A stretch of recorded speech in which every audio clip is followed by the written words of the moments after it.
Is live.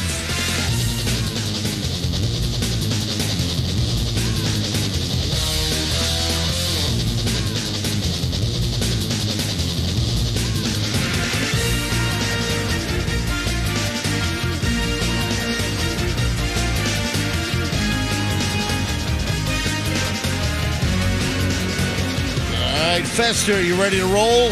Let's go. Here we go. You got the MJ Morning Show live on a Thursday morning, and what pops into my head was these lyrics as I was trying to get sleep through the night. The lyrics that popped into my head was, late September back in 22. Oh, what a night.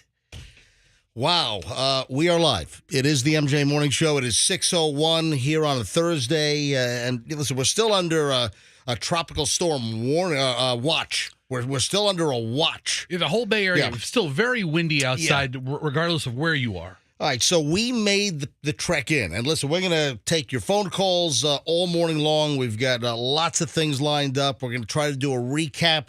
It is still dark, obviously, and we're going to see a lot more when the sun comes up.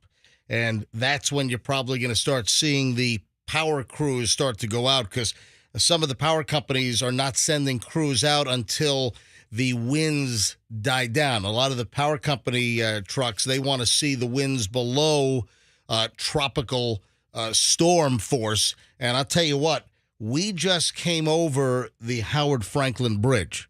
So just 20 minutes ago, I came over the bridge. The Howard Franklin I-275 southbound is open. No obstructions. I had a really clear path in from South Tampa. Yeah, I had to duck and swerve, and I had to, drive around branches, nothing massive. I didn't have any major trees down in my neighborhood, but we had, tons of, smaller debris, small to medium-sized branches. So I was, kind of driving around through the neighborhood, but I had a pretty unobstructed drive in. And once I got out to Kennedy and then onto I-275 from South Tampa, right near the base of the Howard Franklin Bridge on the Tampa side, smooth ride. There was nothing on the roads, and it was clear sailing. However, it was windy. And I'm driving a Z71, big Suburban, and it was being blown all over the road. Yeah. I mean, you're in a lower profile car, Fester. Now, listen, if you don't have to be on the roads right now, don't go on the roads. Don't be a looky-loo. Don't start going sightseeing this morning. Let emergency personnel, let the power company trucks, when they're able to get out there, just let the folks who need to be on the road be on the road. I don't think that we need to congest things up in the entire Tampa Bay area with looky-loos. We were on the road this morning because we need to come to work. We need to bring you the latest and do what we do here on the MJ Morning Show. Yeah, I assure you, if it wasn't for this radio program, I would not have left my house this morning. I was the only person on the interstate, the first time ever in my entire life my entire drive to work from all the way up in Bears Avenue to the Ulmerton MLK down 9th Street to come to the radio station. Not one other car. Are you serious? None. All right. On the way in, I had two. So it was me. I saw a car ahead of me by maybe a mile up. And then as I was getting on Kennedy to the Howard Franklin, there was a dark Mustang that was coming southbound through the West Shore District, and that was it. So on the entire Howard Franklin Bridge, it was me and some guy driving a dark Mustang, and then some other car about a mile ahead. Now, let me tell you, going northbound, I saw nothing. I did not see, folks, I'm telling you, driving in from like 5:30 to 5:45 or so, I saw zero cars going northbound on 275 over the Howard Franklin Bridge. All right, let's talk power. Right now, we've got a lot of power outages. Now, the situation is in the immediate Tampa Bay area is that this thing could have been a whole lot worse. You look at what happened with Hurricane Ian down in Fort Myers Beach. You know, we don't have a full accounting yet of exactly what the damage is like. But I have reports from friends. I'm going to try to get some people on this morning, and we're talking about storm surge on South Fort Myers Beach. So the south part of Fort Myers Beach, near what they call Lover's Key, have a friend whose brother, his place was inundated. He said that the storm surge was somewhere around 12 to 14 feet where he was. I have a picture of his truck underwater. They had water in on the second floor of their home, so that was over 11 feet. So significant damage. And you look down toward Venice and Englewood and some of those areas, they had that eye wall sitting on top of them for an inordinate amount of time. So you had extremely strong winds, extremely strong weather. Let me see if we can get the National Weather Service out of Ruskin. All right. Do me a favor, Andrew. Can you pick up the hotline and see if we can grab a forecaster real quick from the National Weather Service? We'll do the Ruskin office. We'll call the National Hurricane Center this morning. We have, obviously, our partners with ABC Action News. We will have them on this morning as we try to do a recap of exactly what went on. Now, current power outages.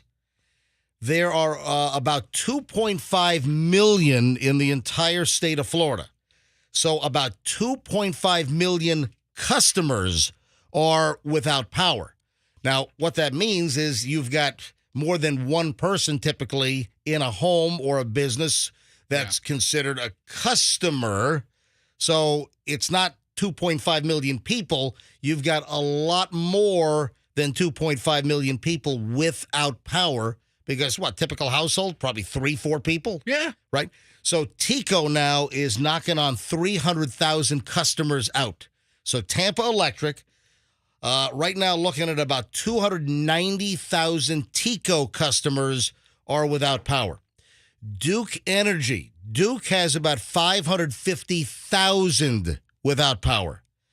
FPL has about 1.2 million customers without power. All right, let's grab Nicole Carlisle. Nicole is with the National Weather Service in the Ruskin office locally. Nicole, welcome to the MJ Morning Show. Hi. Hey, how's it going? All right, Nicole, let's get the latest. Give us a picture of where Ian is right now. We are still, the immediate Tampa Bay area, we're still under a tropical storm warning. Is that correct? Yeah, that's correct. The storm is currently moving towards northeast Florida, and it's going to eventually exit out into the Atlantic Ocean. But we do still have these gusty winds that are kind of remaining behind it, which is why we're still under the tropical storm warning. All right, so the eye has obviously collapsed at this point. So where is whatever the center is, where is the bulk of Ian right now as you look at the radar?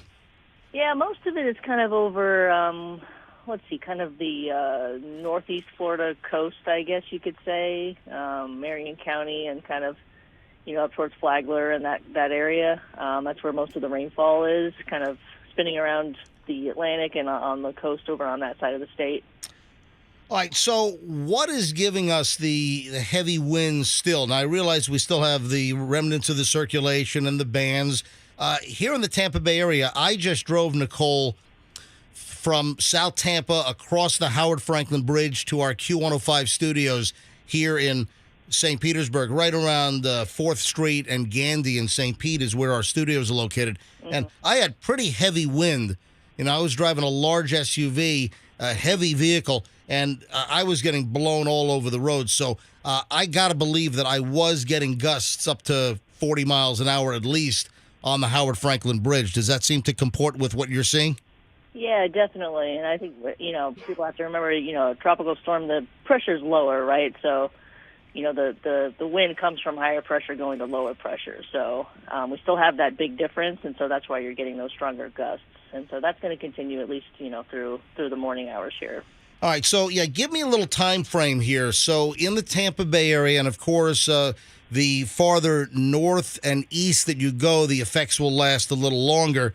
But here in Hillsborough and Pinellas, Pasco, Manatee, Polk County, when do you think we're going to start to see the winds begin to normalize? Yeah, as we go through the day, we'll start to see them decrease a little bit. I would expect them still to remain elevated, though, because, again, the system is just so slow moving that we're just going to kind of keep having the lingering effects from it. So I wouldn't expect the winds to lighten up too much until, maybe tonight or into tomorrow. And even tomorrow it might still be breezy. But it's going to take a while for these full effects of Ian to kind of get out of here.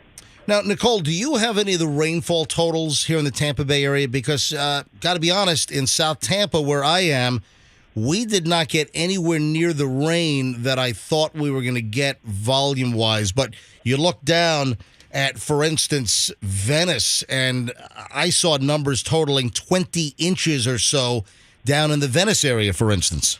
Yeah, there was a big kind of swath of very heavy rain that went right through Sarasota County and kind of up into the interior, like you're talking about. So they had up to about 19, 20 inches of rain. And there's a pretty tight gradient. As we go up towards the office here in Ruskin, it was maybe 6 or 7 inches and a little bit less as you go even farther north. So, all right, so you're saying in Ruskin, where you guys are located, you measured around 6 or 7 inches in Ruskin?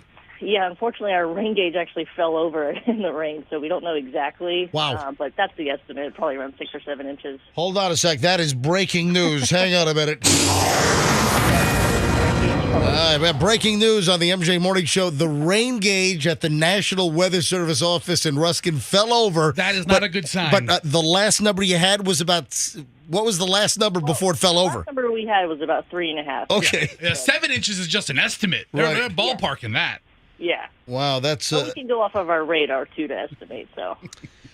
Nicole, any other takeaways, any other headlines that stand out to you on when someone says to you, a friend or a relative says to you, man, what do I need to know about this storm? What are the standout headlines on Ian as it struck in Southwest Florida and as it moved through the state and all the periphery here? Yeah, there's several, I think. I think we're going to see some, historic flooding, river floods across the area are reaching major flood stage. Some of them have reached a stage higher than they've ever been before. The storm surge down in Southwest Florida was catastrophic. And I think we're really kind of still realizing the damage as daylight starts to come here. So I think there's definitely more to come on that. But definitely the storm surge and the heavy rainfall were big issues here with Ian. Right, and I think it's important to point out, Nicole, last thing, and I'll let you go, and we'll check back with you guys later on, but the rivers, the event is not over for the rivers here in Florida. That's correct, and that's a good point to make. Some of these rivers, they kind of are interconnected a little bit. So as one falls, another one might start to rise again. So it's going to take a while, for the water levels to fall, unfortunately. All right, and then are you sticking with, for the Tampa Bay area, I'm seeing that we had wind gusts, for instance, at Tampa International Airport. We had a wind gust at 75 miles an hour, so that is just inside a Category 1 hurricane as far as a wind gust goes. Yeah, absolutely. And obviously the storm made landfall over Southwest Florida, so that's where we had the 100, we had one gust of 135 miles an hour down to Punta Gorda. But yeah, around the Hillsborough area, it was low-end Category 1 wind gusts. Right, and I saw you said Punta Gorda at 135. I saw a measurement 140 actually in Cape Coral. Yeah, I think I heard that one too at some point last night. We're trying to keep track of everything. Oh, absolutely. 135, 140. All right, Nicole, National Weather Service, Ruskin office here in the Tampa Bay area. Nicole, thanks for making time for the MJ Morning Show here on Q105. Absolutely. Thank you. All right, thanks, Nicole. Thanks. All right, let's take a quick break. We're running a little late here, but screw it. Let's take a quick break, and when we get back, I want to start maybe taking some phone calls from around the area. All right, what have you seen? What would you like to report? What happened where you are? Our signal is pretty wide. We go far to the south. We go far to the east. We go far to the north. Cover, obviously, the entire Tampa Bay area. If you're without power, and many are, we've got millions without power at this point. The numbers are over 2 million in the state without power right now. So if you don't have power, what was the storm like where you were? Let's try to get some different geographical perspectives. Everyone's going to have a story. There are a lot of people with power out, a lot of people with battery-powered radios that are listening right now, maybe on cell phones through the apps. 800-990-1047 is how you get on. 800-990-1047. So share your stories. Tell us what you witnessed. We're going to obviously have damage reports from all over the Tampa Bay area. So where you are right now, if you're on the roads, give us a traffic report from where you are. Really not as much a traffic report because the roads are pretty empty, but more like a storm update report. A debris report. Yeah, let us know what's going on in your neighborhood. If you've had any issues. So to get into the MJ Morning Show right now, 800-990-1047, and we'll go to phones next on the MJ Morning Show here on Q105. Let's grab traffic. We got Pat standing.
We got the MJ Morning Show. We are live. MJ and the crew, 624 on the morning after Hurricane Ian. Now, we're going to go to phones here in a second. If you're on hold, stand by.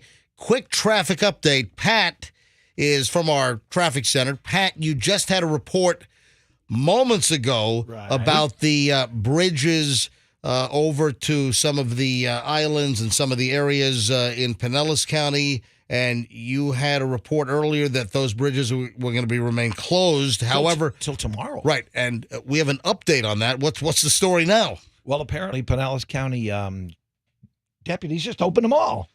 Everything is wide open. So give us an example of the which and bridges. It's not only for the residents, and I'm talking from Clearwater to South St. Petersburg, Tierra Verde, Pinellas Bayway area, Memorial Causeway, Park, the Treasure Island Causeway. All of those were shut down.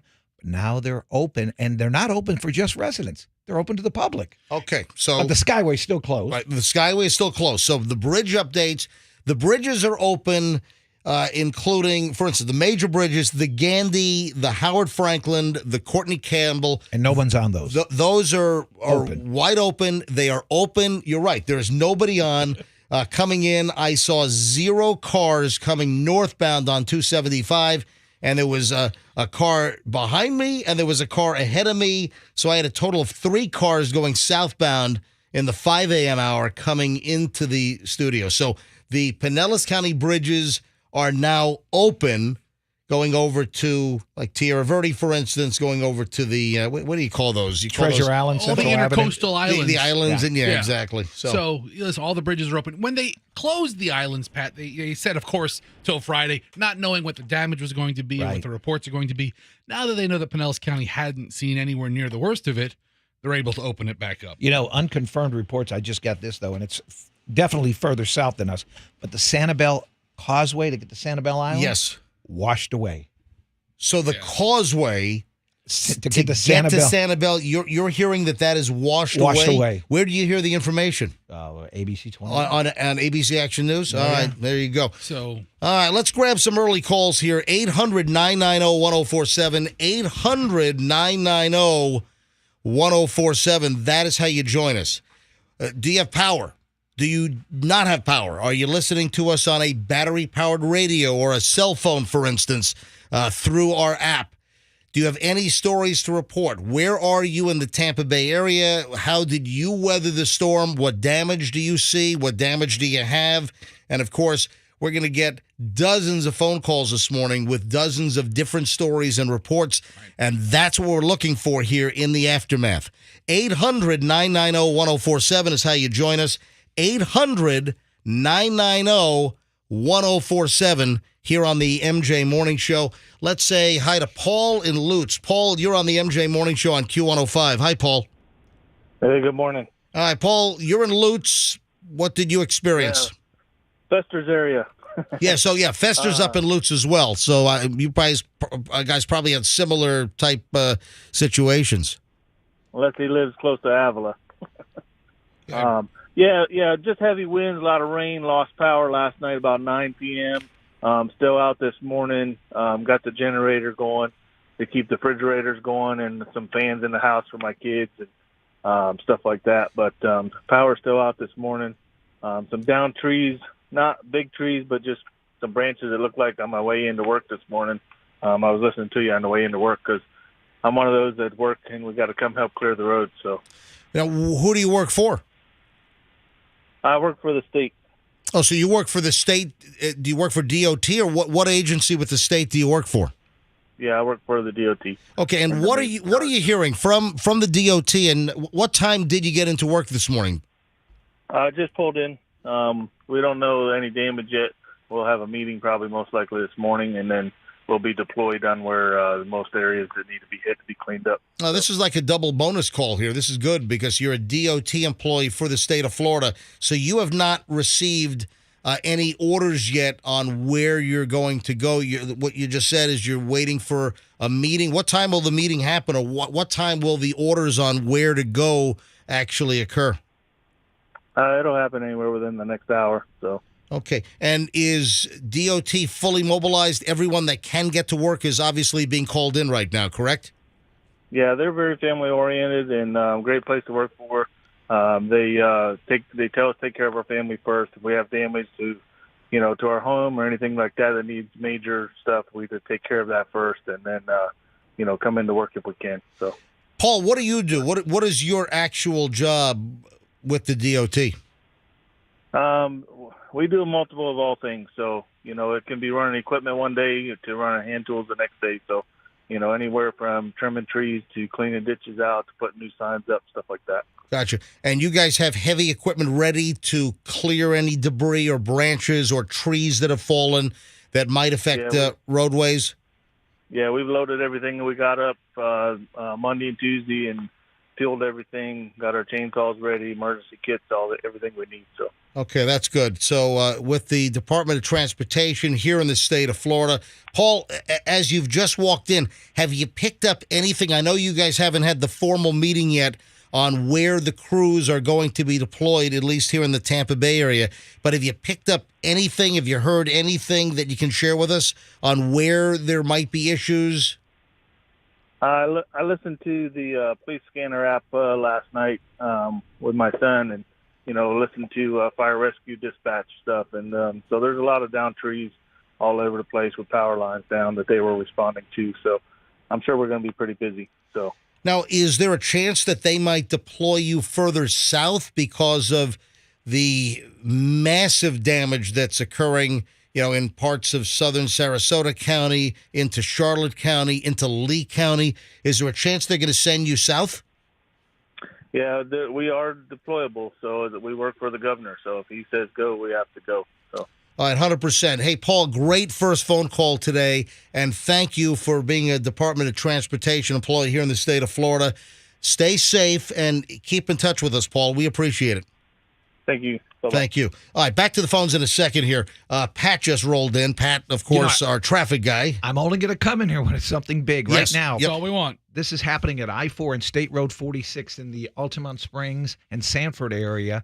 Emergency flooding is happening right now. 9 inches of rain, and the first responders are doing rescues right along State Road 46, which is a pretty big road. Yeah. And I-4. That's Sanford. And Altamont Springs area. Okay, that's Altamont Springs. Okay, Right. Gotcha. All right, so that's past Orlando. Altamont Springs is just past Orlando. It's adjacent to Winter Park. Correct. Yeah, so Altamont Springs is, and my cousin went to Altamont Springs High School. So emergency flash flooding happening right now. 9 inches of rain in just the last little bit of time. So I'm looking at the radar right now from AccuWeather, MJ, and the strongest rains right now are in that area of North Orlando, between Orlando and DeLand, near the Altamont Springs area and Sanford area where he's talking about.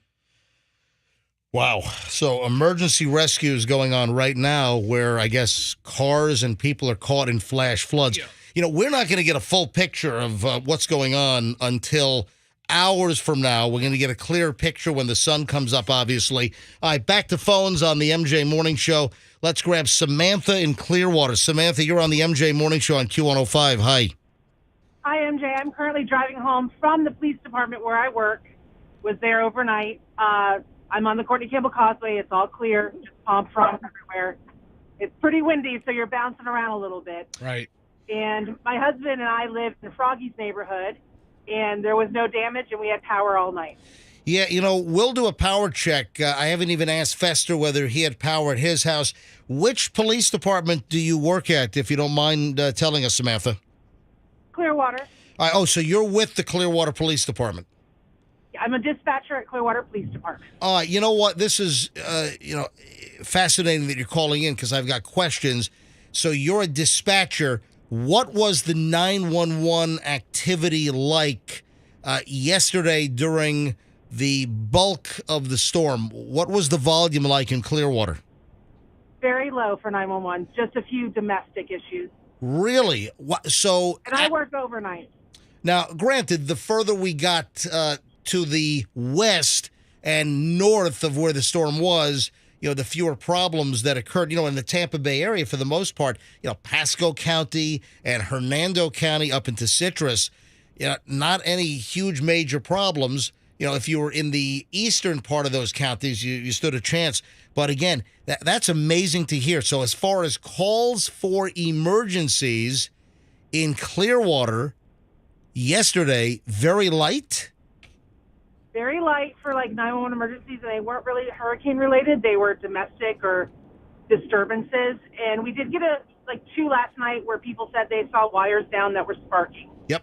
Well, listen, that's an important call to 911, obviously. What about medical issues? And what about people that might have been having heart attacks or life-threatening medical issues? Were emergency services able to get out on the roads during the height of the storm late yesterday afternoon into last night? That is handled by the county itself. We just dispatch for Clearwater, and they do medical. The county does medical. So Gotcha. Our officers were out on the road last night doing extra patrols through businesses and neighborhoods.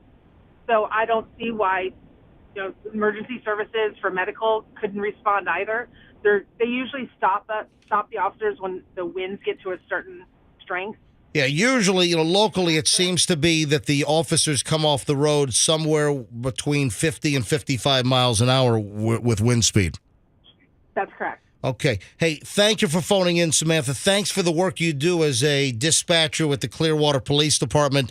And all your officers are safe, right? They're all safe. All right, fantastic. Report regarding Clearwater Police. Thank you, Samantha. Thanks for calling in.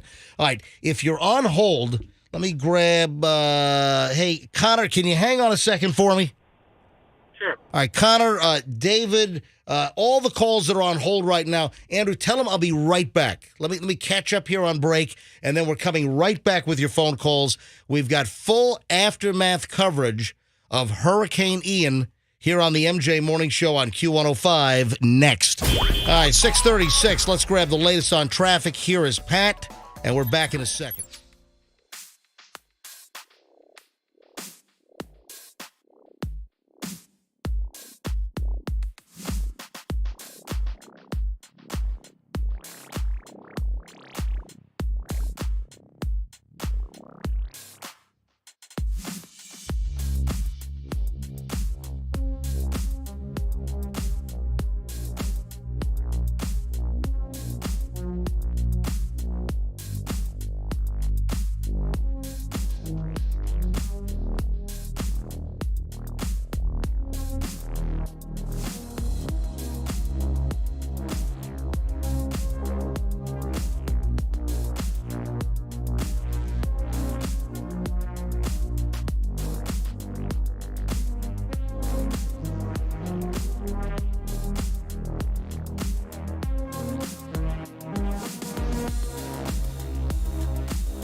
You're listening to the MJ Morning Show and our continuing aftermath coverage of Hurricane Ian. Hurricane Ian is now a tropical storm, but in portions of Florida, still very windy. There is still rainfall, but we have, with the 5 o'clock advisory, we have Ian now a tropical storm from the National Hurricane Center, but still expected to produce strong winds, heavy rains, and storm surge across portions of Florida, Georgia, and the Carolinas, because as it's going to exit our coast here very shortly, over the next probably hour or so, you're still going to have lingering effects with the bands that are still circulating, but the blob or whatever is left of Ian is going to leave the Florida coast and then hook up into probably South Carolina.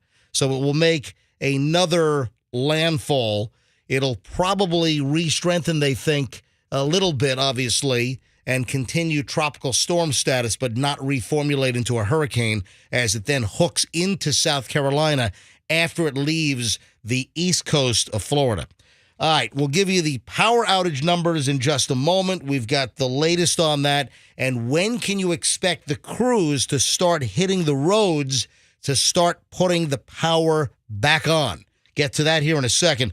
Back to your calls.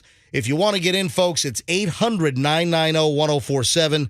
800-990-1047 gets you into the MJ Morning Show here on Q105. Just trying to take a little inventory around the Tampa Bay area to see what people have experienced, from nothing all the way up to maybe some flooding, maybe some wind damage, trees down.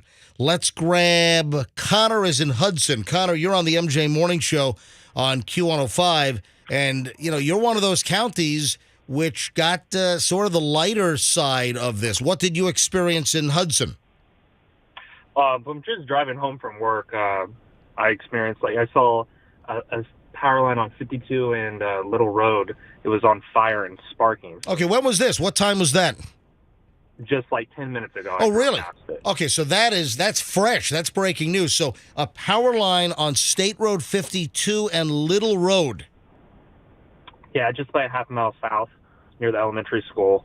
It was on fire. It looked like the whole utility pole caught on fire and burned, and it's half of it's gone. So, was anyone else there? Was there a fire rescue, police? Was anyone there, or did you pass by it? Yet. Oh, so passed by it. Did you call 911 to report that? I did, yep. All right, so obviously they'll dispatch folks. So this was a power line, so that was a live line, so there was power. And I got to believe if you got a power line that's on fire at 52 and Little Road in Pasco, I got to believe that probably took customers out, or will take customers out of service that probably had service. Yeah, I would say for either now or soon. Now, Connor, you're just coming home from work. Do you mind telling us what were you doing overnight? What kind of work? I work for the sheriff's office. Oh, you do. See, we're getting a lot of law enforcement. We just had a Clearwater police dispatcher on in the last segment.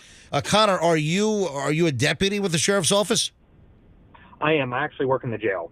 Okay, so what did you experience? What about intake last night? I got to believe that probably pretty slow, hopefully, at the jail in the middle of a hurricane? Yep, we actually had 0 people. People come in. That is amazing. Was that the first time ever? I would say probably since the last hurricane, yes. So I have a couple of friends that also are intake deputies at the jail, and they said they spent the night there. Yep, they gave us the option to spend the night. If you could stay somewhere closer, is recommended. But we had to be back there because it's mandatory that everybody had to work. And what shift were you on? During what time period were there 0 intake prisoners at the Pasco County Jail? I work for Pinellas. And Pinellas. Okay. He's in Pinellas. Yeah, so it's Pinellas. On 49th Street, right? Yep. Okay, so does Pasco have a jail, or is it Pinellas Pasco? No, Pasco has its They own. do. They have its So own jail. Pasco does have their own jail. Yeah. Because I know they share a state attorney, the Pinellas Pasco state attorney. Yeah, each county has their own jail in this area. Gotcha. All right. So you're okay. So this is. I was thinking Pasco County. All right. So you're in Pinellas County. You're saying from what time period there were no prisoners taken in? I usually get there, I say 7 o'clock. So since I got there from 7 p.m., since I left, I didn't see one person. That's amazing. So almost 12 hours. Yeah. And in our processing area, there are 0 people sitting in there. But there was a ton of us there. No, just, Yeah, you you got to be there. You have to be Absolutely. there. Hey, Connor, thanks for your service. Appreciate you calling in. absolutely. Thank you. All right, you got the MJ Morning Show on Q105. Let's check with David in Riverview. David, welcome to the MJ Morning Show on Q105. And, Riverview getting a little further east in Hillsborough County, obviously. And the further east, it seems that, the more rain, the more damage. David, what do you have out in Riverview? Yes, sir. Well, we didn't have no problems. I live off of South Falkenberg Road in the Oak Creek subdivision. Only problem I had was I lost the internet maybe for, I think, I was watching ABC Action News, and I think I lost the internet for like 20 minutes. So a little glitch, but other than that, no problems. All right, and who is your internet provider? Which company? Spectrum. Okay, so I'll give you a little rundown on all my utilities in South Tampa. So that's good to hear. What about rainfall? We spoke to the National Weather Service at the Ruskin office, not too far away from you, in the beginning of this hour, and they figured their rain gauge fell over, and it fell over at about 3 inches of rain in Ruskin. They figured that they had somewhere between 6 and 7 inches of rain in Ruskin. What do you think you had rain-wise in Riverview, David? I don't think we had a problem. I think that 3 might be accurate for our area here. Gotcha. Yeah. Well, I'm glad to hear that your services, your internet service was only out for a little bit. There are folks that obviously have electricity out. As you look at the numbers right now, thanks for the call. I appreciate it. So, if that's the worst that happens, your internet goes out for 20 minutes and then comes back. That's pretty good. Now, power-wise, this is what everybody wants to know. When is my power coming back on? Well, the power companies prioritize. What we have now is in the Tampa Bay area and beyond, we have TECO with about 290,000 customers without power. So as of the latest numbers right now, we've got TECO with about 290,170, and that's within the last hour. That's households. Yeah, and again, Fester's pointing out something very important. It's not people, it's households. Right. So every household typically has more than one person. So it's customers. TECO, 290,000 are out. Hang on a sec. We're getting an update. It has just gone up to 295. So TECO is now 295,000 customers that are out. Duke Energy, the latest numbers that we have from Duke Energy are 584,169. So that, again, is customers, 584,000, and that was updated just 9 minutes ago. So the update from Duke Energy, 584,000 out. And now Florida Power and Light, so FP&L, we are looking at 1,189,352 customers with service out. And the big question is, when is it coming back on? Well, they prioritize, they try to get lines and transmission areas that affect the most people first. So that's how they prioritize it. They try to fix things that will put the most amount of customers back online as quickly as possible. So onesies and twosies and small pockets in small neighborhoods, sometimes they might be later to get power on unless your problem is part of a larger trunk or transmission issue. But trust me, the power companies are going to work like hell to get the power back on as quickly as possible. And for the most part, we're hearing from the power companies that the crews are going to start rolling out shortly when the sun comes up. So the power companies will start hitting the road probably within the next, I would say, 45 minutes to an hour. All right, hold on. Quick break. We're back in a minute. We've got full aftermath coverage of Hurricane Ian here on the MJ Morning Show on Q105. Let's grab.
6:59. It is the MJ Morning Show, our continuing aftermath coverage now of Hurricane Ian. And for the most part, the Tampa Bay area was spared the potential damage that could have existed if this had remained on that original forecast path, which initially was off the coast of Pinellas County, just off the coast, and then it was right over Tampa Bay for a point, but then, of course, it kept trending to the east, and, of course, it turned into where Charlie hit. I mean, almost exactly. Joining us now from ABC Action News, Channel 28, it's Shay Ryan, one of the meteorologists on the team at ABC Action News. Shay, welcome back to the MJ Morning Show. Thank you. Good morning. All right, Shay, I'll let you prioritize. Where do you want to start as far as landfall, where it hit, the effects in the Tampa Bay area? I'll let you prioritize, and you go at the speed that you want to go. Well, as far as landfall, if you're familiar, Cayo Costa is a small island that is in the just north of Sanibel Island in that area, and it is a national or a state park, and it's only accessible by boat. That is where it made landfall. It's a great camping spot, from what I understand. And what then happened is it made a second landfall then near Punta Gorda. So as it continued inland, right around the Fort Myers area, and what we don't know is, we think that Cape Coral area is probably one of the hardest hit. We've had the least amount of information coming from there, and typically in a scenario, if you're not getting information, you're not seeing very many videos. It's because people don't have the ability to do it, or that's just not their priority at the moment, of course, as they're trying to recover from this or get out of it.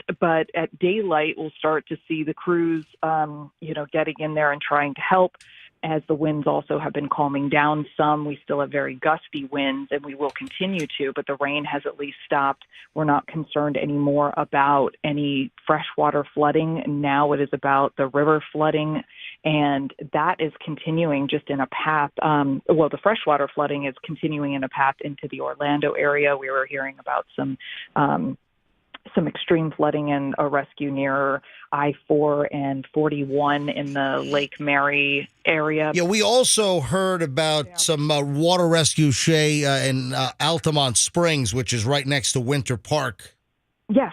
Yeah, very, very similar area, right. It's all along that same area where the emergency flood warning was issued. So there are still issues with this storm. Just it's all moved out of our viewing area, and we are, like you said, in the aftermath and in the recovery now to the south of Tampa Bay.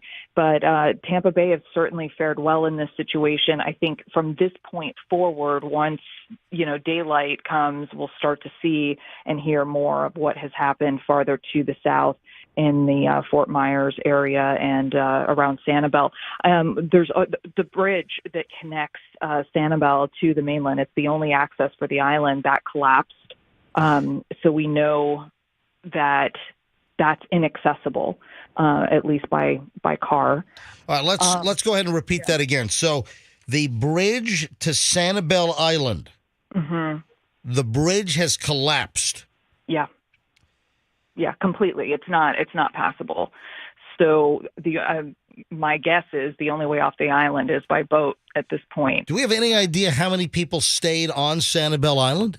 No, we don't yet. We haven't had any more information. We have one picture of, I believe Greg D has posted that on his social media, and that's the only picture we have.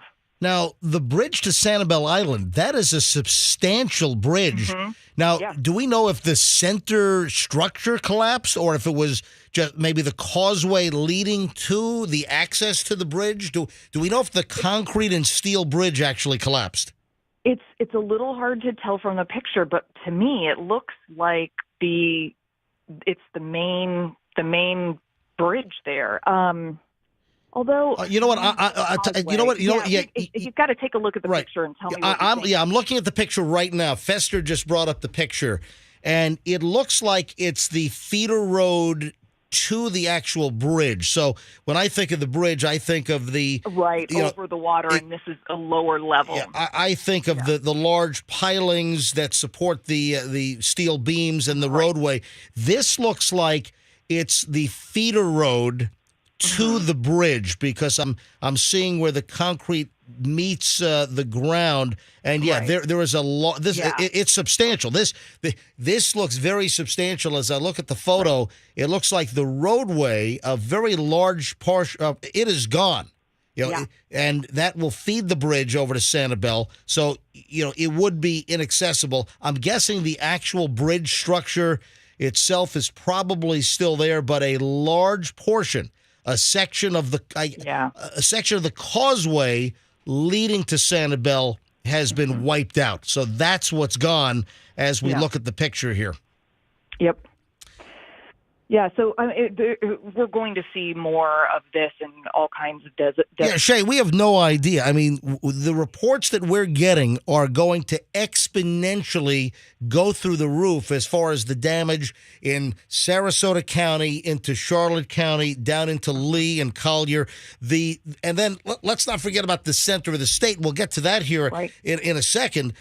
Let's not forget about that. But the damage reports are going to exponentially go through the roof as the sun comes up and as communication is restored. And I think we've got a busy couple of days ahead as we just take an accounting of the damage. All right, Shay, go ahead. What else? Well, as far as we know, we have not heard of any deaths yet. So that is very good news.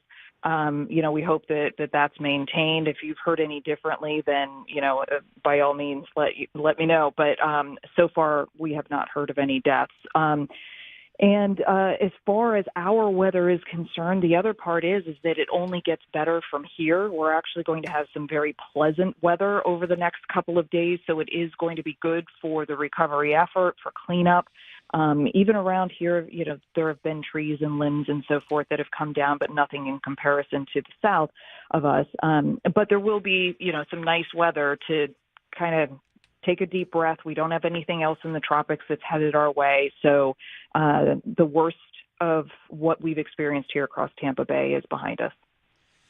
All right. Now, again, for those that are just tuning in, let's talk again. Landfall twice. We had a state park, and that's called Cayo Costa?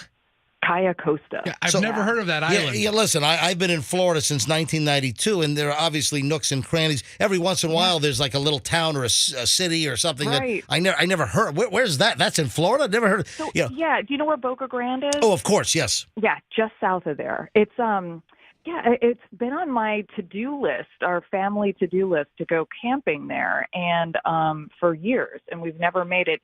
It's very remote. There are no facilities on the island, from what I understand. There might have been a bathroom or something along those lines, but there's no running water or anything along those lines, and it's a state park. Gorgeous pictures of it, white sand beaches. It's a lot of what you see in that area. It's near Cabbage Key, if you're familiar with Cabbage Key. Just south of Boca Grande. It's the next island south. Now, my neighbor has a home. My neighbor here in South Tampa has also a vacation, a beach home on Boca Grande. Do we have any idea what happened on Boca Grande? I haven't heard anything about Boca Grande, and it's very close to landfall, and it's just north. So Boca Grande is on the north side, which is where some of the stronger winds and the heavier rain were coming through. It was in a very difficult area. That whole area, as you look at the map and you look at these very thin, unimposing small barrier islands, you look down there in places where I've been, like Captiva, Sanibel, you've got Pine Island, and then Cayo Costa is just to the north of Captiva, just to the south of Boca Grande. Boca Grande. Yep, so right in between the two. Shay, by the way, folks, we're speaking with Shay Ryan, meteorologist at ABC Action News. It's been a very long period of time, obviously, for them. And Shay, this pathway extremely close to the path that Charlie took. It's almost like deja vu or Charlie 2, you know? Yeah, exactly. That's what Dennis has been saying all day and night. Yeah, it's like Charlie 2.0. It is very reminiscent, and I think it's bringing back a lot of those feelings for the people who went through it, and it is a reminder again of why we evacuate when we're asked to evacuate. And I know that there are probably a lot of folks around here who feel like it might have been a waste of time, but when you look at what happened south, hopefully it's a reminder that even though it's an inconvenience, when the officials ask you to go, it's best to go. It's in your best interest. I think that's a very important point because it's inevitable. It happens every time that you'll have people that are naysayers or complainers after the fact. It never hits us. We did all this preparation. So what are you telling me? That you did all the preparation and you would like to have the devastation in the Tampa Bay area like they have down in Fort Myers and Southwest Florida? I mean, you got to be out of your mind. We act on the best possible information, and the modeling had it coming towards us, but then we started to see that deviation. So, Shay, what are your thoughts again on the Euro model that predicted this turn before the other models? Well, I mean, they did flip-flop in the middle, but the bottom line is the reason we look at a lot of models or multiple models. I think we all have our favorites where we feel like we've had more confidence in one scenario than another, but ultimately this is why we look at multiple models and make those comparisons, and that's how we build confidence in one model over another is, like you said, you look at it at the end of the day and you say, okay, which one performed better? And during our last season, the GFS was performing better. And so I think that's what sometimes throws a curveball is that sometimes you'll have a model that you've relied on and then it doesn't perform. And so, we learn something new with every storm and readjust and the National Hurricane Center does the same thing. National Weather Service does the same thing. And as we analyze this, I think more will become clear. We're going to get a much clearer picture of the damage as the sun begins to come up. We're going to get a much clearer damage of what occurred in Southwest Florida and through the center of the state. Shay, as I look at the map right now, it looks like maybe the storm is going to, I guess, technically the remnants of what's left of Hurricane Ian, now as of the 5 a.m. advisory, a tropical storm at this point.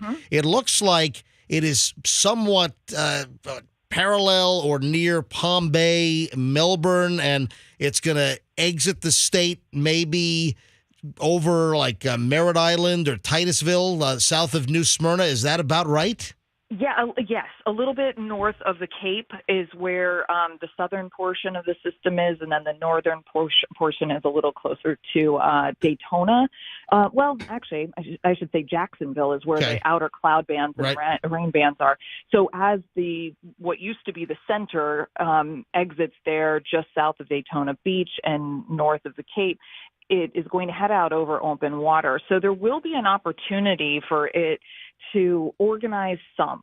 I wouldn't say a lot, but there is a chance as it works its way back out over open water. And then the Carolinas, as it curves back around, or at least it's projected at this point to curve back around and make landfall in South Carolina, that it may strengthen a little or reorganize some, but it's not going to be anything to the degree of what just made landfall here in Florida. Yeah, I mean, I'm looking at what are the remnants, the bands, all the way up to Jacksonville, all the way down to really almost touching Palm Bay or a little north of Palm Bay. So it's still got quite a stretch, but it looks like the eye area where the eye was, and when did the eye start to collapse yesterday? Let me look on the timeline. I mean, I'm looking at a loop right now. It was when it was just barely inland. So, I mean, it happens pretty quickly, but I would say that it was by the time it was over the Arcadia area. They're in Hardee County. Yep. So it didn't take long. I mean, it wasn't quite in the center of the state. I think you could still see a little remnant of it, but it was within the first maybe 2 hours of landfall. Shay Ryan, ABC Action News. Shay, we're expecting Sheriff Gualtieri, Pinellas County, to buzz us here momentarily. You're available. We can talk with you later on this morning, I imagine. Sure, of course. Okay, your team in place, Dennis Phillips, obviously. You've got Greg D. And who's the other Jason Adams. And Jason Adams. Jason, thank you so much. Jason Adams. So you guys have been obviously working pretty darn hard. Shay, thanks. We'll talk to you very shortly. Sounds good. Take care. All right, Shay Ryan from ABC Action News just joining us. We're expecting Sheriff Gualtieri from Pinellas County to join us in just a bit. You know, as power is out. Hang on one sec. I'm getting a call here. Hi, hello. Oh, you're literally getting a call on your cell phone. Okay. Yeah, so we'll be talking to several of the sheriffs, I'm sure, throughout the course of the morning today. Everybody has their own story. And one of the things that I want to just reiterate with all of this. By the way, that was Sheriff Gualtieri calling my cell phone because the hotline was busy with Shay. Okay. So the sheriff's calling us right now. MJ, one of the points I wanted to make was that everybody last night had their own story. Right. My experience was different than almost everybody else's in a lot of ways. I want your story. I'm going to give you my personal story. We'll talk about power outages, and then we're going to get all of the listener stories. Right. So as the sun starts to come up, people will start awakening, and we're going to get phone calls from all over the Tampa Bay area. Joining us now is Sheriff Gualtieri, Pinellas County Sheriff. Sheriff, welcome back to the MJ Morning Show on Q105. Morning. Sheriff, give us a rundown on Pinellas County. What did you see last night and this morning? Well, not much, and thankfully for that. I mean, obviously, we've got some branches down and a couple of power lines here and there, but nothing significant. Probably the most significant thing, but it's being addressed. There are lights out at intersections because of the extensive power outages. But they're either being controlled by law enforcement officers or we have been able to hook them up to cruiser car batteries or generators to run the light. So overall, we're in good shape. We've released all of the checkpoints at the barrier islands so people can get out to the beaches. And right now, we're just looking to do some further assessments. But overall, we fared well. We got a phone call earlier in the 6 o'clock hour from a Clearwater Police Department dispatcher, and she said that things were extremely light, that 911 volume was almost non-existent last night, which that's a good thing. Then also, we've got a lot of Leo, a lot of law enforcement that listen to the MJ Morning Show, because then we got a call from a Pinellas County jail deputy, and he said that they had zero intake from like 7 p.m. last night till when he left this morning. Well, I'm not surprised at that at all. I mean, I've been out on the road since about 3:30 this morning and driving the entire county, and the only people you saw out there were cops. It was deserted. We had literally about 350 deputies out on the street all night, plus all the city police officers. So, the county was well covered and well protected. And most people were staying in, doing what we asked them to do, which is good. And I've touched base, with everybody throughout the county, and, it was a quiet night overall, which is a good thing. So apparently not a lot of arrests. What about traffic accidents? Were there people out during the storm, or was traffic accident activity extremely light as well? Very light. No accidents, no crashes. We said really nothing to speak of. Again, which is a good thing. So and then any issues with any evacuation areas or anyone trying to take advantage or break in or loot? Any reports of that? No, because we always do this, and it's very important that we do it. Those areas that have vulnerability is that we protect them to the greatest extent, and that's one of the reasons why we do the checkpoints, not just to keep people from wandering out and doing something silly like going surfing in the Gulf. But also when we ask these people to evacuate, or they're under a mandatory evacuation order. So like yesterday, riding up and down Gulf Boulevard, it's deserted out there because people heeded the mandatory evacuation order. So when we do that, it's up to us to protect them. And we had, deputies every 2 feet, basically up and down Gulf Boulevard. We had the checkpoints. So we prevented that from happening. Now, if we didn't have the checkpoints and we didn't have a heavy presence out there, that'd be a different story, because that's a hugely vulnerable area all the way from Clearwater all the way down to Tierra Verde. And so, we prevented it from happening. So, no, we didn't have any issues out there. What about surfers? You brought up surfers. Did you have any people that attempted to go onto the beach that your deputies had to say, this is not safe, why don't you leave the beach area? No, because we had vans of them coming from all over the place with surfboards, and we turned them around and checked them. All right, so that's what I wanted to clarify. So you were able to head off the sightseers, the surfers, you were able to head them off at the checkpoint so they never even made it to the beach. Exactly. We had vans of them coming with all kinds of stuff. I mean, which would have been dangerous. So, if you were to estimate, how many people do you think your deputies stopped that were trying to go surf? Hundreds. That is incredible. Hundreds. Yeah, Sheriff, I've seen video from other counties, not Pinellas County, of people jet skiing in the Gulf. I think there's a couple of videos from Pasco, maybe even one from Manatee a little further south. But you did a great job protecting the islands. Listen, I think that you ought to be very proud of the people of Pinellas County. And, Sheriff, you ought to be very proud of all of the people in your agency for the work that they did by being out on the streets and protecting the people of Pinellas County. Yeah, absolutely. We are. And they did a great job. And now we're trying to help out down in Charlotte and some of those areas that really took the brunt of it. In fact, we're already sending some people down there to help them out. So, that could have been, should have been by all accounts, and thankfully it wasn't. It should have been us. So we're very fortunate, and what we really need to do now is, focus our attention on helping them down there. We're sending a bunch of boats and boat operators down there this morning. I talked to the sheriff down there. They're in the middle of search and recovery, getting damage assessment at first light. And, it's a disaster to say the least. So we really need to focus on helping them out and getting some resources down there. We are on with Sheriff Gualtieri, the sheriff of Pinellas County. Are you getting any word? Now, you spoke to, how many sheriffs did you speak to in Southwest Florida? Just one so far. Okay. They're busy down there. And that's Charlotte County? Right. And then do you get any inventory? Did you get any reports of any of the damage that maybe hasn't been reported yet? What did the sheriff say as far as people stranded? Do you have any idea that you can share with us?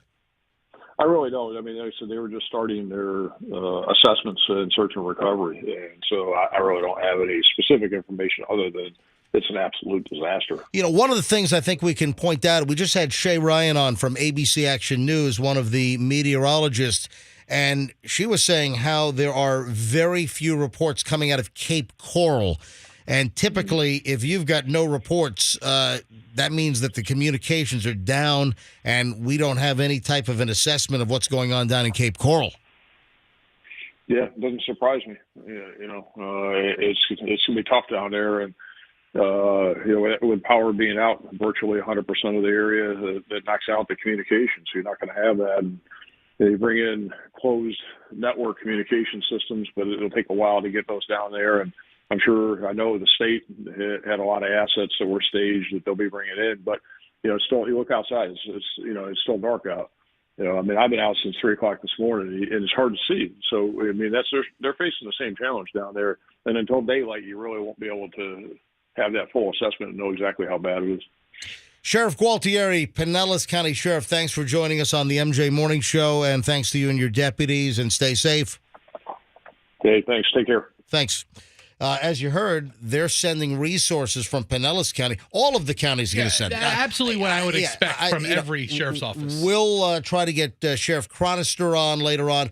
Grady Judd will try to get on a little bit later on. From Sheriff Judd's experience is going to be much different than what Sheriff Gualtieri had going on. Absolutely. Right. So certainly more issues in Polk County, but maybe not as bad of an impact as Polk County could have had.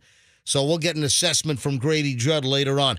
All right, let me grab a quick break here. This is a quickie. I only have a 3-minute break. So a quick break. We'll check traffic with Pat. We're back in 3 minutes. We'll start going to your phone calls. We've got the power companies lined up. We're going to speak with TECO first. So TECO rep is coming up, and close to 300,000 TECO customers are without power. So we'll kind of get the word on TECO. We'll go over our personal stories. I live in South Tampa. Fester, you're up in Lutz. And your phone calls, folks. Let's start loading up the phones again. Let's go to your phone calls next. Give us assessments. Give us your situation. What did you observe? Where are you in the Tampa Bay area? How far south are you listening? Are you in Venice? Are you in Sarasota? You know, our signal goes fairly far south. I've got tons of folks, friends of mine, that listen to us every morning in Sarasota.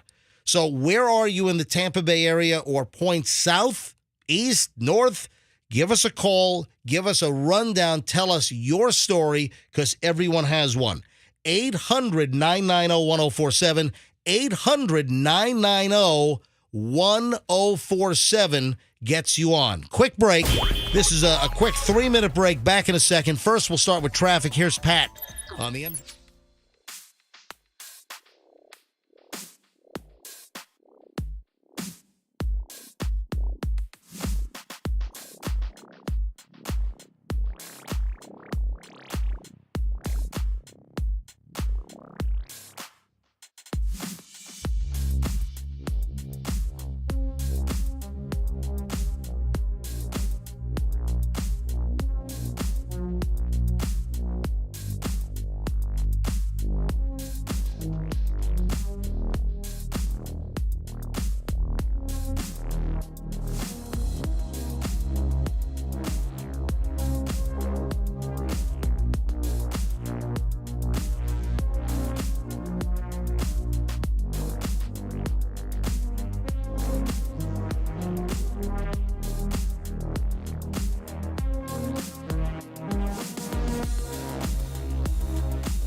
Morning at 9:50. Q105. All right, MJ Morning Show at 7:28, and this will begin a long stretch of the MJ Morning Show at 7:29 now. Just trying to get an inventory, the aftermath here in the Tampa Bay area.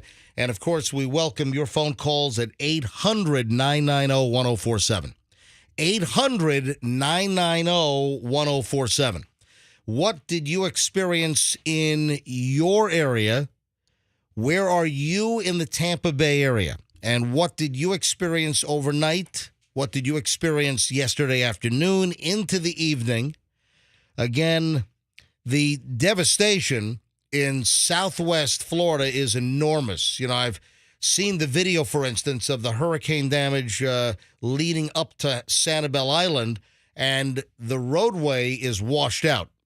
So it appears that the bridge is intact, but the roadway to Sanibel is impassable. So the roadway was just totally washed away, and this appears to be that causeway leading up to the Sanibel Island Bridge. And I've been on that road, that causeway, numerous times over the years. Love Sanibel and Captiva and that area down there. Pat George from our traffic center just joining us. Yes, Pat. It's as bad as you can get in Sanibel, and we just got a report now the legendary lighthouse is gone. So a report that the lighthouse at Sanibel is gone? Gone. Just washed away. That's how bad it is down there. Wow. That is incredible. And we're going to get stories all day and updates all day, especially as the day progresses, of just more and more damage. Yeah, as soon as the sun comes up, we're going to be able to see it all, and that's all we're waiting for. The sun is coming up right now. So as I look out the window here in St. Pete, the sun is coming up. Your calls, folks. Where are you? Where are you in the Tampa Bay area? Give us your reports. 800-990-1047. 800-990-1047. And again, let's try to get calls as far south as we can. If you're down in Sarasota County, would love to hear from you. If you're in the central part of the state, if you're in Hardee or Highlands or DeSoto, in Polk County, let's talk about the path of Ian as it cut through the center of the state. And some of the rainfall totals are just insane. So we want to hear about the wind. We want to hear about the rain. We want to hear about any damage to your house, any structural damage that you witnessed, any reports that you have. You might, for instance, have had conversations with people that were able to get cell service and communication out of Charlotte County and Lee County, out of Fort Myers, out of Port Charlotte, Punta Gorda. What have you heard from friends or relatives down in that area? You know, I spoke with my brother last night, and my brother, who's a plastic surgeon, they have an office in Fort Myers, right near Dave and Buster's and Carrabba's in Fort Myers, and he could not get a hold of any of his staff. No contact whatsoever. So they don't know, what the story is. Whether their buildings survive, whether they're flooded. You see these images, you see the devastating images out of Fort Myers with extensive flooding. It is truly unbelievable. And remember, this was supposed to be us here in the Tampa Bay area. Now, Fester, what did you experience in Lutz at your house? I almost feel bad to even talk about this because I felt it was a fairly mild experience for my neighborhood. I mean, some branches were down, some debris in the yard. Driving in out of my house through the neighborhood, a couple of larger branches were on the ground, but I didn't lose power. I think I might have had a flicker or two. The TV might have shut off or the internet reset a couple of times, but I never sat there for extended periods without power. Who's your power company? Tico. So you are Tico. Yeah. I'm Tico as well. I'm Tampa Electric in South Tampa, and remarkably, we had several bleep moments. I was like, oh, there it goes. Oh, it's staying on. Yeah. Now, that happened multiple times. I'm in South Tampa. I'm in the Beach Park area, south of Kennedy Boulevard, West Shore area, and our power stayed on.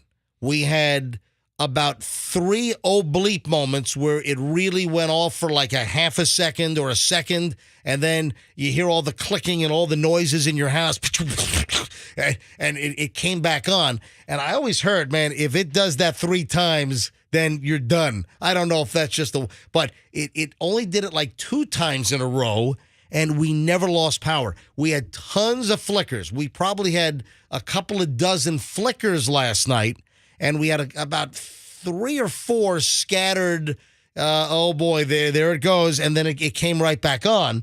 But as I drove through the neighborhood this morning, there were a lot of houses with no power. And it's fascinating. And Andrew, tell all the calls. I'll be right there. Yeah, just from block to block. Yeah. Tell all the calls. I'll be right with them. Folks, if you want to get in, give us your power situation. If you're listening to us on a battery-powered radio because your power is out, want to hear your stories, 800-990-1047.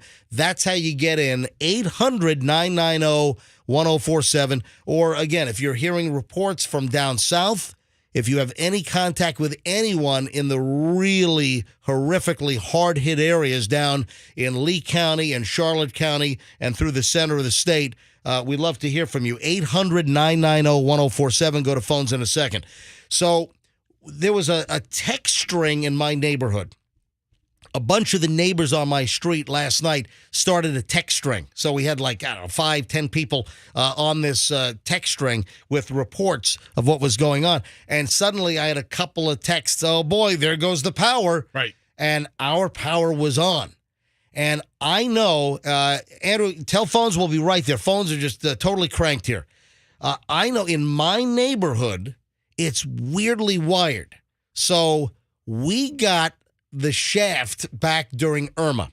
So in 2017, my home lost power for, it was like 3 or 4 days. We had a massive oak tree south of me off of West Shore that fell down, smashed through a wall around the property near Swan, and it then knocked into the power lines. Big, huge, old oak tree. And for whatever reason, that circuit affected my house and customers near me, but then 2 or 3 houses down, they had power. So I'll give you an example. On my end of the street, all of my neighbors, we have power, but just rounding the bend from my house, 1, 2, 3, 4 houses down, no power. And then beyond that, 4 houses away, no power since last night. Across the canal from me, whole street without power. And as I zigzagged out of my neighborhood early this morning to come to work here on Q105, I noticed, power on, power off, power on, power off. And again, it was just kind of littered and haphazard. And it's the way that these circuits are wired, the way the transmission lines work, the way that it's a crazy map of how everything, I guess the schematic is the right word. It's kind of all over the place, and I've seen places where you lose power and your neighbors got power. Yeah. And essentially that's what's happening on my street. So I'm Tico, you're Tico, and as of last check, Tico has about 300,000 customers out. So Tico, about 300,000 customers out. That's customers. So people, it's a lot more because you typically have more than one person in a home that's considered a customer. Duke Energy, are we still seeing the same numbers with Duke? Duke is looking at about 606,000 without power. So Duke Energy, 606,000 without power. And FP&L, so Florida Power, we're looking at 1,189,000 customers out. 1,189,000 FP&L customers that are out. All right, let's go to phones. Let's start with Travis first. Travis is in Arcadia, and I remember in the aftermath of Hurricane Charlie, I flew over that old silver water tower that said Arcadia on it right off of, 17, and that thing was tipped over. It was on its side because I was up in the Fox chopper with Randy Powers back in 2004, right after Charlie. 2 days after Charlie, and I flew over Arcadia, and there was extensive damage. And sort of like deja vu, Travis, you're in Arcadia. What did you experience this time with Ian? Well, I can honestly say it was pretty similar to what we experienced with Charlie back in 2004. However, this go around, not as much devastation in my neighborhood anyway. Power-wise, we were fortunate. We lost power around 3 p.m., I want to say. So it was kind of later in the day. With that said, a lot of flooding. There is still devastation around. Lots of downed trees. Throughout the night, we probably heard 7 or 8 transformers in my area explode.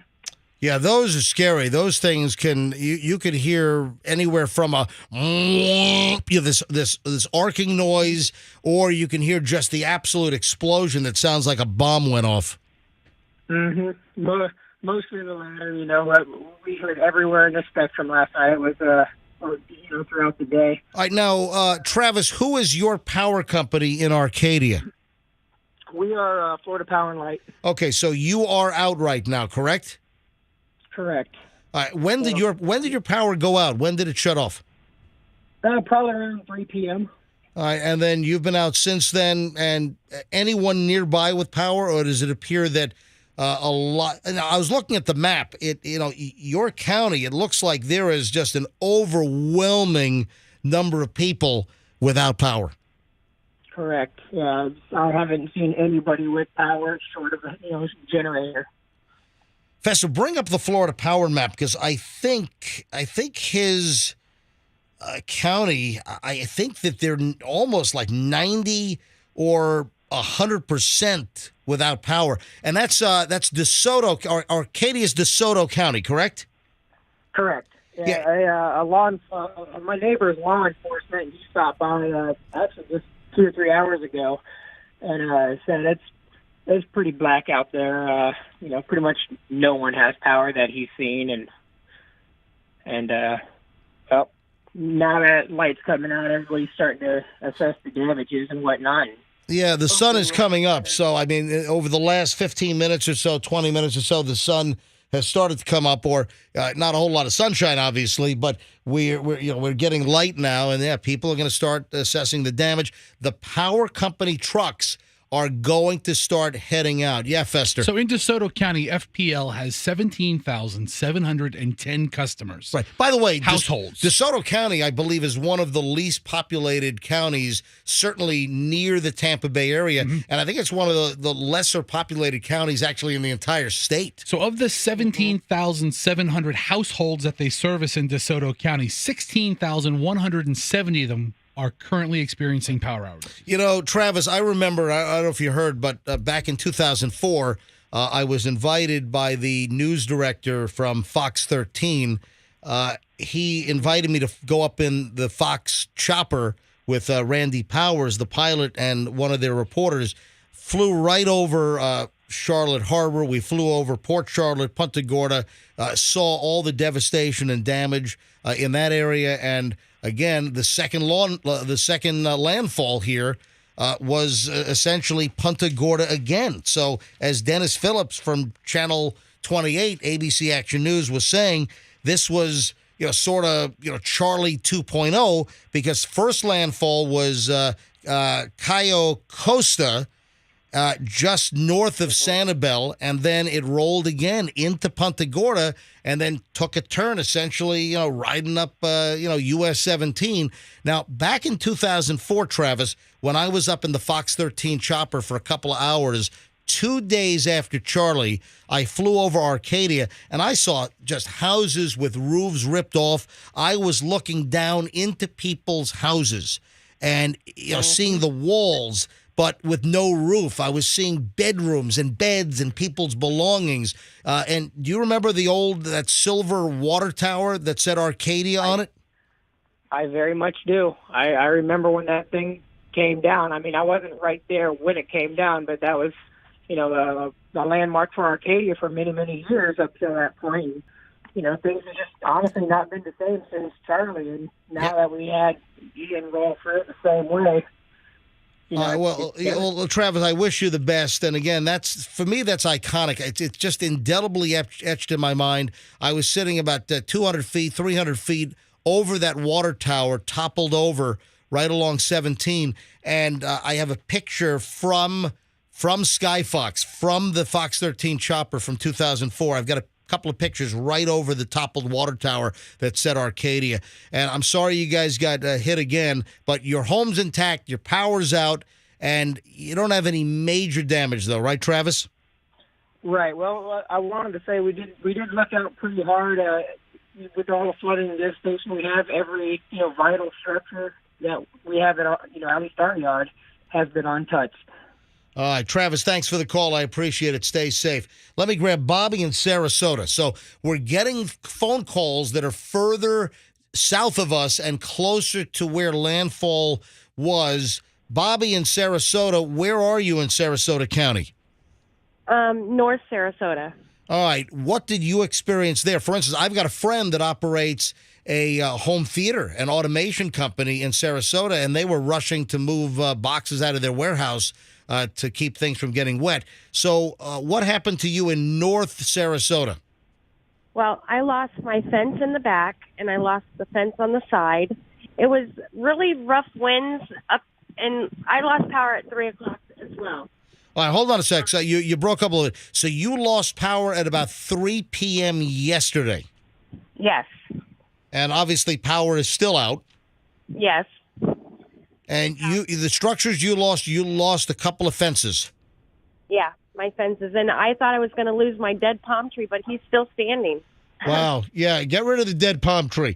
And what about your neighborhood? What about neighbors? What about rainfall? Any flooding? Any other damage that you're aware of? Friends, relatives, neighbors? No flooding around my neighborhood, but I do know that a couple of my friends, they are flooded, and they had a tree go right through their house in the middle of the storm. Oh, my God. All right, where was this? This was in about Bee Ridge Road. All right, so Bee Ridge Road, Sarasota, they took a tree right through the middle of their house in the middle of the storm. Yes. So did it cave in the entire roof? Is the house breached? Well, nobody was hurt. Nobody was hurt. Everybody was okay. But the house was breached and the house was opened up by the tree? Yes. Wow. Yes. But no one was hurt, so they were not in the portion of the house where the tree fell? Correct. Do you know what kind of tree it was? Was it a large oak tree or? I'm not quite sure. I think it was an oak tree. I mean, those are the ones that are really big. Wow. And, I mean, extensive damage to their house. Have you seen pictures? I have no idea, but I'm sure they are going to have pictures. Oh, wow. Yeah, homeowners insurance. Yep. All right, Bobby, thanks for the call from Sarasota. Thank you. All right.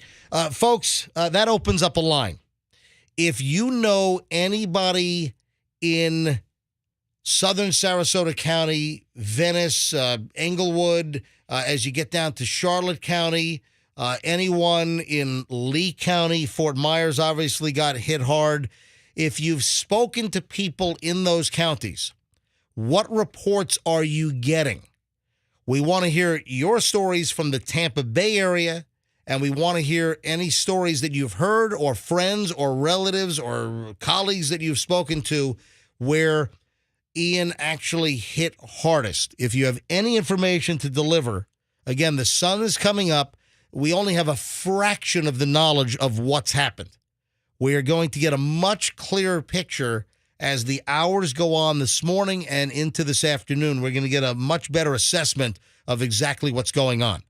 So, again, you can phone us up. Phones are open, 800-990-1047, 800-990-1047 gets you on the MJ Morning Show. Again, your stories from the Tampa Bay area, or how far south are you? You know, we just got Arcadia. We just got Sarasota.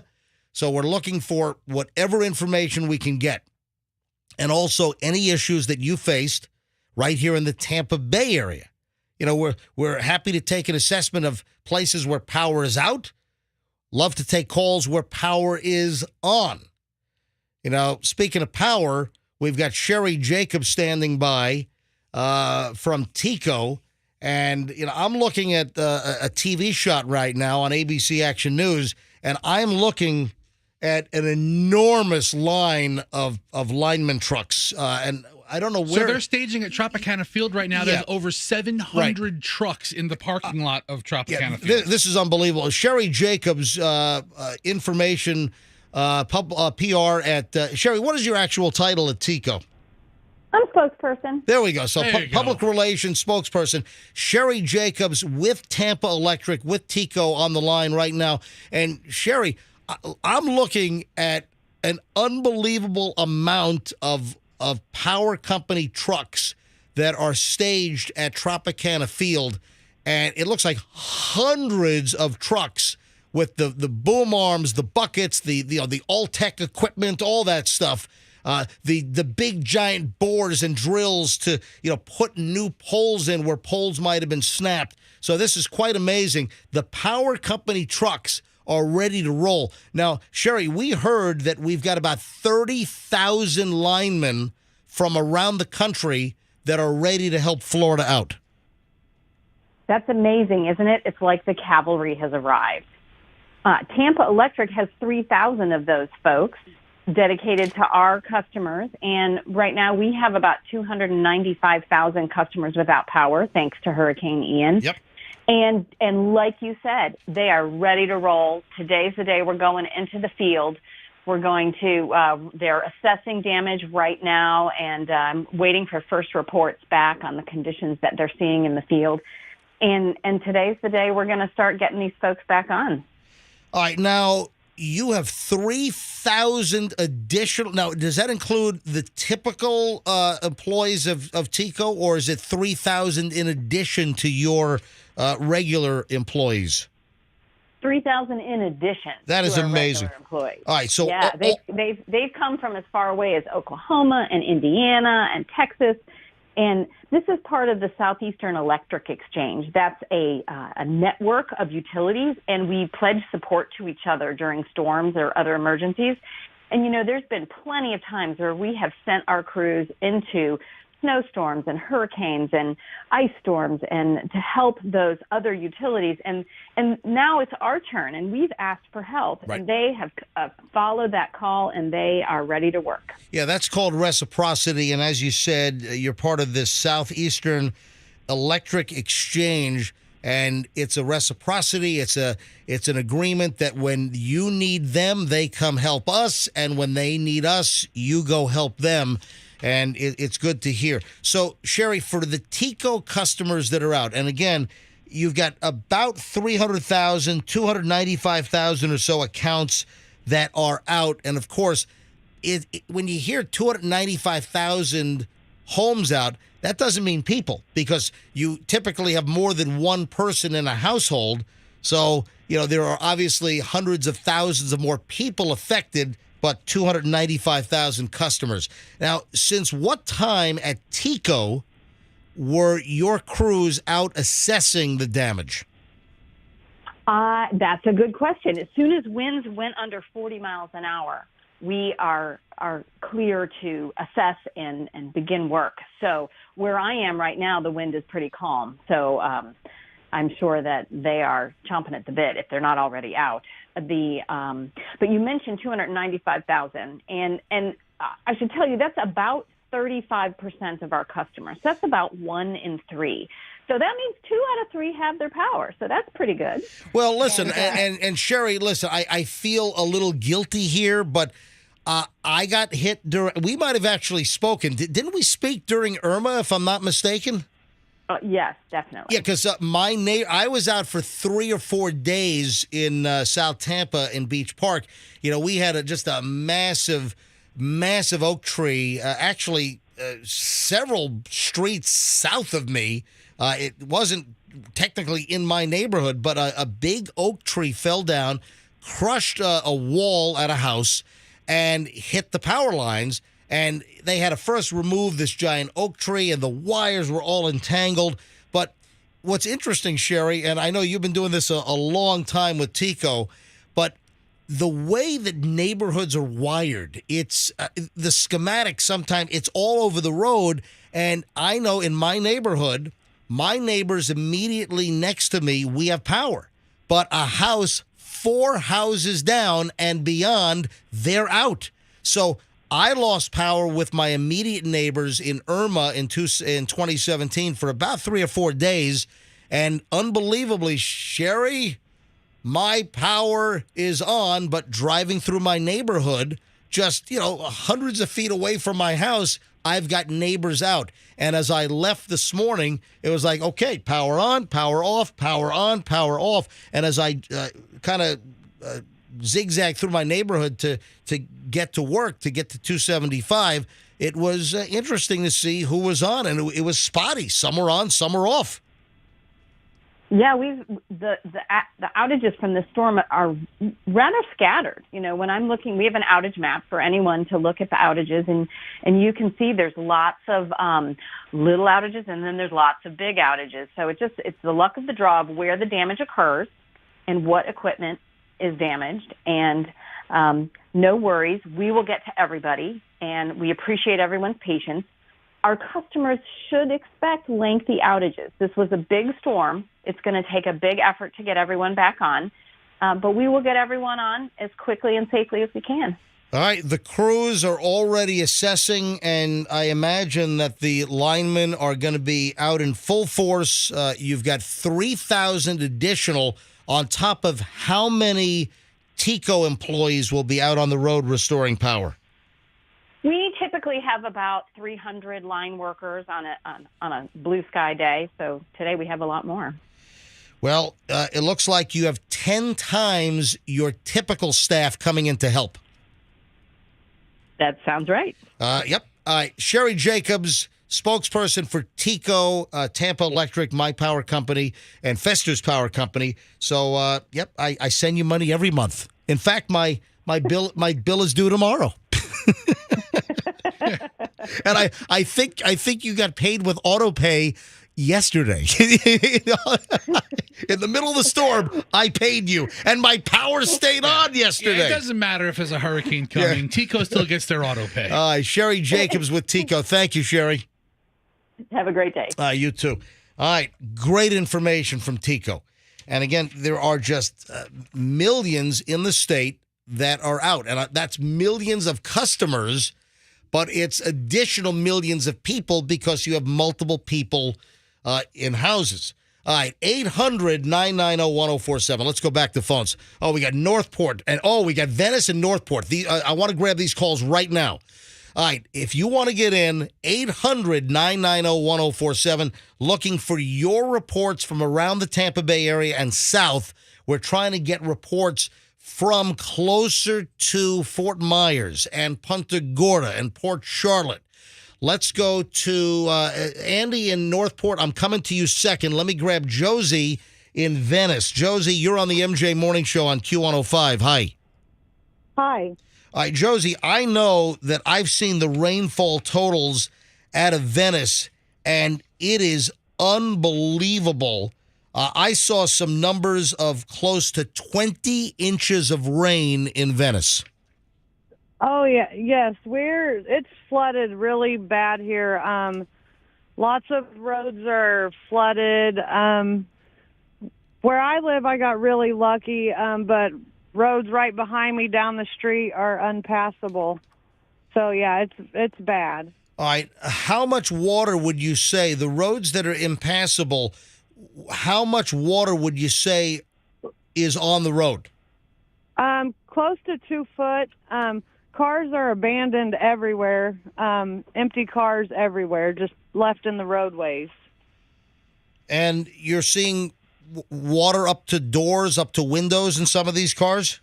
Yeah, up to the doors, yes. Mid-door, bottom of the doors, mid-door. Yeah, and obviously that receded. It probably was higher at one point. Yes. All right, what about where you are in Venice? Do you have power or no power? I have no power. I have noticed that there's some places that have power, but currently, for a majority, no power at all.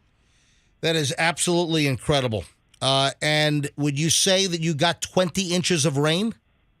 Oh, definitely. Most definitely. We got that, probably more than that in some places. It's just an absolute mess. This is my first hurricane too that I've ever experienced. So now, Josie, can you hold on a second? I want to conference call you because I've got Shay Ryan, meteorologist over at ABC Action News. Shay, part of the meteorological team at ABC Action News. I want to put you on conference call. I want to bring you on with Shay. Shay Ryan from ABC Action News. Shay, welcome back to the MJ Morning Show. Good morning. All right, Shay, I am conference called with you and Josie. Josie's in Venice, and Josie, they got every bit, apparently, of the 20 inches of rain that Venice saw. Josie was just about to tell us. Josie, this is your first hurricane. Where did you come from? I came from Indiana. I'm used to tornadoes. Yeah, so you're used to tornadoes. Now, Shay Ryan, ABC Action News, do we have a count on how many tornadoes were spawned by Ian? I don't have a count on that. I would say that in our immediate viewing area, I remember 2 or 3 tornado warnings. The majority of the warnings were south and east of our viewing area. Right, and Josie was telling us before you came on the line, Josie was telling us that cars are underwater, that there are just... Josie, how many cars do you think you saw underwater? Well, I didn't see... like I said, it was probably receded since we've been out, but like I said, we've drove past numerous cars that were just abandoned. And the water was at the bottom of the doors, maybe a little higher, but, the number of cars that are just left in the roadways and all of that is just, they're everywhere. That is so, Shay. Cars are abandoned and flooded and abandoned all over Venice, down in southern Sarasota County. And Josie, would you say that you are east or west of 41? Or what is it? Yeah, go ahead. Like right now, I'm on 41 right now. I'm trying to think. Yeah, so if you're heading toward Tampa, do you live on the left or the right? So if you're on 41 heading north to Tampa, so you live on the so she's going to be east side of 41, Shay. Okay. So how high would you say the water was at the peak? Did you already ask this question? Sorry. I did not. Absolutely. Go ahead. I'm not real sure. Like I said, I just got out probably about 30 minutes ago. To see what you were safe. Your home or where you were staying, your location was safe. Yeah, where I was at we got really lucky, but when we went out, my sister lives a mile down the road, and we can't even get to her house. The road is flooded. Yeah. So we were going to go down there, but I know she's okay too, but we were just trying to check things out. Right. So the house where your sister is, you can't get there because the roads are flooded in Venice. Right. All right. Now, you lost power yesterday afternoon. What about cell service? Did you lose cell service or did that remain on? No, I lost cell service. I didn't get my cell service back. Probably my phone started going off at like 4 o'clock this morning. All right, so you lost cell service at what time yesterday? It was probably about 6 or 7 o'clock last night. And it came back on about 4 a.m.? Yes. Well, who's your provider down there? AT&T. AT&T. Shay, any other questions for Josie before I let her go? Well, I was just, did your house flood or it's just the streets? No, just... she's breaking up a little bit, but I think she said just the streets flooded in her neighborhood. But how about your sister's house? She didn't flood either. All right. Do you know anyone that did flood in Venice? Not. I haven't heard of anybody yet. Okay. You got very lucky, especially with 20 inches of rain. Josie, thanks for phoning in. I really appreciate it. I'm so glad you're okay. Absolutely. All right, Joni, have a great day. Hey, I had a Northport caller on hold. Northport just dropped. If the Northport caller, because Northport was in that I would love to know how they are. it was Andy. Andy was phoning in from Northport, and Andy just dropped a second ago. Andy, if you're still listening, can you join us again? Try to get in. We just opened up a line, 800-990-1047, 800-990-1047. Andy, if you can try to buzz us back, because Shay, Northport had the eye wall for an extended period of time. Yes, and so not only heaviest winds, but heaviest rain in that area as well. That's certainly one of the areas that we have been very interested in, and as well from our standpoint in trying to get crews down in that area to assess what's happening. All right, so Tropical Storm Ian, that's what it is now. At the 5 a.m. advisory, it was a tropical storm. Shay, I have not seen the 8 a.m. intermediate. Anything new on the intermediate? Is it still a tropical storm? I am looking myself right now because I haven't seen the 8 a.m. Yeah, I mean, it just came out minutes ago. Yep. So at this point, 65 mile per hour wind, so still a tropical storm. And let's see, and based on the satellite image, looks like it's really falling apart as far as the organization goes as it's headed off the coast. It looks like the center, a little hard to tell by the satellite image, but it looks like the center may be just offshore. Yeah, you know what? I'm looking at the satellite image as well as the plotting from the National Hurricane Center, and it looks like it's right on the cusp of leaving near the Cape. Yeah. It's there really aren't any big updates from the National Hurricane Center with this one. I'm just breezing through it real fast. Yeah, absolutely.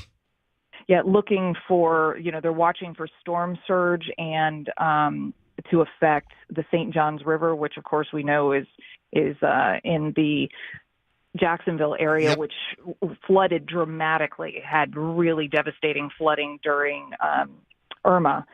And it's a similar path where, Irma went up and then off into the Atlantic with Jacksonville on the left-hand side of the storm. So it was getting a lot of that storm surge.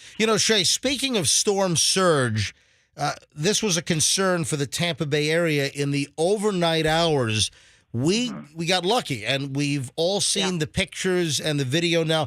I put up a bunch of pictures on my social media. So, folks, if you want to see what Tampa Bay looked like in my backyard, and I'm on a canal, I'm typically 6-7 feet deep. The water was totally gone, and I'm looking at a trickle of water down the center of this dredged canal, right as Tampa Bay it opens up at the end of my canal, and it was dramatic. And folks, if you want to see the images, I also took some images of my palm trees flying all over the place. I had some stuff. No trees fell at my house. I've got some royal palms at my house, Shay, and not the dead fronds, but perfectly healthy, totally green fronds just snapped off. And those things, those are the gauge, the thickness of the frond attaching to the tree. I'm not talking about where it peels off. I'm talking about snapped in half at the very thick part of the base where it attaches to the tree. And these perfectly viable fronds that would have been on the tree for probably months before they turned brown and got replaced, they just snapped off. I've got a big oak tree. I've got several big oak trees in my yard, and luckily nothing hit the house. But I had some medium-sized, large branches come down, and they came in my yard. They did not hit my house, luckily. But I definitely have cleanup damage in my yard. Right, and you compare that to, and we had the least of this storm. We really had minimal impacts when you compare it to where it made landfall. And that's what's, just so mind-blowing, I think, at this point. You mentioned the storm surge and the tide levels. At 7 o'clock this morning, we got an update from the National Weather Service, and the list of areas that still have negative water levels included Cedar Key, Clearwater Beach, St. Pete, Old Port Tampa, East Bay, and Port Manatee, all 3.5 feet or more below normal. Oh, and that's where I was headed, Shay, in that the storm surge, I was talking about the pictures I took. And again, folks, if you want to see the pictures of what happened in my house, if you want to see the Tampa Bay draining from my vantage point and see a canal that is totally emptied, my images are up on my social, on my Instagram. Go to Certified MJ Radio. That's Certified MJ Radio, and you can see the images, and I took some video out in the storm. You can see several things that I did on my Instagram. Go to Certified MJ Radio. You can give me a follow and see my images. But one of the concerns, Shay, and I heard it repeated over and over again, was that we were going to have high tide overnight, and with the storm pulling away, that the bay would start to fill back up, and it did. So where I am in Tampa Bay, on Tampa Bay, I noticed that the tide did come back up, but it was still drastically lower than normal. And one of the concerns, Shay, was that there might be a little bit of a surge with the water coming back in overnight. And I'll tell you now, where I am on Tampa Bay in the Beach Park area, not far from the Howard Franklin Bridge, there was no issue with any surge. Water levels were still a lot lower than expected. Right. I believe, off the top of my head, I believe it was 2 feet below normal as of this morning in the southern side of the bay. So again, with the north wind, that would be the area that would be most susceptible to any surge. And so at this point, there is still a forecast 1 to 3 foot surge possible through the day today, but we are not in a storm surge warning anymore. So at this point, it's just a watch and see, but it looks like it would be very, it's really a very minimal risk at this stage of the game. At ABC Action News, since we've last spoken, have you received any more reports in the newsroom of any further damage as the sun is coming up?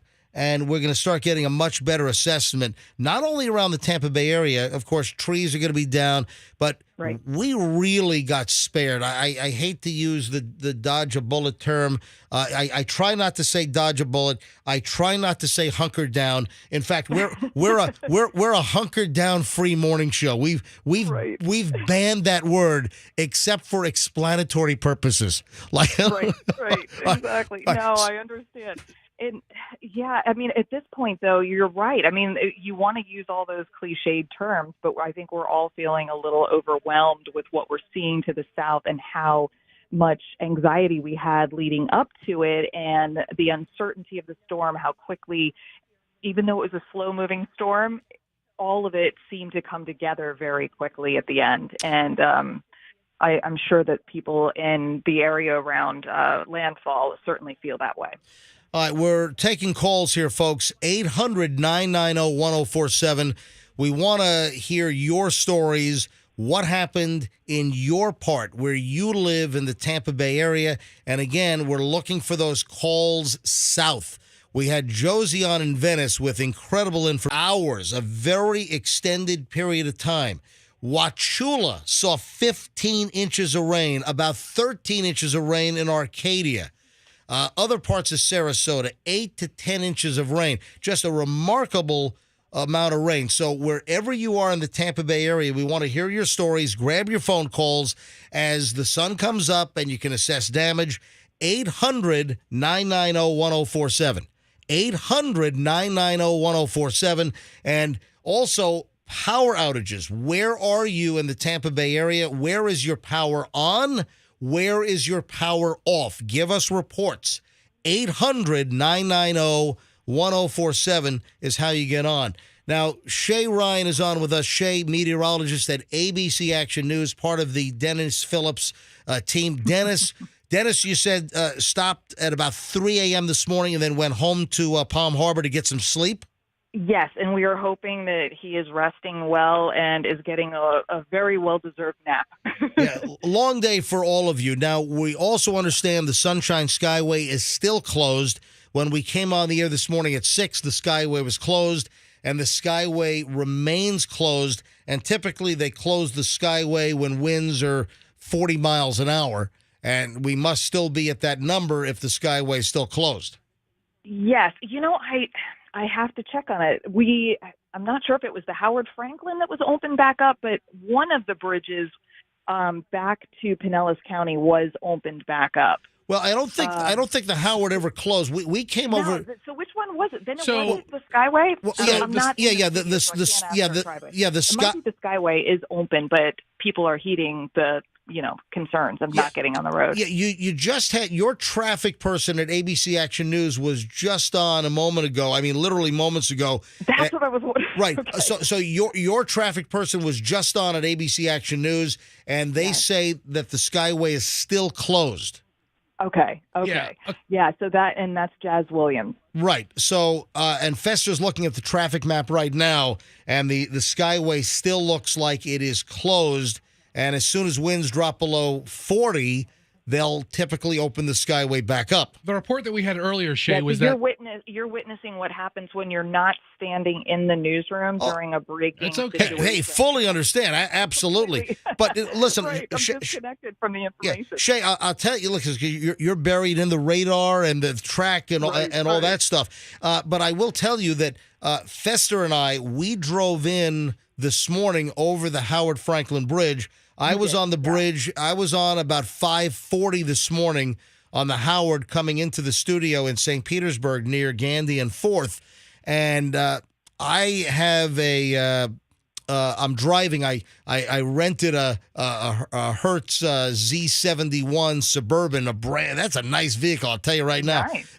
That Chevy Suburban, a Z71, it's a 2022. That is a nice vehicle, and I got it for the storm just to have a very high vehicle or a higher vehicle, and that thing was getting blown all over the road. So at 5:40 this morning, as I was driving in, I was getting pushed, out of my lane. That's how strong the winds still were this morning on the Howard, and there were virtually no cars on the Howard Franklin Bridge at all. On my whole trip in, I saw one car next to me as I was getting on. It was a Mustang, and there was another car about a mile ahead, so there was nothing else, nothing heading southbound on the Howard on 275, and then northbound from where I got on at Kennedy Boulevard all the way to MLK Ulmerton, there were zero cars going northbound. I saw nothing on 275, zero. Yeah, well, that's good that people are staying off the roads and doing what they should be doing during these gusty winds. But fortunately, conditions will start improving as we will continue to improve as we move through the rest of the day. MJ, I've got to go. We've got a little bit of a situation here, and. What's the situation?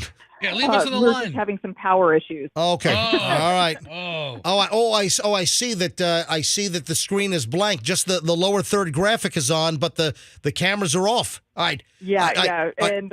So I'm in a studio that was vacant that now needs to be utilized to get us back on air. All right. Go run. Bye-bye. All right. Wow. All right. Thanks. Good talking to you. Bye-bye. Bye. All right. So as we're talking to her, the studio power goes out at ABC 28. We've got ABC Action News on one of our monitors here in the studio, and is that emergency lighting in the back? What is that? I see speckles of light on the. Well, hang on a minute. I think it's just dust on our screen. You know what? It is dust on our screen. Hold on. You know what? It's like food particulate. That's, my God.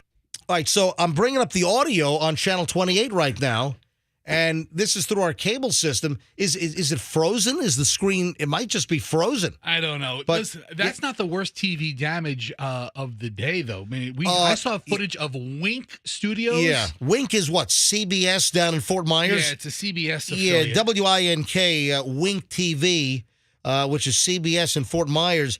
Their whole television station was compromised, right? I mean, you could see their studio with their cameras just in 3 feet of water, just like the big camera head sticking out. They were knocked off the air. The new about 8:30, they had to shut down operations. Yep. Their news desk is underwater. Yeah, that is Wink TV. Let's go back to phones.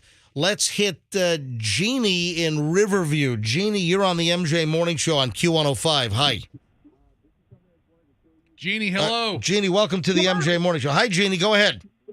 Hey, I'm in Riverview, and we got about 3.5 inches of rain here.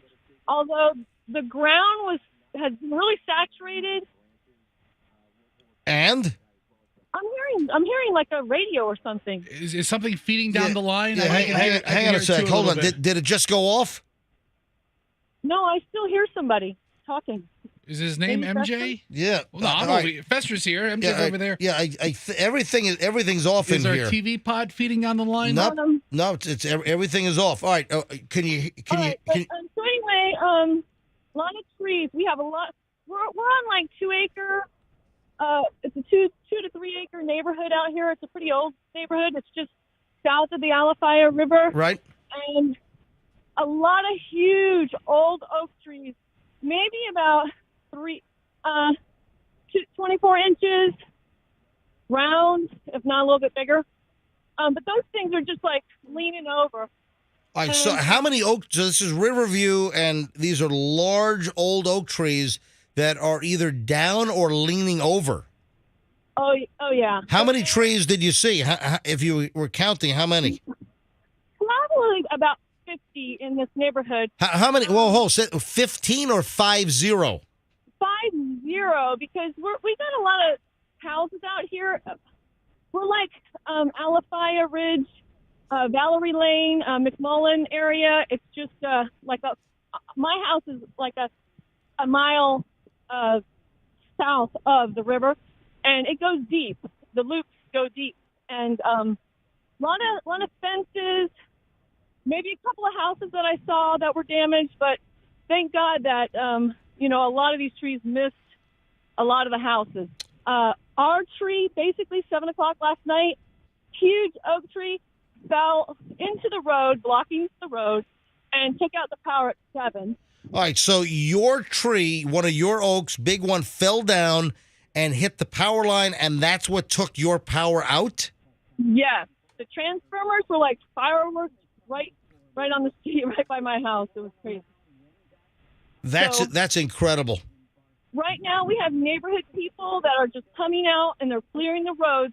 I don't think Tico wants that, but maybe they do, because when I called them, said an emergency thing, they said, we're going to be out there. Don't let anyone by the power lines. Tell them to do certain emergency things if they are out there. But it's like, I don't know. All right, there we go. It is Jeannie in Riverview with, she said that she thinks there are about 50 big oak trees down in her area. And again, Riverview, what are the big crossroads where you are? What are the big streets? 301 and Park Drive. We're just south. That road is just south of the Alafaya River. Excellent. Thank you for phoning in. Thanks, Jeannie. Hey, God bless. Thanks for calling in. Appreciate it. Let's go to Wauchula. Wauchula, center of the state. And again, the hurricane, again, tracking through Punta Gorda, again, up through the center of the state. Victor is in Wauchula. Victor, you're on the MJ Morning Show on Q105. Hi. Hey, can you hear me?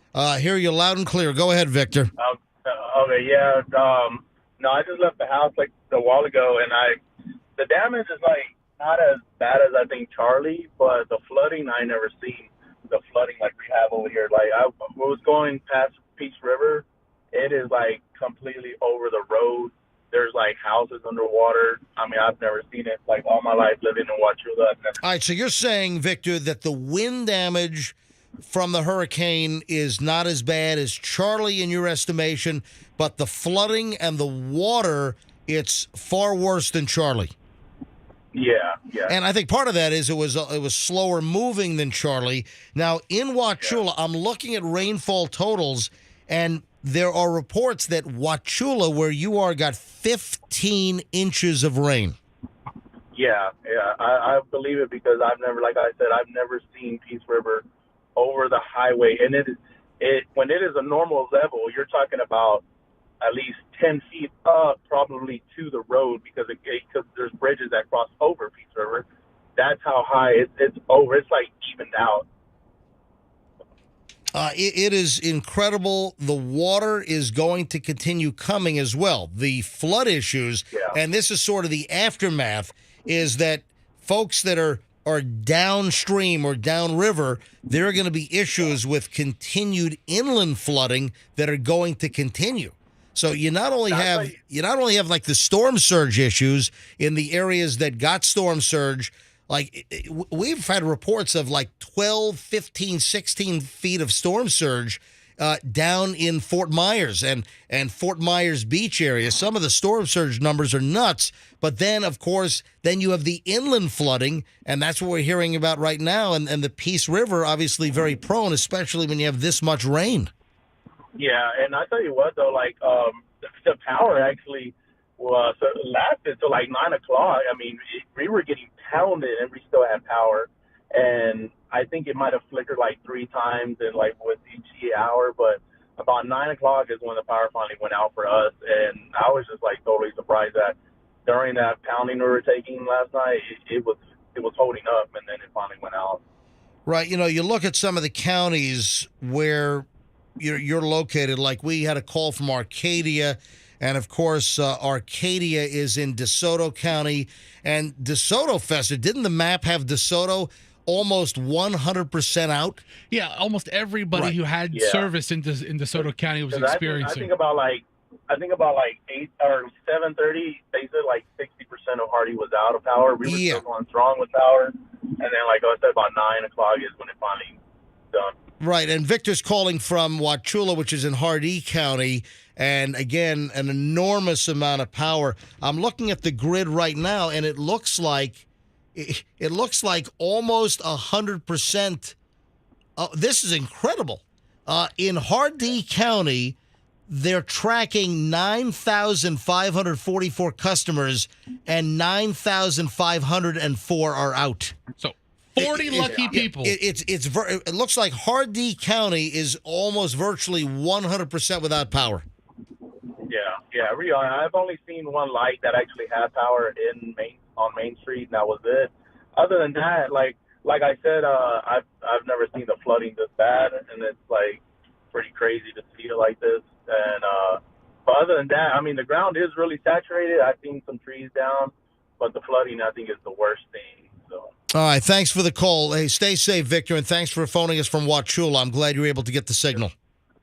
All right, thank you, too. Thank you, buddy. All right, opens up a line.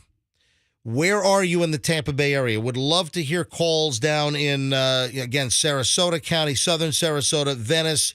If anyone is listening down in Charlotte County, wherever you are, we're taking calls. Let's get reports here from around the Tampa Bay area and south. 800-990-1047 here on the MJ Morning Show. 800-990-1047 is how you get down. Frank is in Tampa. We apparently have Frank with a tree that fell on his house. Frank, you're on the MJ Morning Show on Q105. Hi. Hey, power went out at 4:30, and then about 8 o'clock heard this big crack and went outside and found out almost an entire huge oak tree had fallen on my house. Where are you in Tampa? I'm in Seminole Heights. How big is the oak tree? Oh, it's one of those ones that's one of those huge ones that's like, I don't know. Like a live oak, or is it a grandfather? Live oak, yeah. Yeah. And then how much damage to your house? Well, strangely, it doesn't. I got to get back there and look at it, but there was no water intrusion. Couldn't see any holes in the roof, but it's laying on the entire house. And well, that's luck, Frank. That is lucky, because we see the pictures. We've already seen them this morning. We've seen the video and the images of trees that will fall on a house and will just cave the roof in, where there's a total breach of the roof. Rain is getting in. The elements are getting in. So it's unfortunate that you have a tree on the house, but it sounds like the structural integrity of the roof held up, and it's just a matter of getting the tree off the house. I hope so. We didn't get much rain, so I'm afraid, a rainstorm might come and find out the roof isn't that great. So. All right. Now, Frank, how much experience do you have with removing trees? Too much. Oh, okay. Well, and the reason why I say that is because I heard somebody earlier from a hospital saying now we see the after storm injuries come in, people falling off of roofs, chainsaw accidents, chainsaws, misusing a generator. Listen, there's a lot of these things that we need to talk about. Hey, Frank, I wish you the best, and keep us up to date, okay? All right, thank you. Thank you, Frank. All right, that opens up a line, 800-990-1047. Where do you have power? Where don't you have power? Are you in an area that got hit hard? Are you in an area that flooded? Are you in the southern portion of our listening area? Are you closer to where Ian made landfall? Do you have friends or relatives that you've spoken to in Fort Myers? Extensive flooding in Fort Myers. Extensive storm surge along the Gulf Coast down there, Fort Myers Beach. We know that landfall was actually made at Cayo Costa, which is north of Sanibel. It's a state park. It's only accessible by boat. So initial landfall was on that small barrier island of Cayo Costa, and then it made secondary landfall in Punta Gorda, of all places, again, right where Charlie hit in 2004. All right, so 800-990-1047 gets you on. 800-990-1047. That's how you get into the MJ Morning Show right now. We got a number of audio bites I want to get to in just a bit. Okay. We'll also speak with, again, our partners at ABC Action News again in just a bit. Looks like they're back on the air. They've had some studio and electrical issues several times. That's what happens when you have a storm like this. And we didn't even really get the brunt of it here. But, again, the aftermath of the hurricanes and tropical storms, we see the after incident accidents, and again, people that will fall off roofs and ladders. Be extremely careful. Power lines. Folks, if you see a power line down, assume it is hot. Stay away. Power lines that are down, automatically assume that they are charged, that they're electrified, and those things will electrocute you. They will kill you. Stay away from down power lines. Call 911 and have that taken care of. But don't get near the power lines. Chainsaw accidents. Of course, people running generators. I sure as hell hope that we do not hear about carbon monoxide poisoning. Make sure your generator is not in your garage, not in your house, not on a porch or a lanai that is not properly ventilated. You don't want carbon monoxide getting sucked into your house, because it seems that when we have these storms, we hear about poisonings. I know we've heard of stories where whole families have died because they were poisoned with carbon monoxide. Be extremely careful with any generator usage, please. Let's keep the after incident injuries and incidents at an absolute low as well. Let me grab Stacy. Stacy, you're on the MJ Morning Show on Q105, and your brother, you say, is just east of Cape Coral. Yes, he is just east of Cape Coral, and we heard from him partway through the night. Yeah, because what we've heard, and Stacy, we heard this from Shay Ryan a little while ago on the program here. Shay Ryan, who's one of the meteorologists over at ABC Action News, she made a specific point to say that there have been very few reports out of Cape Coral, and if you have very few reports, that typically means that communications are down, that contact is non-existent. So it sounds like you had trouble, or it was spotty getting hold of your brother? We got him right when they were in the eye wall, and he lost part of he had a detached garage, part of the roof on that, and the faucet on his house, and then he was able to text. Whoa, hold on a sec. All right, so a detached garage lost part of the roof, and did you say a faucet on his house? No, I said that wrong. The faucet. He lost some of the siding, and he has a water system that blew completely off his house. He has a additional water system. Like a cistern? What? Like a water collection device? No, like how they get their water. They have a whole water system. He's out in the boondocks. So like a well and a pump. Like a well, yeah, there you go. Like a well and a pump. Okay. Yeah. Kind of, yeah. So that was gone, but they were able to text us this morning. It was real brief, so we don't know any more damage that they have. That's all we heard. And then I did hear from someone in Cape Coral. Yes. About 5 hours ago. She said they were okay at that point, but that was kind of it. It was real brief. So, yeah. All right, so damage just east of Cape Coral, where your brother is. Stacy, thanks for phoning in. Appreciate it. You're welcome. Bye-bye. Oh, here's a good piece of advice. And again, listen, any tips, any advice, any observations, any power reports, if you're in the Venice area, if you're in Northport, we would love to hear from you further south. What are you seeing? What are you hearing? 800-990-1047 is how you get in. Any tips, observations, your power, on or off? Where are you? We're sort of taking a little bit of an inventory around the Tampa Bay area in the aftermath of what we got the periphery for the most part. In the immediate Tampa Bay area, we were in the crosshairs. We were a bullseye.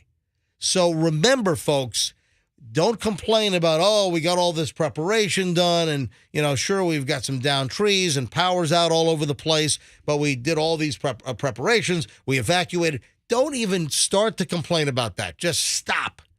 Because all you have to do is look at the absolute devastation and the images, the video and the pictures that are going to come in over the next couple of days out of Southwest Florida, out of Cape Coral, out of Fort Myers, out of Venice, and the center part of the state, Wauchula, Arcadia. When you start seeing some of these images and you look at some of the storm damage, for instance, probably Pond Island, Captiva, Sanibel, we've got the whole causeway, the road leading up to the bridge to Sanibel is gone. There is a large chunk of the road that is missing. Massive piece of the road has been pushed out. You can't get to the Sanibel Bridge right now by vehicle. It is gone. All right, so let's go back to phones. 800-990-1047. 800-990-1047. Kathy is in St. Petersburg, and this is actually a very good tip. Go ahead, Kathy. Hey, I just want to remind people that if the intersection lights are out, please make it a four-way stop or we're going to end up killing each other. Yeah, and that is the law. So if the traffic lights are out, don't assume that you've got the right of way. If you hit an intersection anywhere and the traffic lights are out, four-way stop. Everyone stop. And typically the right of way goes to the left. Isn't that correct? Am I thinking correctly, Fester, that right of way, if you're going straight, the car to your left has the right of way first, and then yeah, make eye contact with the other drivers, and to the left gets the right of way. And then proceed slowly. Just even when you make a full stop, don't floor it. Just everyone go very slowly so we can avoid collisions. Law enforcement, they have enough to worry about right now. We don't need law enforcement having to get tied up with accidents in the middle of this. Yeah, the rules of the four-way stop is whoever stops first gets the right of way. If two cars stop at the same time, the person to the left gets the right of way. Kathy, great call. Anything else? Well, I mean, we all know that it's the law, but I'm standing here on 5th and 28th in St. Petersburg, Florida, and the intersection is out. But people don't care, and we need to slow down because these people are running through these intersections and not stopping. Yeah, stop. Yeah, absolutely. Kathy, so you're watching the people fly through intersections with no working traffic signals. Exactly. Yeah, that's just a T-bone. That is an accident, a serious injury. Call Kemp Rouge and Green, your car accident team, if someone runs into you.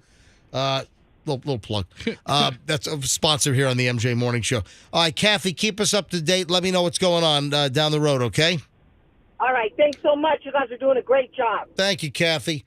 Let's grab Jamalee in South Tampa. Hello, is it Jamalee? Am I pronouncing that correctly? Yes, Jamalee. I'm sorry. Yeah, there's two N's here. Oh, it looked like a big M. We have a very small font, so the two N's look like an M. We have a very small font on our call screener. Janalee. All right, Janalee, you're on the MJ Morning Show. Hi.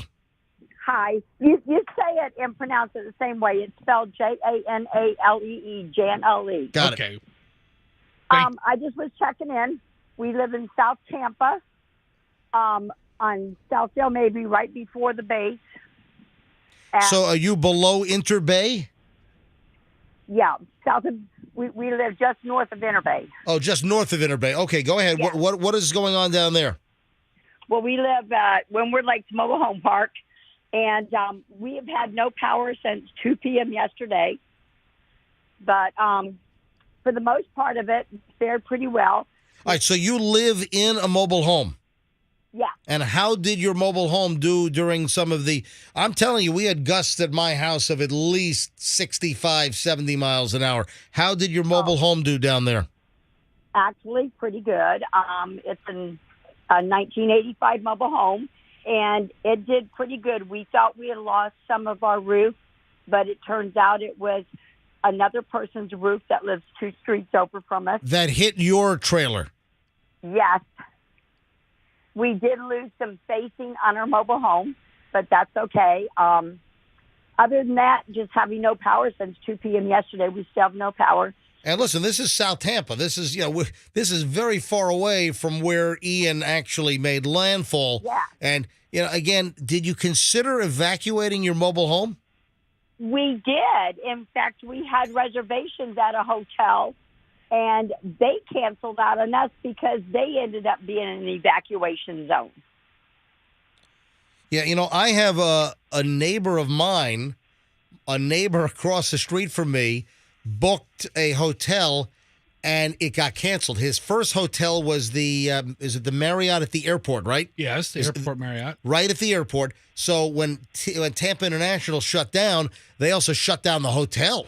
Yeah. Oh. So that was his first hotel. So they canceled his reservation. Then he made a second hotel reservation, and they canceled his reservation there.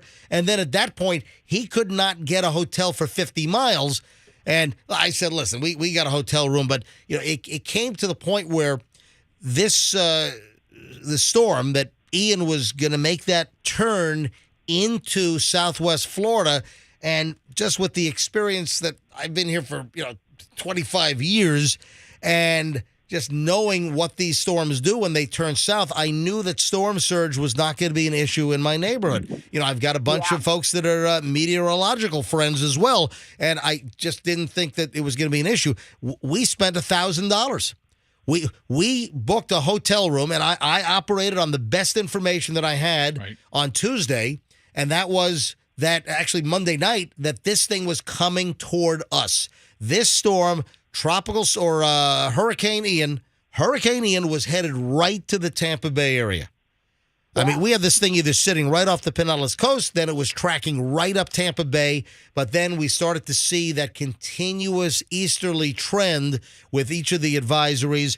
We were tipped off first by the Euro models that were taking it into, first it was like southern Sarasota County, and then it kept moving and pushing further to the south when it was going to make that easterly turn. And, of course, we now know that ground zero, that landfall was made at Cayo Costa, the barrier island, and then into Punta Gorda is where the second landfall was made. Hey, thanks for phoning in. I'm glad you're safe, Jenna Lee.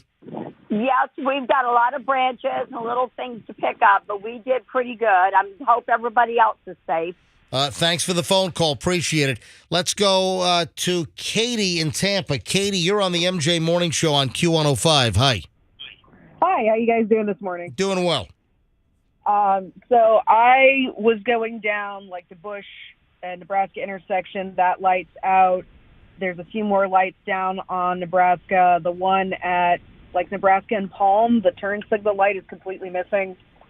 You got a lot of signs down, a lot of like trees and large branches down. Bay Shore is a disaster.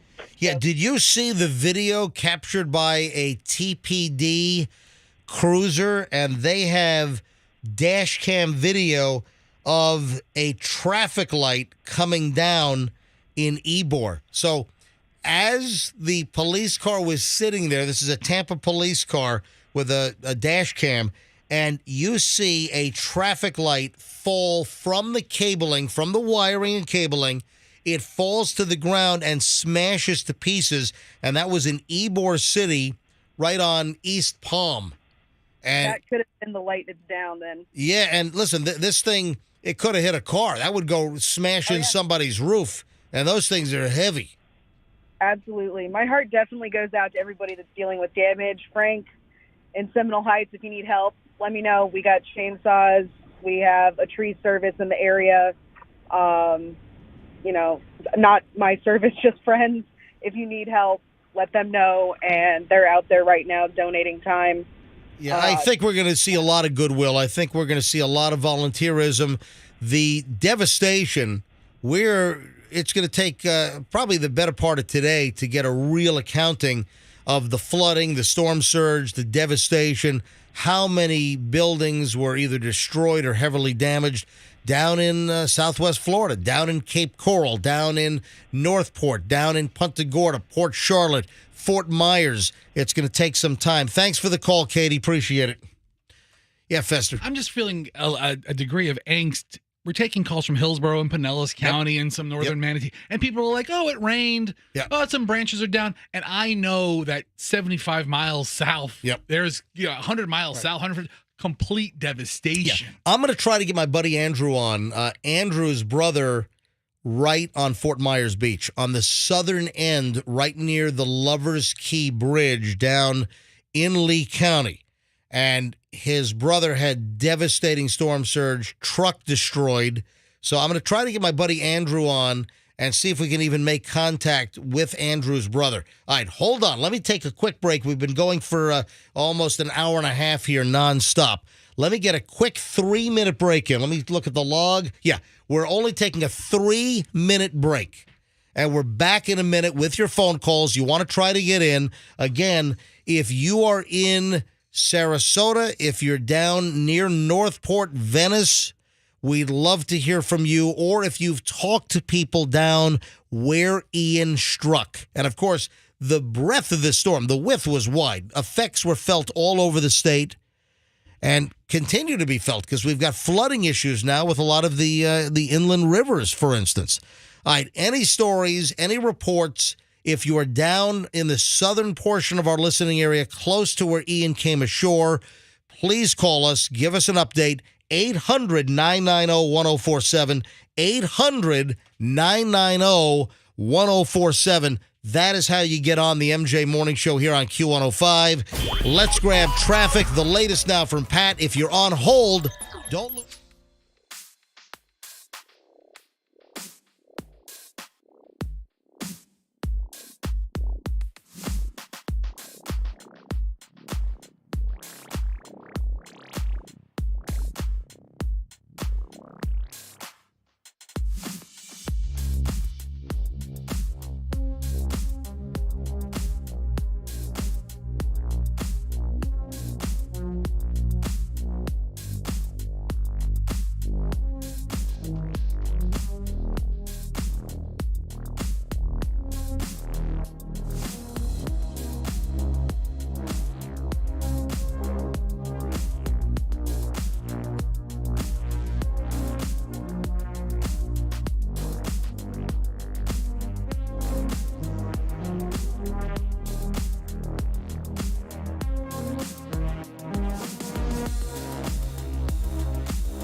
MJ and Fester in studio. It is 8:50.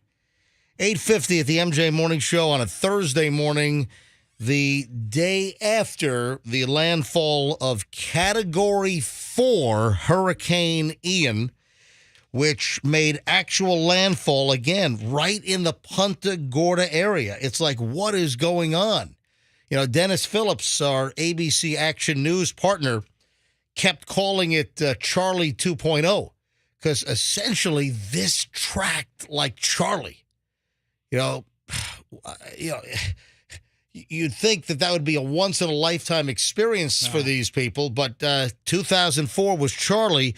And remember, I remember the anxiety, the angst that we feel each time. Same thing with this storm, with the Ian. Remember, Charlie was headed right for the Tampa Bay area back in 2004 and then did that same kind of hook right into Port Charlotte, Punta Gorda, back in 2004. And we experienced the same thing here. That with Ian was tracking right toward the Tampa Bay area. We were in the crosshairs. We were the bullseye. And again, it made that turn. The Euro models were correct, making that turn, and it put it right again into Punta Gorda. And you look at that area, even Fort Myers Beach, there was extensive flooding. A 155-mile-per-hour Cat 4 monster came ashore yesterday. Got some audio bites I want to play. If you're on hold, stand by. If you're on hold, we'll go back to phones here in just a second. I just want to play a couple of audio bites. For instance, Jim Cantori from the Weather Channel. You know, some folks here were saying, uh-oh, because Jim Cantori originally came to Clearwater Beach. Right. And there's this old adage that wherever Jim Cantori goes, you don't want to be there. And, of course, longtime Weather Channel guy, Jim Cantori, he came to Clearwater Beach first. But then, obviously, as we were seeing the tracking differences, obviously the Weather Channel crew, they got into their vehicle and they hightailed it down to where landfall was projected. So Jim Cantori was down in Punta Gorda. So he ended up where actual secondary landfall was made. First, it hit the barrier island. It hit that Cayo Costa, Cayo Costa, which is a little barrier island just to the north of Sanibel, and it's just south of Boca Grande. And that was first landfall, and then it moved into Punta Gorda. That was technically second landfall, and that's where Jim Cantori was. Did you see the video of him getting hit by a tree branch? Yeah, I saw it. This guy's a lunatic. I mean, I think I'm over his act. Right. Standing in the middle of this horrible, horrible storm. And it hit him like right in his legs, and he kind of knocked him down. He wasn't expecting it, obviously. But, man, I just want to get my hands around Jim Cantori's neck and say, listen, buddy, get inside. He's doing what nobody should be doing. At some point, we're going to have a reporter die. Luckily. The flying debris is the problem. Well, here, listen to the flying debris. And he's just standing there. It's sort of, you know what it is? It's weather porn. You can't not watch it. It's weather porn, and he stands there, and he holds on to signs while he's getting blasted with water and wind, and it's sort of a game, I guess. I don't know what. Why does a reporter have to stand in the middle of the driving rain and get blown all over the place? Why do you have to do that? What does he do the rest of the year? I don't think nothing. I've ever seen him like in the spring. Nothing. Zero. Hurricane season, boop, here's Jim Cantori. Guy works 4 days a year. That's it. That's what it feels like. That's it. Anyway, this is audio of Jim Cantori down in Punta Gorda. It just came flying by. All right, you know what? I think I'm just going to come in here for a second. Yeah, you think so? You think you might want to just come in here for a second? So, he gets hit with a flying branch. All right, let's listen to the whole bite. He gets hit, then he finally comes in, then he is getting blown so hard that he grabs onto a sign. Already next to him, there's like a street sign and a stop sign that's bent over, a metal pole that's been folded over on the ground. He's holding on to another sign. It might have been like a one-way sign. All right, so, again, here's the rest of the Jim Cantori Weather Channel clip. This is down in Punta Gorda yesterday afternoon. It just came flying by. All right, so there's the tree. It's like a tree. And this thing could have clocked him in the head. But it took out his feet, and it could have been worse. This is just a big old branch of a tree that comes flying at him. All right, you know what? I think I'm just going to come in here for a second. Yeah, why don't you not go out there at all in the first place? That's my guess. I'm telling you, it's Weather Channel porn. Overall, it's not an enormous branch that gets him. It's about a 6 or 7 foot branch. Dude, that would take an eye out. If that hit him in the face, if that thing came at him like a spear or a missile, that would have broken the guy's face. So you see him here hugging the one-way sign, and then the street marker sign is on the ground. Yeah, it looks like is that a stop sign with it might be a stop sign with a street. Yeah, it looks like a stop sign with the street, the roads, the crossroads up on top, and then a stop sign on that same pole. And that's gone. That's been just bent over. It looks like it's barely attached to the ground, but it's totally scraping the ground. And there's Jim Cantori holding onto a one-way sign, almost gets taken out by the tree branch, and then the tree branch gets blown away, and it's going like 10 miles an hour down the road. I don't know that I ever need to see another reporter standing in a storm like this. Yeah. I'm over all of it. So here's the wind. Still blowing. Just give me a second. Jim, you all right? All right, so then it sounds like one of his crew says, Jim, you okay? I'm all right. I'm fine. I'm fine. You just can't stand up. Well, duh. You shouldn't be out there, Jim. Yeah, I can't stand up. So the guy's lucky that he wasn't his face would have been caved in if that branch would have hit him like a spear. All right. All right, I'm gonna let you guys look at the pictures, okay? And I'm gonna stand behind this wall a little bit because I'm just getting blown over. I mean, honestly, is there any other way for Jim Cantori to leave this earth? Is there any other way for him to make a living? I mean, can you do anything else, Jim? Let's go back to phones. 800. Oh, you know what? Let me grab. If you're on hold, hang on a minute. So Plant City, Tampa, Charles and Riverview. Oh, Leon from the boat is back on hold. The one guy I'm looking forward to talking to. Yeah, we spoke to Leon, who is staying on a boat in Sarasota. On the water, he was staying on a boat during all this mess. Well, I guess it's a good sign he's trying to call us, right? All right, let me call my buddy Andrew. Andrew Gunther, his brother had devastating damage down in Fort Myers. So he just tried to get a hold of his brother because we were going to try to call his brother this morning, but his brother's not picking up. So let me get Andrew on the phone here quickly, and then we'll go back to your phone calls. What, I got to hit a 9, I guess? I don't know. Phone line's not hard. No, I got to hit a 9.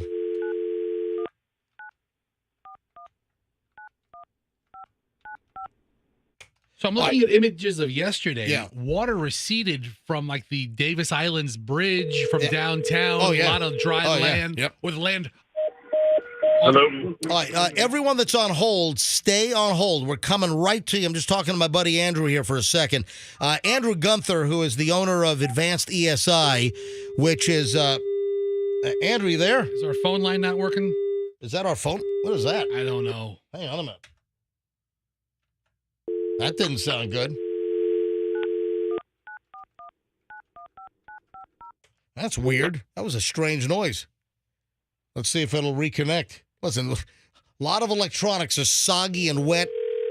Let's try again. Hello? Yeah, Andrew, can you hear us?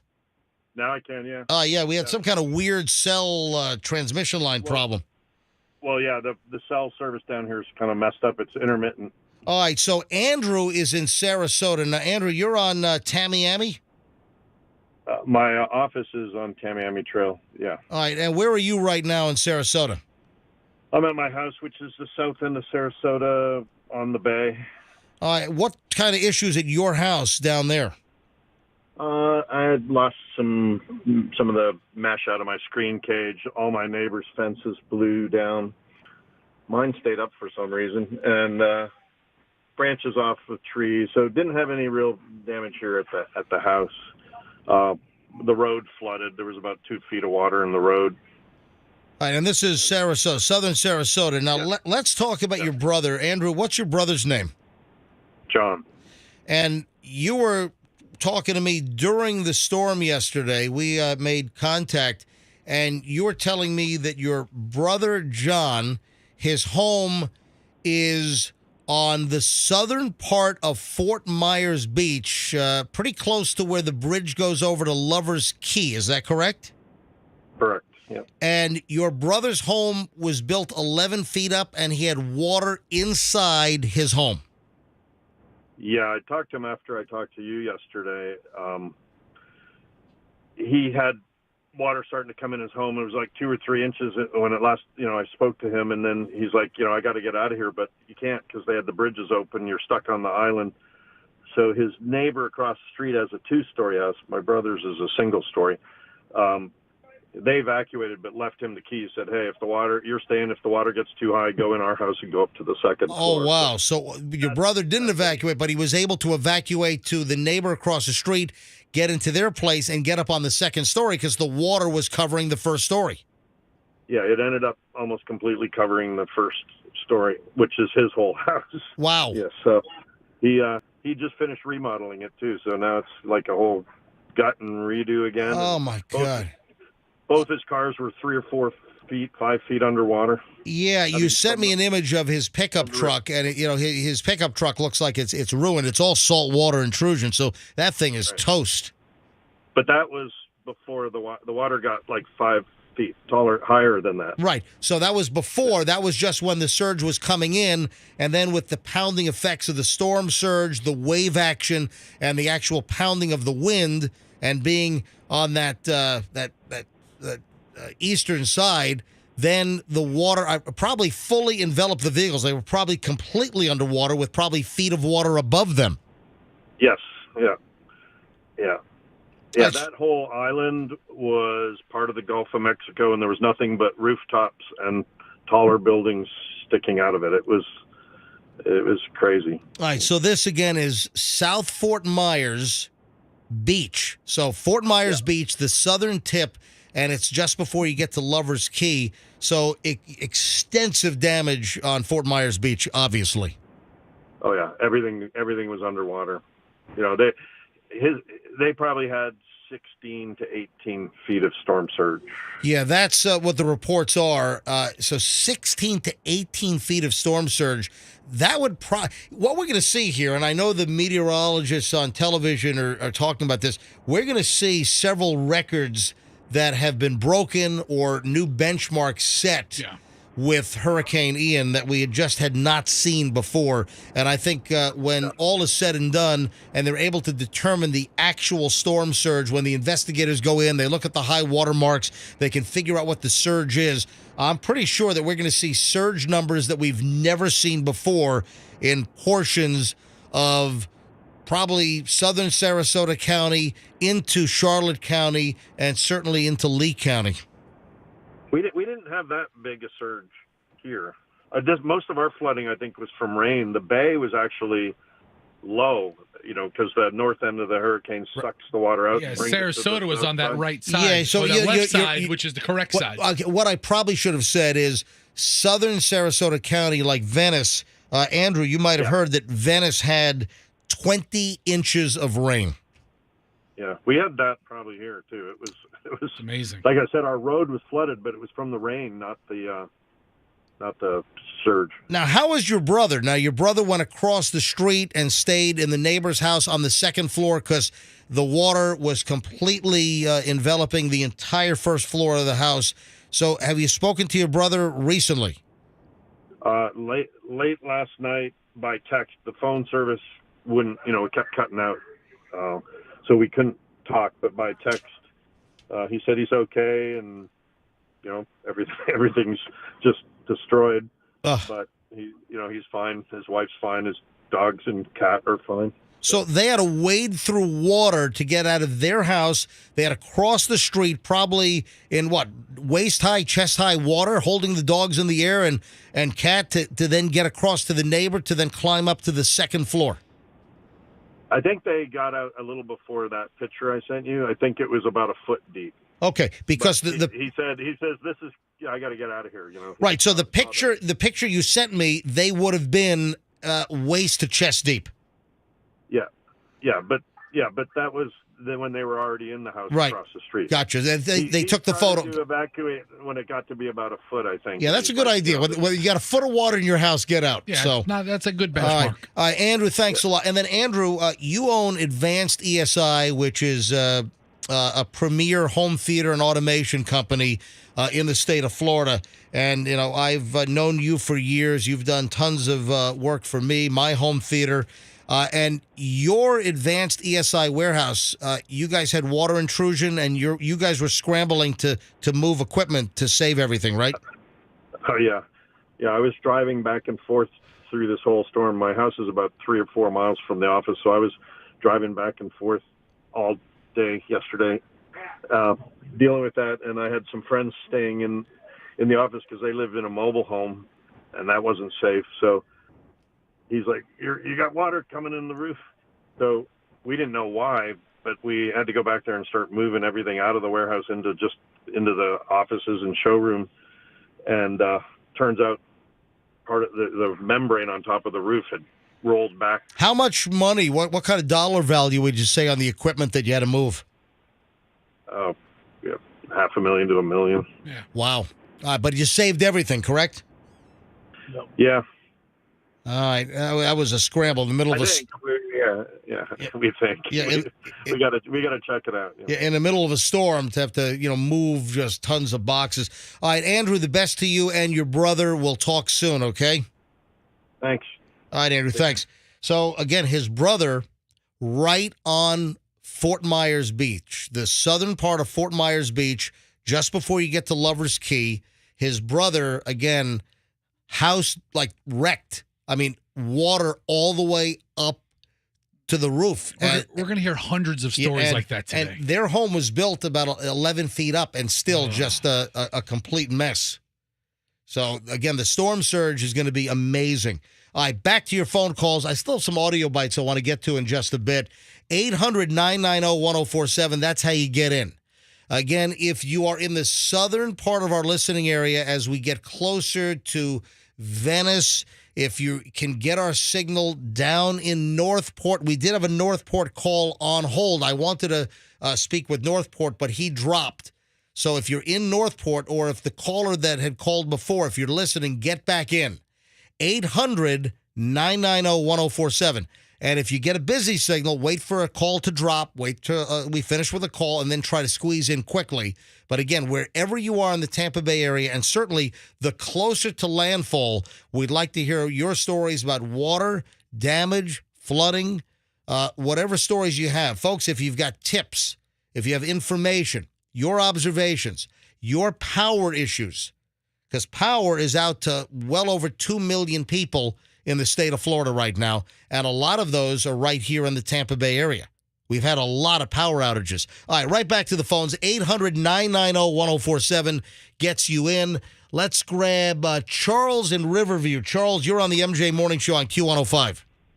Hi, good morning, MJ. This is Charles. I usually I'm cutting up on your show and everything, but this is kind of a time to be serious. Yep. What do you have in Riverview, or what do you know? Well, I'll tell you, my shed was completely destroyed. All of my belongings that was in the shed is completely strung all over the place. The power lines down here in Riverview are down in certain places. So your shed was ripped apart? Yeah, it was ripped apart. Was this like what, an 8x10? What size shed? It was about an 8x10, and there was an air conditioner that was on top of our roof. That got ripped up, and there's a lot of damage. Of course, my sister Linda, she opened up her house to us. We live on the river, and I went down there, and there's limbs and tree limbs and and down lines. What about flooding from the river? Because we've got a lot of inland river flood issues now and flash flood possibilities. What was the water level of the river? The river did crest over the embank. It came up, but not as far as we anticipated that it was. Yeah, but we're not out of the woods because you're going to have upriver water that's still going to be coming down. So the flooding issue could actually get worse over the next day or so. By far worse. That's why we're gonna stick it out with my sister for at least one more day until. Gotcha. And what river is it in your backyard? Alafai. It is the Alafai. Gotcha. River. Okay. We live in the Hidden River Resort on the Alafai River. All right. Well, thank you, Charles. I appreciate you phoning in. Charles, keep in touch with us. Leon. Oh, I'm looking forward to this. All right. Leon, he called us yesterday. Leon was going to stick this thing out on a boat on the water in Sarasota. Leon, first of all, if you're calling us, you're alive. Yes, sir. Thank you for hosting this great show. I really appreciate listening to all the individualized and localized reporting. That's very informative. I think it's true news reporting, so thank you very much for that. And, yes, I had to call back to let everyone know in case they were worried about me that I and the boat made it through okay here in Sarasota, just behind Siesta Key, in some little mangrove islands and out on the bay. And it's actually going to be a nice, breezy Caribbean-type day today, I guess. Now, what did you experience during the height of the storm? Well, there was a lot of tension and stress because this is the first time I've taken this particular boat. It's a 35-foot catamaran with 2 hulls. And I wasn't sure how strong this type of boat would be going through a hurricane because they're really designed more for coastal sailing and not for going out in the middle of the ocean, you know. And also not for a Category 4 hurricane. I don't know too many boats that are designed for a Cat 4. Yeah. Well, as I mentioned yesterday, I did go through Irma in front of the Coast Guard station down at Fort Myers Beach on a single monohull catch type boat that weighed 13,000 pounds. And you were in that boat during Irma in 2017? Yes, sir. It sounds like you've got a boating death wish. I'm just saying. Yeah, so, well, not a death wish, but I live on boats. I spend days and nights, and I've been on it for nearly 10 years. I get it. I know plenty of people that live in houses who evacuated.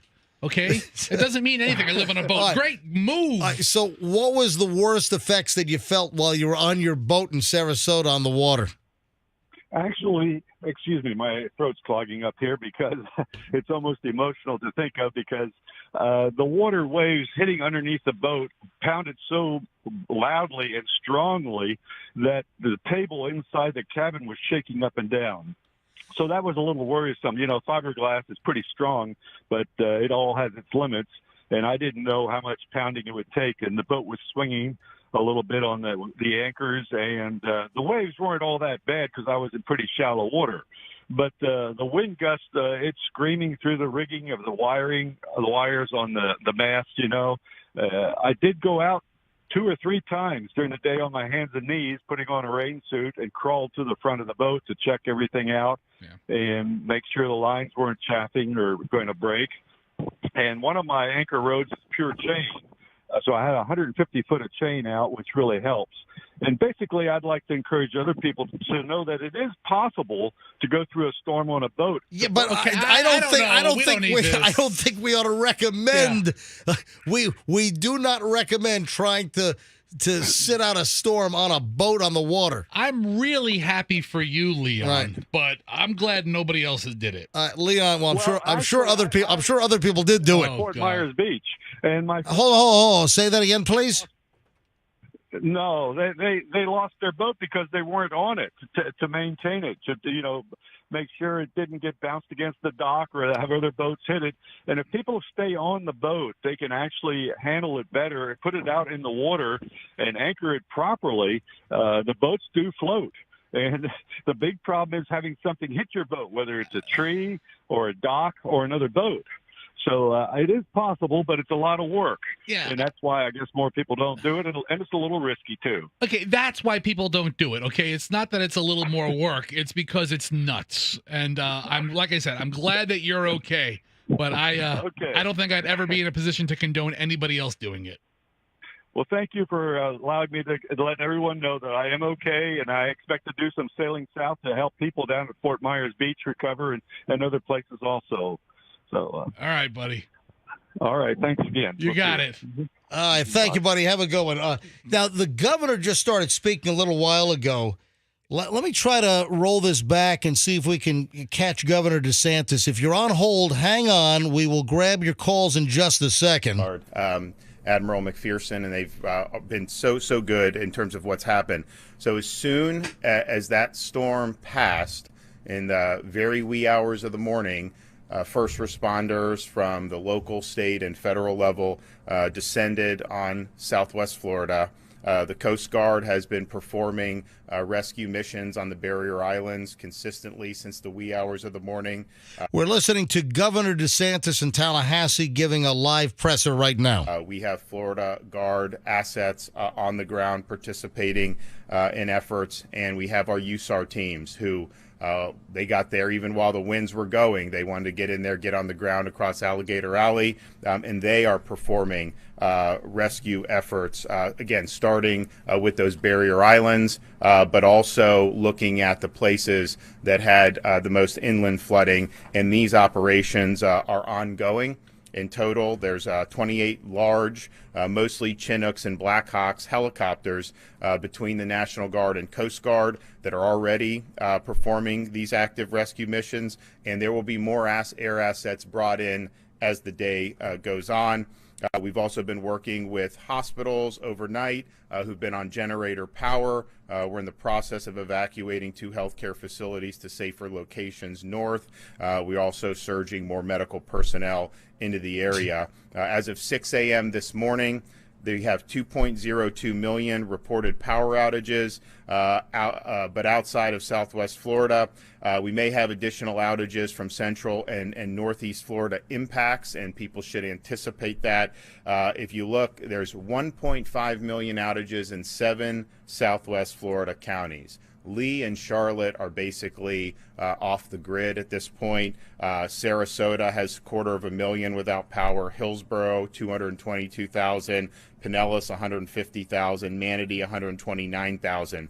The Charlotte and Lee reconnects are really going to likely have to be rebuilding. Right, and again, let me stop the governor for a second. This is a couple of minutes old. We're just going and hitting the playback here, but Charlotte and Lee counties, you heard the governor just said. Governor DeSantis just said that Charlotte and Lee counties are almost off the grid, and they have to be rebuilds. It's incredible. All right, Sheriff Chronister standing by. Let me just listen to the rest of the governor before he throws it to the other emergency folks, and then we'll go back to that in a second. That infrastructure. And so there are linemen, there are crews that are on their way down right now, but that's going to be more than just connecting a power line back to a pole. The other counties likely are not going to require the extent of the structural rebuild, but of course that's going to be assessed as the day goes on. But we do have huge amounts of resources that are en route and are going to work to get people's power on as quickly as possible. We've also had interruptions in communications as a result of the storm, particularly in Southwest Florida. We have 100 portable cell towers being deployed into the area, and those would be put up once it's fully safe to do so. FDOT is on the ground working on making sure that the roads and interstates are open. Alligator Alley on 75 across into Collier and into Lee County is open. The traffic is flowing. I-75 south through Charlotte County is open and flowing. Portions of Lee County they're still looking at. As you know, some of those areas, Cape Coral, city of Fort Myers, they got really inundated and really devastated by this storm. So the hope is that all of 75 will be open, but most of it is open, and it gives us what we need to be able to continue to move supplies into the area. We have 100 engineers on site to do bridge inspections, and they work in teams of 2. As they assess the damage and they can ensure safety, then bridges can be safely reopened. Now, of course, we do have reports of structural damages to bridges, such as the bridge going on to Sanibel Island, and I anticipate there will likely be other bridges that have suffered damage. But once bridges are inspected and determined to be safe, they will be reopened as soon as possible. But we know Sanibel Causeway, and we also know Pine Island Bridge. Those two are not passable, and they are going to require structural rebuilds. Right now, if you look in Central Florida. All right, let me pause the governor here again. This presser happened just moments ago.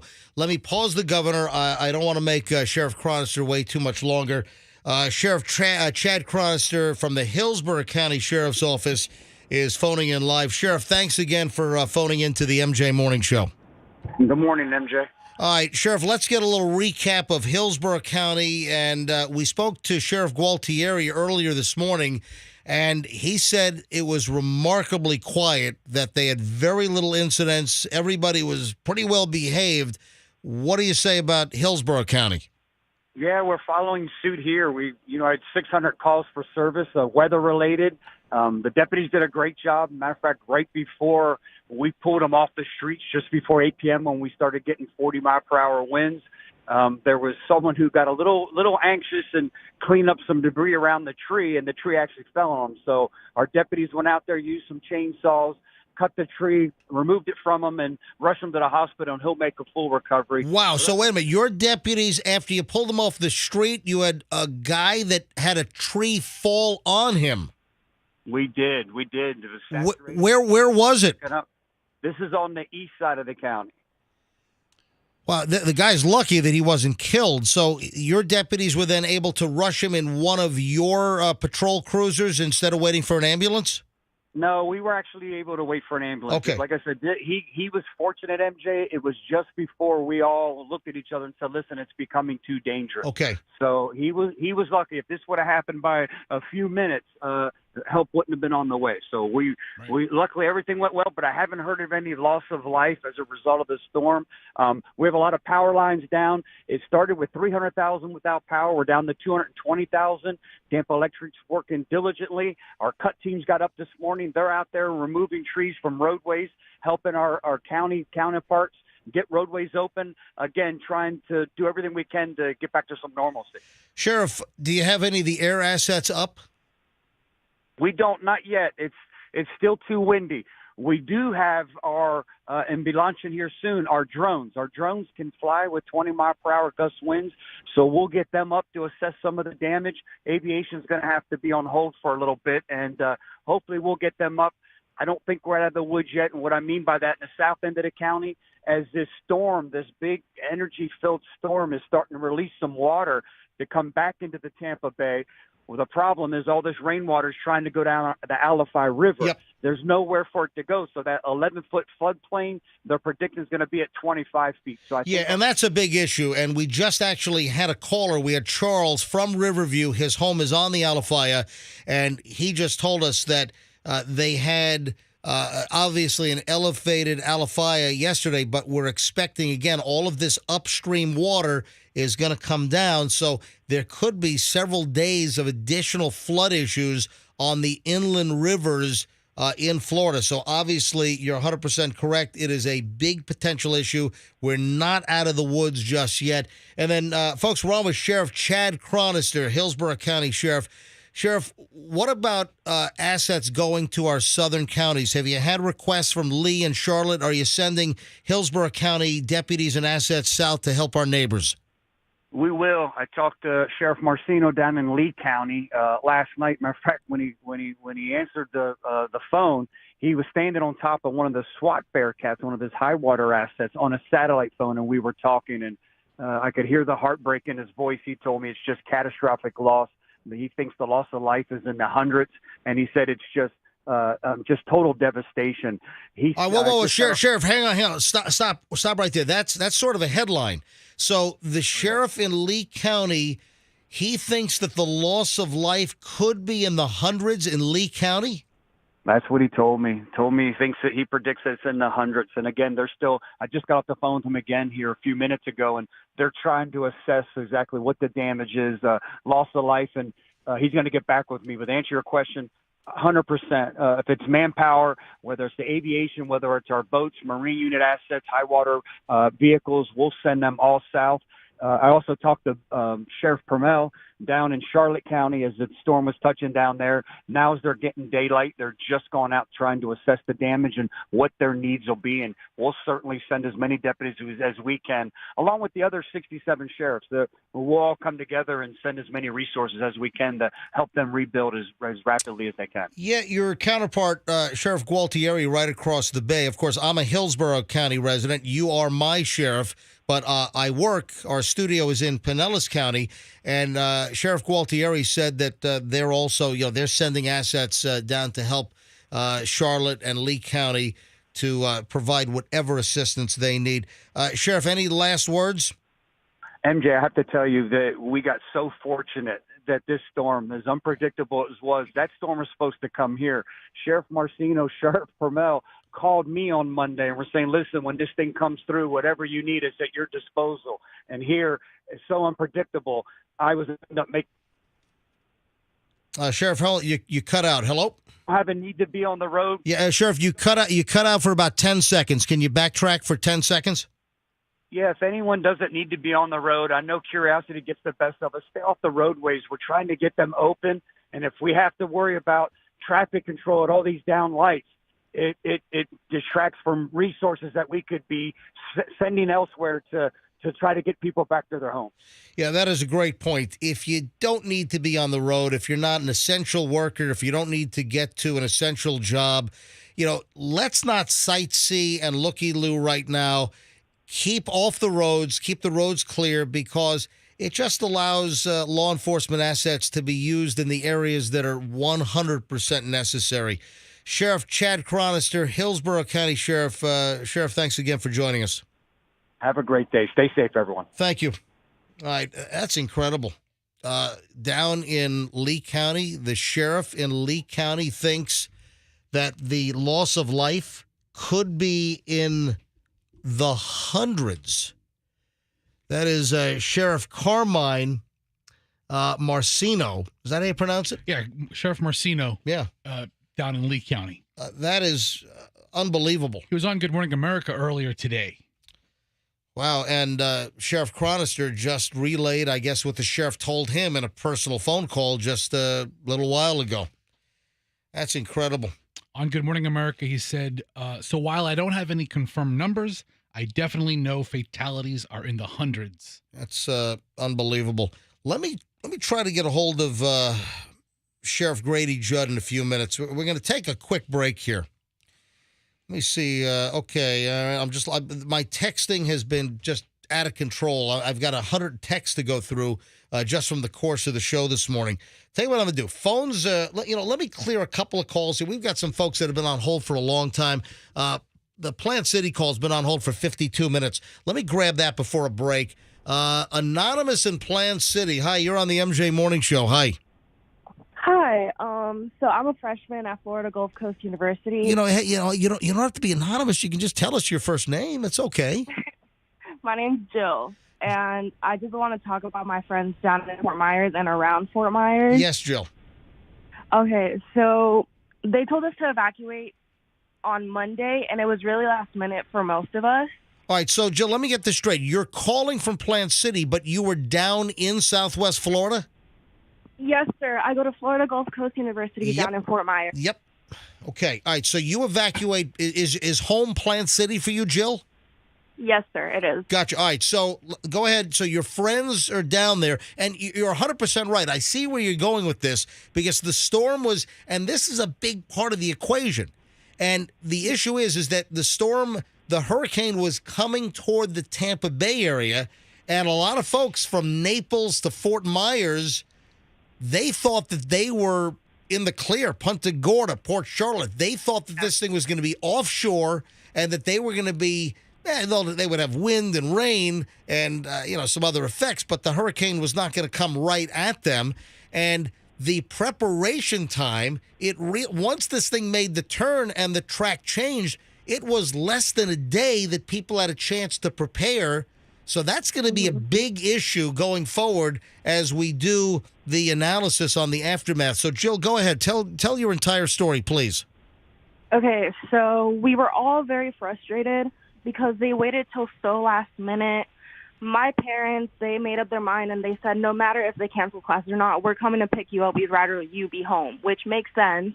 But I have a lot of out-of-state friends who didn't have the same luck, and some of them had to stay on campus. And the safe haven on campus was the arena, a legal arena, and a lot of us didn't want to do that. And I have some friends that live near there, so I have friends in the Immokalee, Naples, Miami, Sarasota.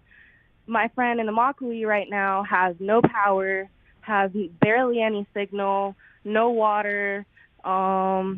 She had to call me yesterday throughout the day for updates on the hurricane. She has no power since like 2 o'clock yesterday. And it's just been really hard for her. My friend in Naples also has no power. I have not been able to communicate with him, but last time we communicated, he sent a video of a tree falling on his car, and that was really scary, and his house is flooded too. All right, so that friend, this is in Naples? Yes, sir. So house flooded and a tree fell on his car. Yes, sir. That sucks. That's a double whammy. Now, and all of us at Florida Gulf Coast University are very, very upset because they didn't even want to cancel classes. They told us literally yesterday that classes were canceled Thursday and Friday. Yeah, and that's because the track was not heading toward you. And so they... Jill, a couple days ago, Tampa Airport said they were closing early, and I looked at Sarasota Bradenton Airport, and there was nothing on their schedule to close because they thought it was coming to Tampa. So all of those facilities in Southwest Florida, they honestly were not expecting it to hit them. They were expecting it to hit the Tampa area. So then hours after Tampa Airport closes, I check back with the airport in Bradenton, Sarasota, still far from Fort Myers, and they finally said, okay, we're closing tonight also. So everybody south of Sarasota was not expecting this. You can't be so angry at your school that they didn't close so far in advance when they honestly were not expecting it. People in my neighborhood, a friend of mine offered me their house in Naples to evacuate to. Because initially people were going south because people thought that the storm was headed more toward Tampa Bay, and it was. We were in the bullseye. We were going to get hit, and then it took that Charlie-like turn right into Punta Gorda again, and so people were headed south thinking, hey, go south, you'll be out of it. And then it turns out that it hits Charlotte, Lee, and Collier counties, really have taken the brunt of this. And southern Sarasota with a whole bunch of rain in the Venice and Northport area and into Charlotte County there. Yeah. So, hey, Jill, great phone call, but are all your friends accounted for? Ever since last night, since my power went out, we're still without power at my house. I have not been able to contact them, and honestly, I'm pretty worried. All right, so there are some. So the last contact you had was yesterday.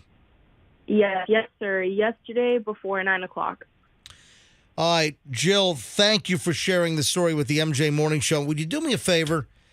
All right, in the next couple of days, I don't know whether it's going to be tomorrow or whether it's next week, would you do me a favor and call us back and just let us know that your whole friend group, that everyone was accounted for and safe?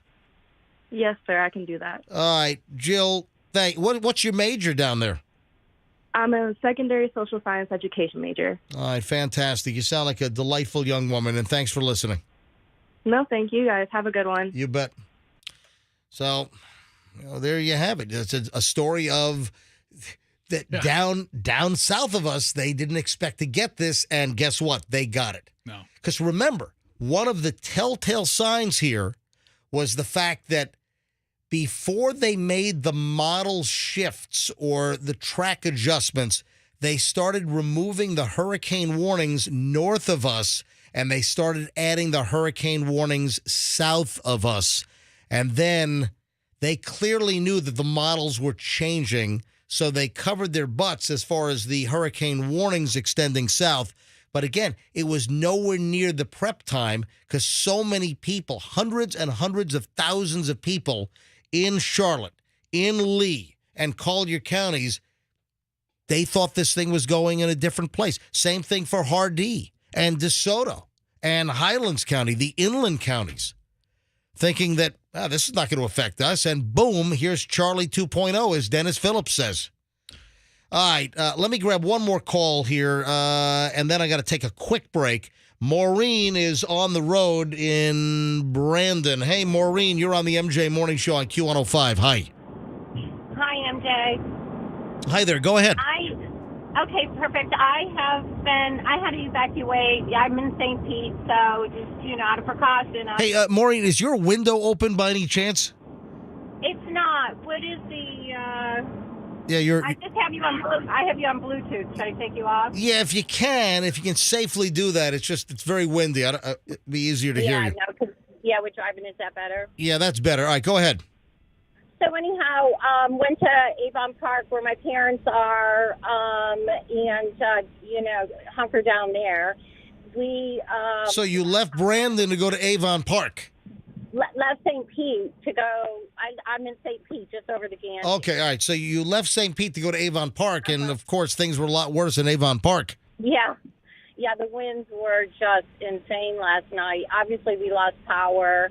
And come to find out, we still have power here in St. Pete. So we decided to get on the road this morning, and the devastation going through 27 to 60, going through Brandon, power lines down, trees cracked in half, on homes. I saw a tanker truck got T-bone a SUV because all the, traffic lights. Whoa. You, in Avon Park, you saw a gasoline tanker truck T-bone a vehicle? Yeah. And where was this? In Avon Park?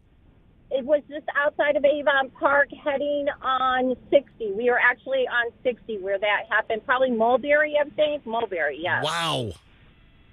Yeah. And there's just trees, blocking the roadways, and it's just like, you just look around and it was like you felt like you're going through a war zone, honestly. Oh, thank you. Maureen, I appreciate the call, and you left St. Pete where the power was on, and you went to Avon Park, and power's off, and how about your parents' house? How did that fare? It fared pretty well. Their whole development, they're like in a small little community there, but they all seem to fare pretty well there, just with the power being off. But I did see roofs off, as I was driving, I just saw so much. You could just see. How many roofs did you see removed from the tops of houses? A few roofs and several trees on roofs. Gotcha. Down in Avon Park. All right, listen, thank you, Maureen. Thanks for checking in. Absolutely. Appreciate it. All right, you got the MJ Morning Show. We did stop the governor's presser. I think we probably got the bulk of the information out of the presser. Yeah. All of the assets, National Guard. You know what we ought to do? We ought to try to get a hold of, first of all, I want to take a quick break here. And I want to try to get a hold of Grady Judd, the sheriff out in Polk County, and see if we can get an update there, because Polk County, while they didn't get maybe the expectation of the worst that they could have gotten, let's get an update from Grady Judd if we can get him on the phone next. And then we ought to try to get a hold of my engineer for the Schnitt Show, my afternoon program, because he is National Guard. And he's a staff sergeant in the Florida Army National Guard. So he's being deployed this morning? They were actually deployed and staged on Monday night. So hold on to that thought. He was in Ocala Monday night. Exactly. They staged him in Ocala, and now clearly they're going to be moving the National Guard assets down toward Lee County and Charlotte County. So, all right, hold on. We got a lot still to go. We're going to go a little long today. We're going to go late today here on the MJ Morning Show on Q105. Let's grab traffic from Pat, and then we're back in just as a quick break. Back in a minute. MJ Morning Show, Q105.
All right, that might be a little bit of false advertising right there, because I don't know if we're going to be kicking off 105 minutes of commercial-free music at 9:50. In fact, I'll tell you right now, we're not going to. Yeah, no, it's not going to happen. Yeah. Not at 9:50. Yeah, we're not at 9:50. Maybe 12:50. Yeah. Hey, Andrew, have you heard what the plan is today? Has anyone given us any of the plans on what's going to happen with Q105 programming after the MJ Morning Show? I believe we're going back to music after our show. Okay. All right. Thank you, buddy. All right. Appreciate it. All right. Grady Judd, the sheriff of Polk County, is joining us now.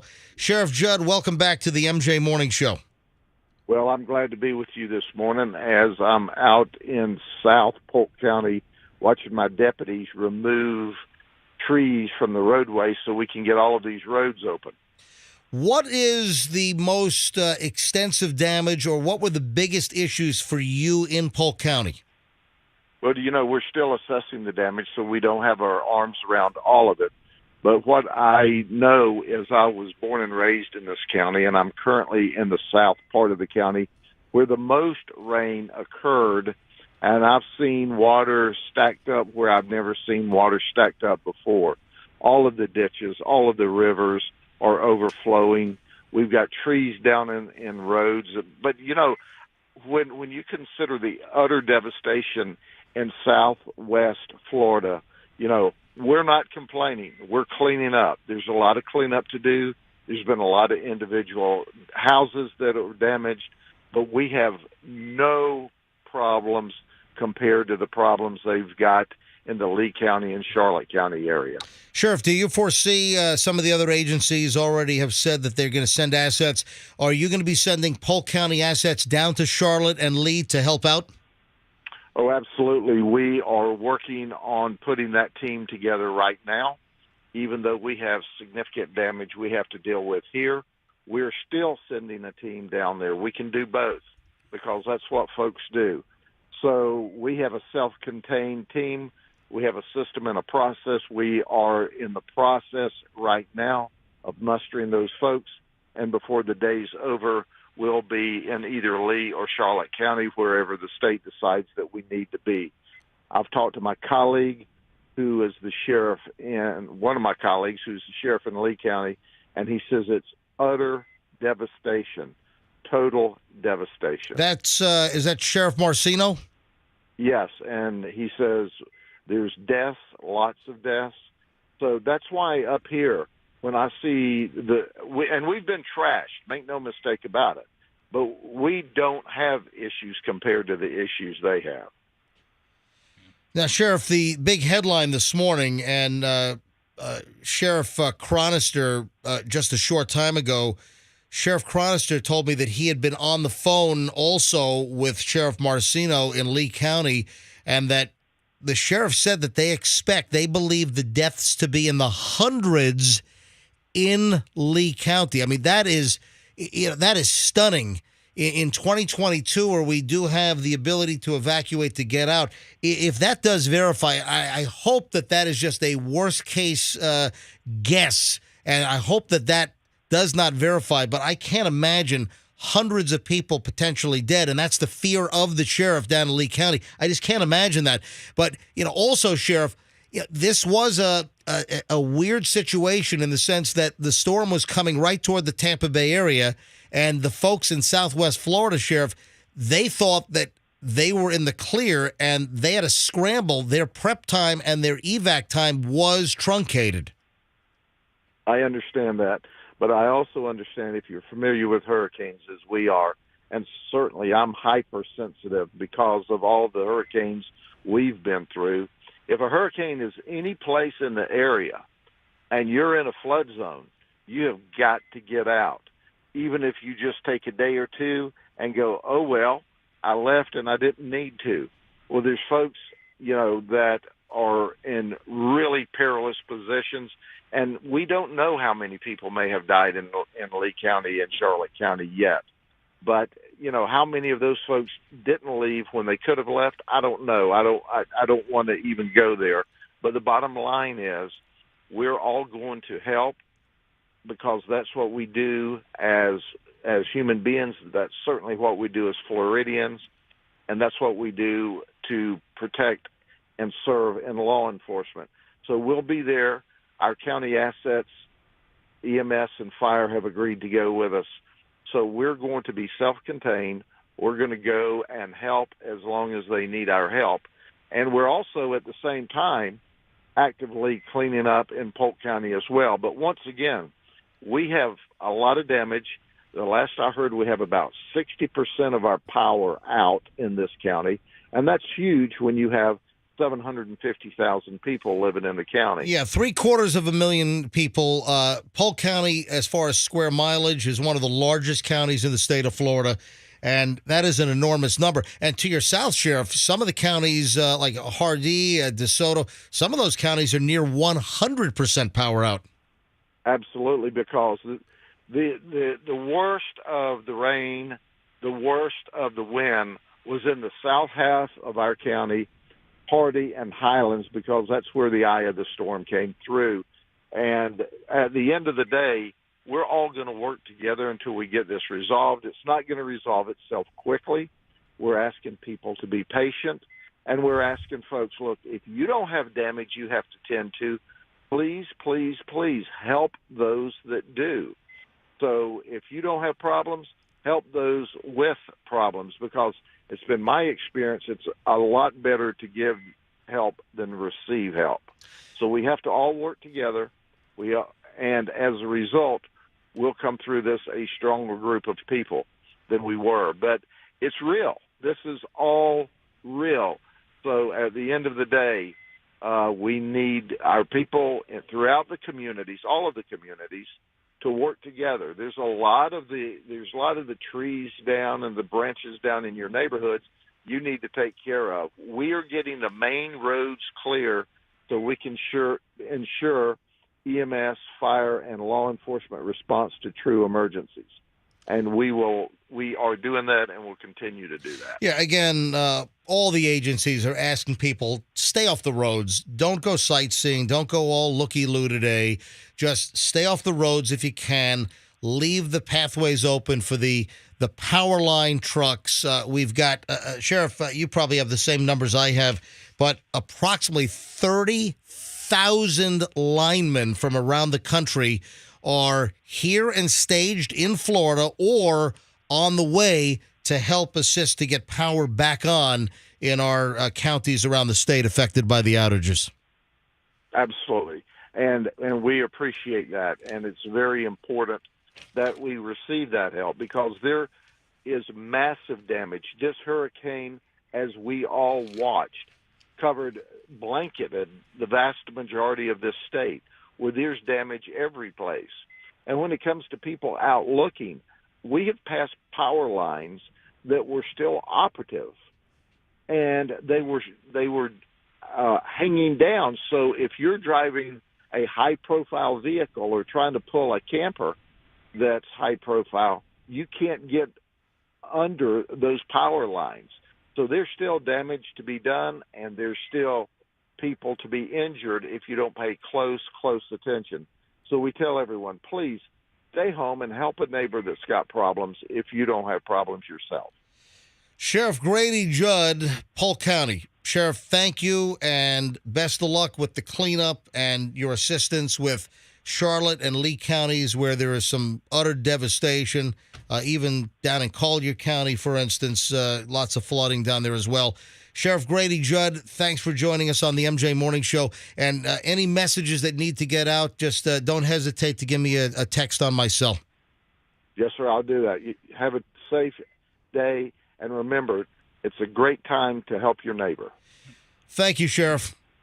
Take care. All right, Grady Judd. So we've spoken to Chad Cronister this morning from Hillsborough County. We've spoken to Sheriff Gualtieri Pinellas, and there's Sheriff Grady Judd. And again, second sheriff to tell us that they're hearing from their counterpart in Lee County that they're expecting maybe hundreds of people dead in Lee County because of the flooding, the storm surge, and other storm-related issues. That's dynamic. All right, let me grab a quick break. All right, we're going to go late today. So stand by. I've got a quick break coming up. It's only a couple of minutes long. Let me take a quick break, and then we're back in a second. Andrew, who's on the hotline? Quickly, Sue's on the hotline because Dennis Phillips might be calling in. It is Dennis Phillips? Okay. Let's take Dennis now. Okay, we're going to take Dennis right now. Yeah. All right. So, Dennis Phillips from ABC Action News. Dennis, I can't tell you how much I appreciate you phoning in. I know that you didn't leave ABC Action News till 3 in the morning last night. Yeah, I just glad most of the area is not waking up to what folks in, in southern Sarasota and Charlotte County the damage is now, I think, starting to really set in with a lot of folks as they're seeing video for the first time. It's just crazy. Dennis, can you hold on for 3 minutes? Sure. All right, let me take a quick break here. I got to get some stuff out of the way. It's a quick 3-minute break, and then I want to spend some time with you here. So hold on. Folks, that's Dennis Phillips from ABC Action News, chief meteorologist, and he will join us for an extended MJ Morning Show conversation, an aftermath, what he knows. Again, the devastation south of us. It could have been us here in the Tampa Bay area. We're back with Dennis Phillips live next on the MJ Morning Show on Q105. You're a winner! The Q105 app is your connection to...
right, you got the MJ Morning Show on Q105. MJ and the crew with our aftermath of Hurricane Ian coverage.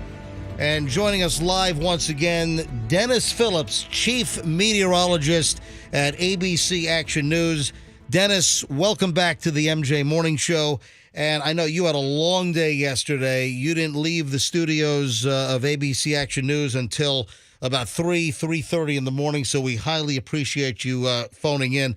All right, where do you want to start, Dennis? Well, I mean, I guess we should give the currents. Obviously, I think most folks know that Ian has now moved offshore of Florida. What's crazy is that tropical storm force winds extend about 400 miles from the center of the storm. And I don't think I've ever seen that before, ever. I mean, hurricane winds never really were much of an issue for the overall area. I mean, I think at the most they extended about 40 miles at any point. So realistically, that was kind of a small wind field for such a strong storm.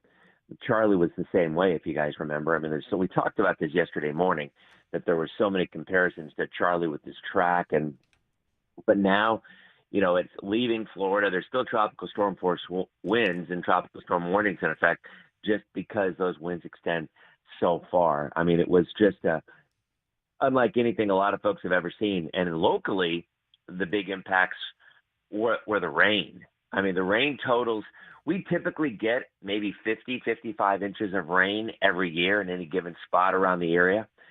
Yesterday, a lot of folks inland, even inland areas, picked up close to half their yearly rainfall in about 6 hours.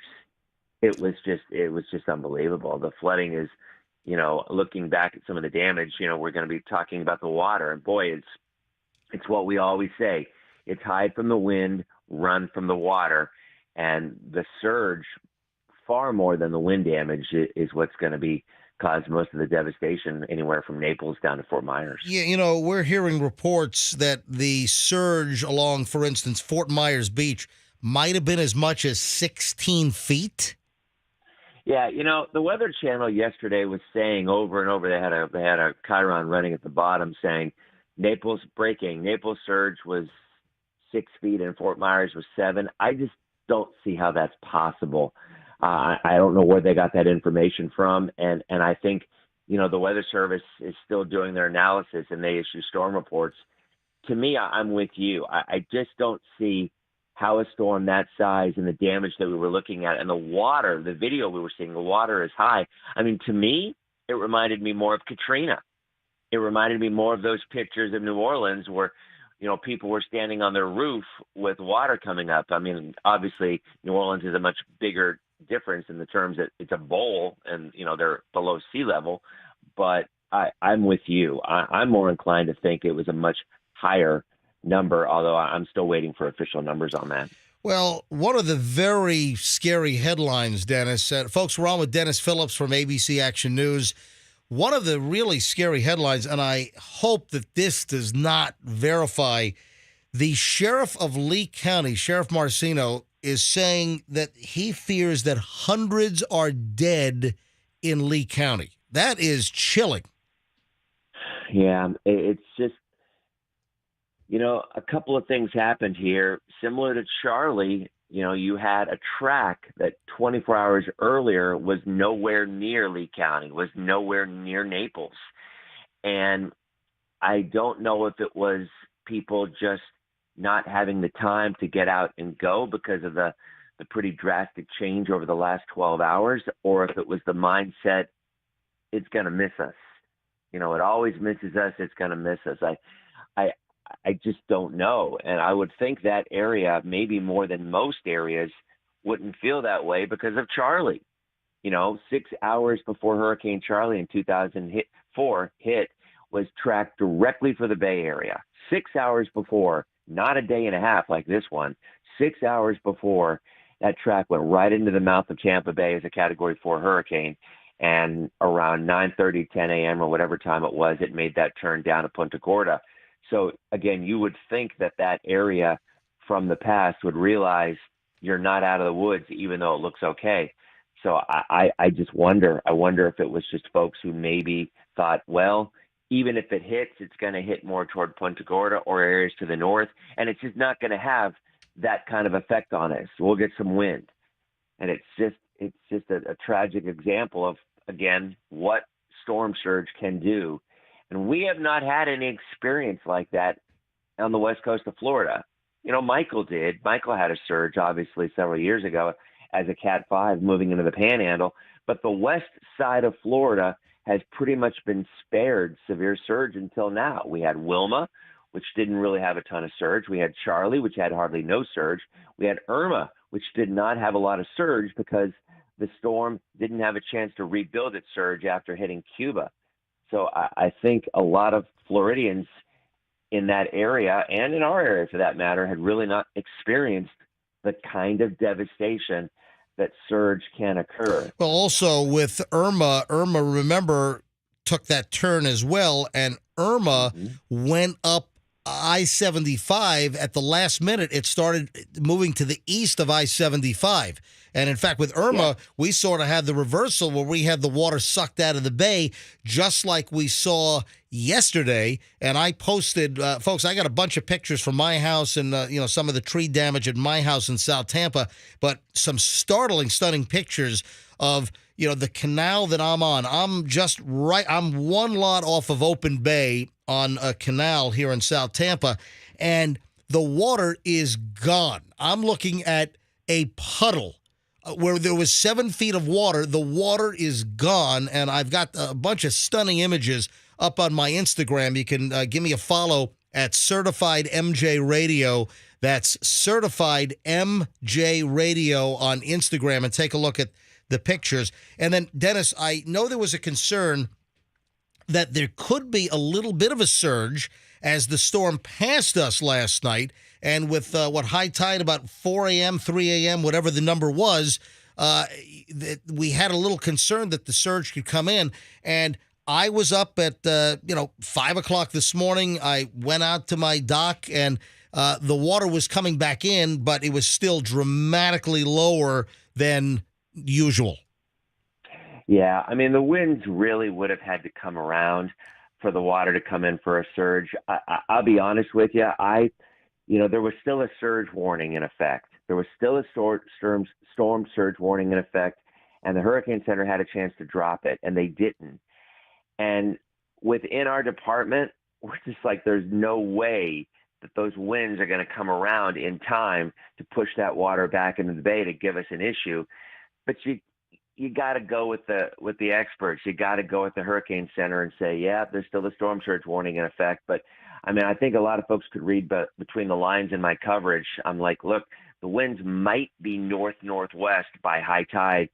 That's just not going to push water. It would have had to have been west or southwest to get water to come back in that amount of time. It just wasn't going to happen. And also by then, the storm was way east of us and a lot weaker. So we were incredibly fortunate to not have to deal with that part of it, because everything that we saw and are seeing right now in Naples and Fort Myers could have very easily been in our area. And that's very important.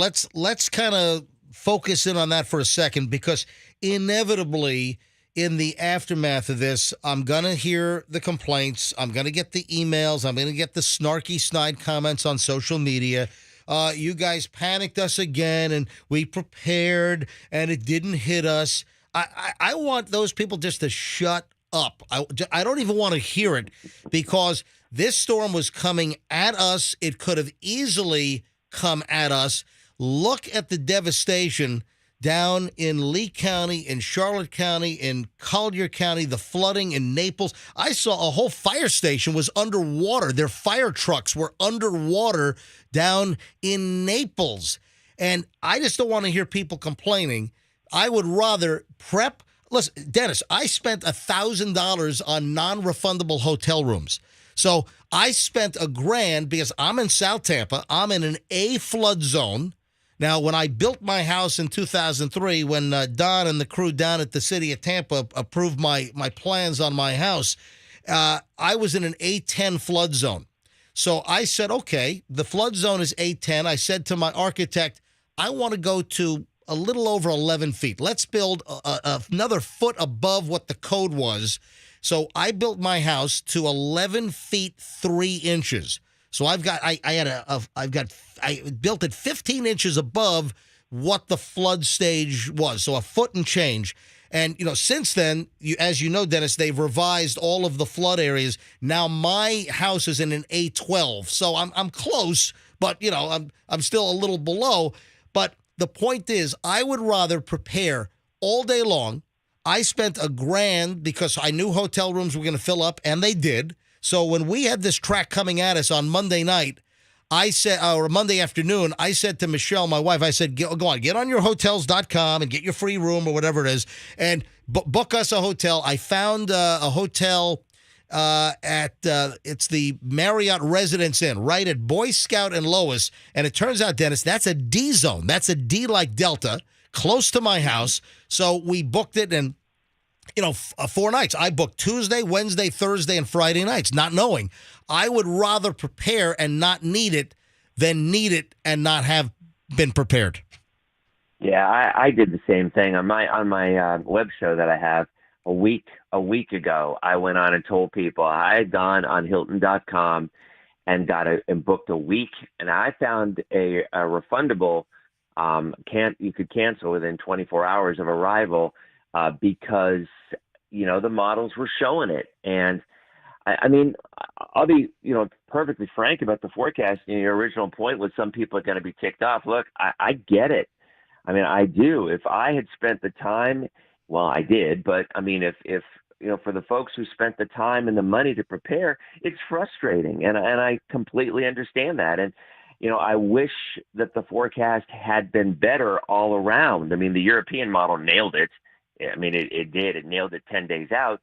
The American model, the GFS, did not, and the Hurricane Center was really stuck because they respect both models and they know how difficult a storm is to predict from the south. And yeah, you're going to hear all the, it's still a job. You can be wrong half the time and still get paid. Totally get it.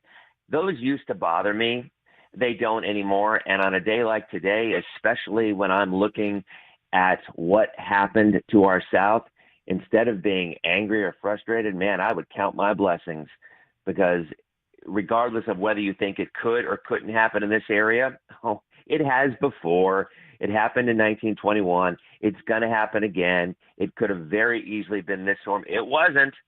So for me, I'm just absolutely, it's that feeling that you feel guilty for feeling relieved that you didn't get this storm when you're seeing what the folks down south are going through. It's gut-wrenching. Dennis, it is gut-wrenching. You look at the flooding. My brother couldn't get a hold of any of his team, any of his staff. My brother's a plastic surgeon, and he's got a fairly new surgery center that he built over in Fort Myers, near Dave & Buster's and Carrabba's down there in Fort Myers, and he can't get a hold of his managing partner down there. He can't get a hold of anyone, and he was like, have you heard anything? I can't get a hold of my people to find out if they're okay, to find out if the facility is flooded. And again, I would rather spend preparation money. Well, first of all, some of the preparation, folks, you can use over again. So if you bought a generator, you can use that in the future. Now, a lot of the Tampa Bay area is out of power still.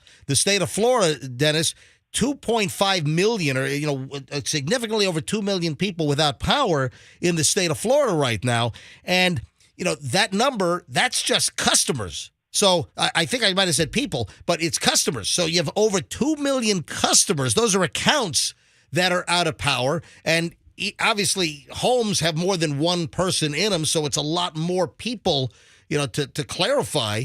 But again, I would rather prepare. There's going to be carryover that you can add to your preparation and your hurricane kit. But I'm not going to be one of these individuals, and I'm not going to go, oh, my God, I prepared, I did all this, and it didn't hit us. So what are you saying? You would rather your home be destroyed? You'd rather your cars be wrecked underwater? I mean, that seems like a pretty stupid position. Yeah, I mean, it's human nature. I mean, to some extent, I get it, and especially when it comes with the weather forecast, I totally understand it. I do. I mean, I understand the part where they're like, how in the world can you be so wrong? Well, I'd like to think we weren't. I'd like to think that on air and on social media, we were really clear that track, the margin of error, the way that it came from. I used the example I talked with you yesterday. I mean, you've got a storm down around Cuba. You take a steering wheel, you turn it just a little bit to the right. It goes very close to where you were right then. But down the road, it'll be on the east coast of Florida. You turn it left, just a little bit. I mean, you're talking a half a degree angle when it's coming in at that kind of an angle. This is not like a storm that you see you coming across the Atlantic. You see a track that's real obvious. It's just a tricky forecast. And again, that's something I'm not even concerned about. I feel as though we did a pretty admirable job, or our weather team, preparing the Bay Area for whatever was going to come this way. And I was proud of our coverage. I really was. 100%. I don't disagree. I think you guys did a fantastic job, and we operate on the information that we have. And listen, there's still plenty of trees, plenty of people without power. There is still plenty of damage in the Tampa Bay area. Dennis, we had Sheriff Grady Judd on just before you called, and he was out in South County, in Polk County, saying that he's seen flooding that he's never seen before in his county, and he was born there. He was raised there. Yeah, I mean, Lake Wales had 16 inches of rain in Polk County in about 6 hours. I mean, we got an advisory from the Hurricane Center yesterday. I guess it was actually from the local weather service, and it came up as a flash flood emergency, and it came up with the impact as catastrophic. So you hear words like that, and sometimes, you wonder if they're accurate. And then again, I started to see the water damage, and I just think we're beginning to see what's going on and what happened in Fort Myers and Naples. And it's going to get worse before it gets better in terms of what we really know. It reminds me of in 1969, Hurricane Camille barreled into Biloxi, Mississippi. And they always had this before and after picture of this 2-story apartment complex where they were having a hurricane party. And there were 28 people in this apartment complex. And there's the before and the after. The before is this sprawling 2-story building. The after, it's completely gone. And every single person in that building died. Wow. Except for actually one person that was held onto a mattress, and they got her 10 miles inland because that's how far the surge went. That is so. Yeah, it's wow. crazy, and so I whenever I think of surge and try to relate a story, I talk about that because that's what water can do. We'll say it again: you hide from the wind, you run from the water, and if it is a surge issue, as it was, and boy, even more so, the storm.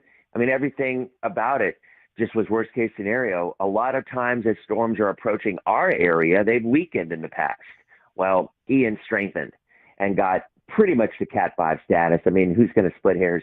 The difference between 157 and 155. Right, exactly. So, folks, we're on the phone with Dennis Phillips. Dennis, of course, you know Dennis Phillips, the chief meteorologist at ABC Action News. Hey, and you bring up the Biloxi story, Dennis, and that's a terrible story. What sticks with me is Hurricane Katrina. And, of course, we saw all of the, the Ninth Ward. We saw all of the flooding and the people on rooftops. We saw all that. We saw the chaos at the Superdome, et cetera. But what's really stuck with me, some of the stories to the east of New Orleans and the storm surge there. And I just remember stories about people going to the second floor of their homes and still having the water blow their homes out. I remember the story about a father that was trying to hold on to their kids and couldn't hold on to the kids, and the kids were found well inland, drowned. Oh man. Yeah, most of the time, the worst of the surge is to the right of the center, the right of the eye of the storm. So, you've got that little area that's north and east, and that's pretty much the worst of it. And I remember the video in Dorian in the Bahamas. We were getting pictures of people's homes that the water was up into the second floor of that home. And you sent me something yesterday about a home that, was 11 feet up, and you were saying that there were 3 feet of water in it, right? Yep. So that was on the south end of Fort Myers Beach, just before the Lovers Key Bridge. And this is a good friend of mine and his brother's house. They were in the home.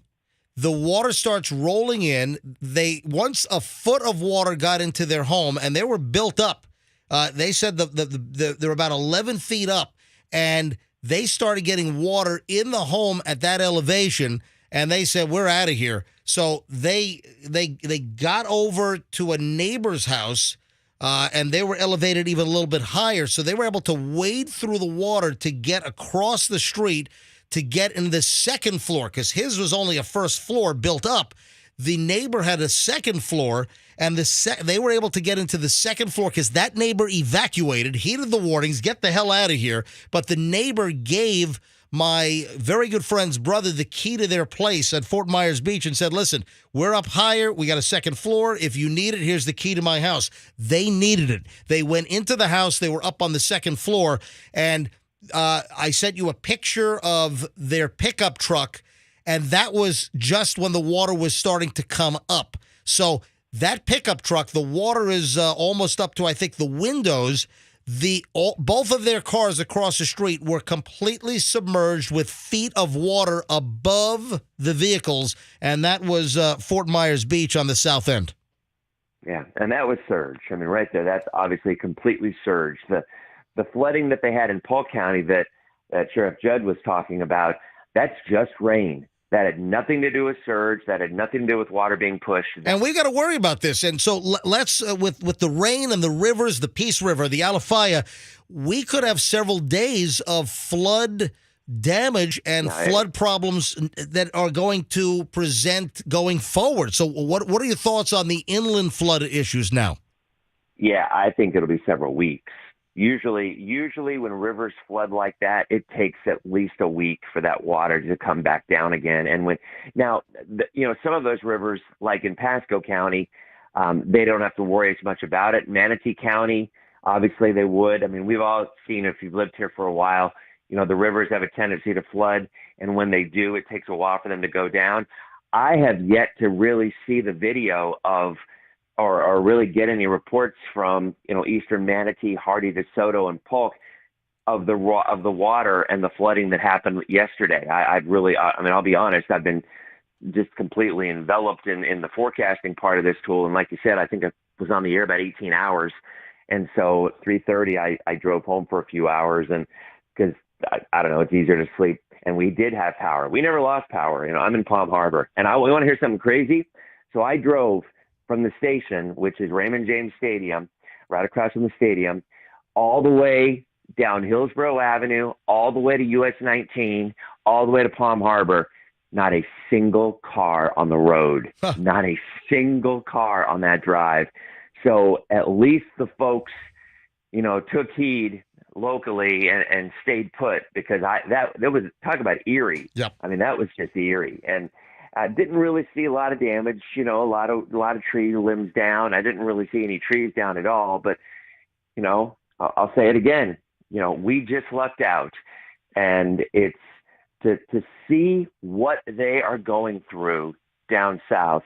It's different from Andrew, because Andrew is catastrophic purely from wind. Again, not a surge issue because it was a small storm.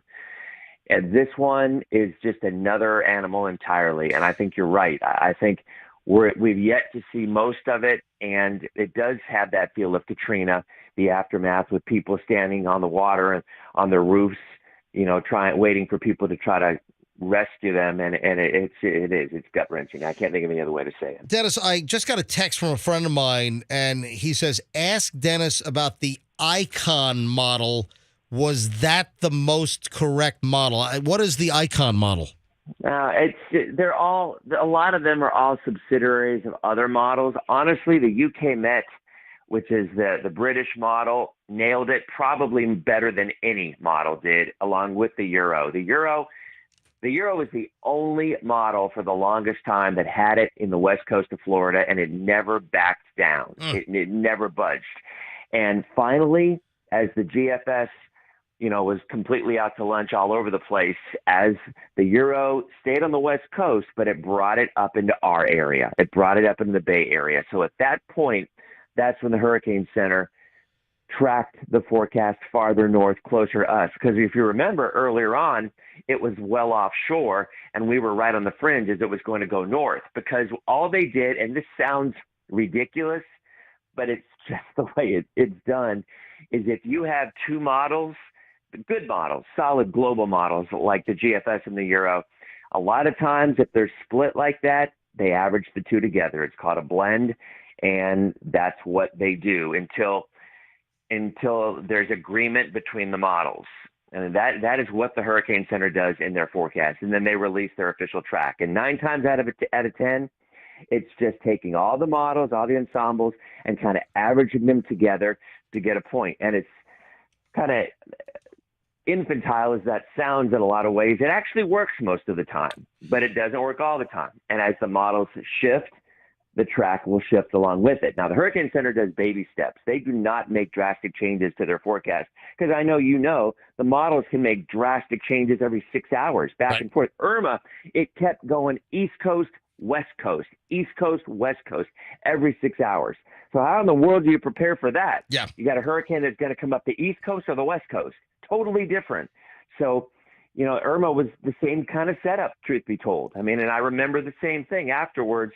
People were really frustrated. I mean, I get the frustration. I wish it was an exact science when it comes to this stuff, but the forecast track is way better than it used to be, but there's still going to be times like this where, and that's the worst part about it, because you wonder if the models agreed more and had Naples or Fort Myers in the crosshairs 3 days earlier, if those people would have left. You just wonder. Those are the things that I'm sure the Hurricane Center haunts them. So at the end of the day, the model that performed the best, the Euro by far, and the Euro is the best model on Earth. I mean, there's people over the last couple of years, it has its down times like anything else. But historically, they call it King Euro for a reason. And is it because of the number? Because I believe the Euro model uses, 51 or 52 models for the ensemble, and the GFS is only like 21, 22. It's like half of it, or more than half? I know you said that yesterday. I don't think that's the case. I think that honestly, what it boils down to is the power. There's two things that go on. One, it mostly deals with how much money you put into a model, because the more computer power that you have, the better the accuracy is going to be. It also only can be as accurate as the information that it goes in, that you put it in. And so I'll tell you, with the Superstorm Sandy, the Weather Service, they had more drop-ons or weather balloon information or things that are dropped down to get atmospheric data around the storm, not in the storm, around it, because it sees what it's going into and has a better chance of that forecast being accurate.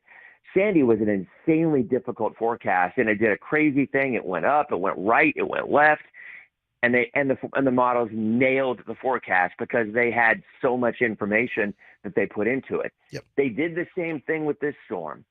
And again, the Euro, just for whatever reason, I don't know if it's the algorithms that they use. I'm not a modeler. I'm not nearly smart enough to know how they put those together. Well, you'd think that the American model would be better because we deal with more hurricanes in the United States than Europe, So, I read that somewhere, and I was trying to find where I read it. I was trying to do a search quickly, but I read something that the Euro model just contains more data points, more injections of data with different models versus the GFS. I'm trying to find it. If I can find it, I'll send you what I saw.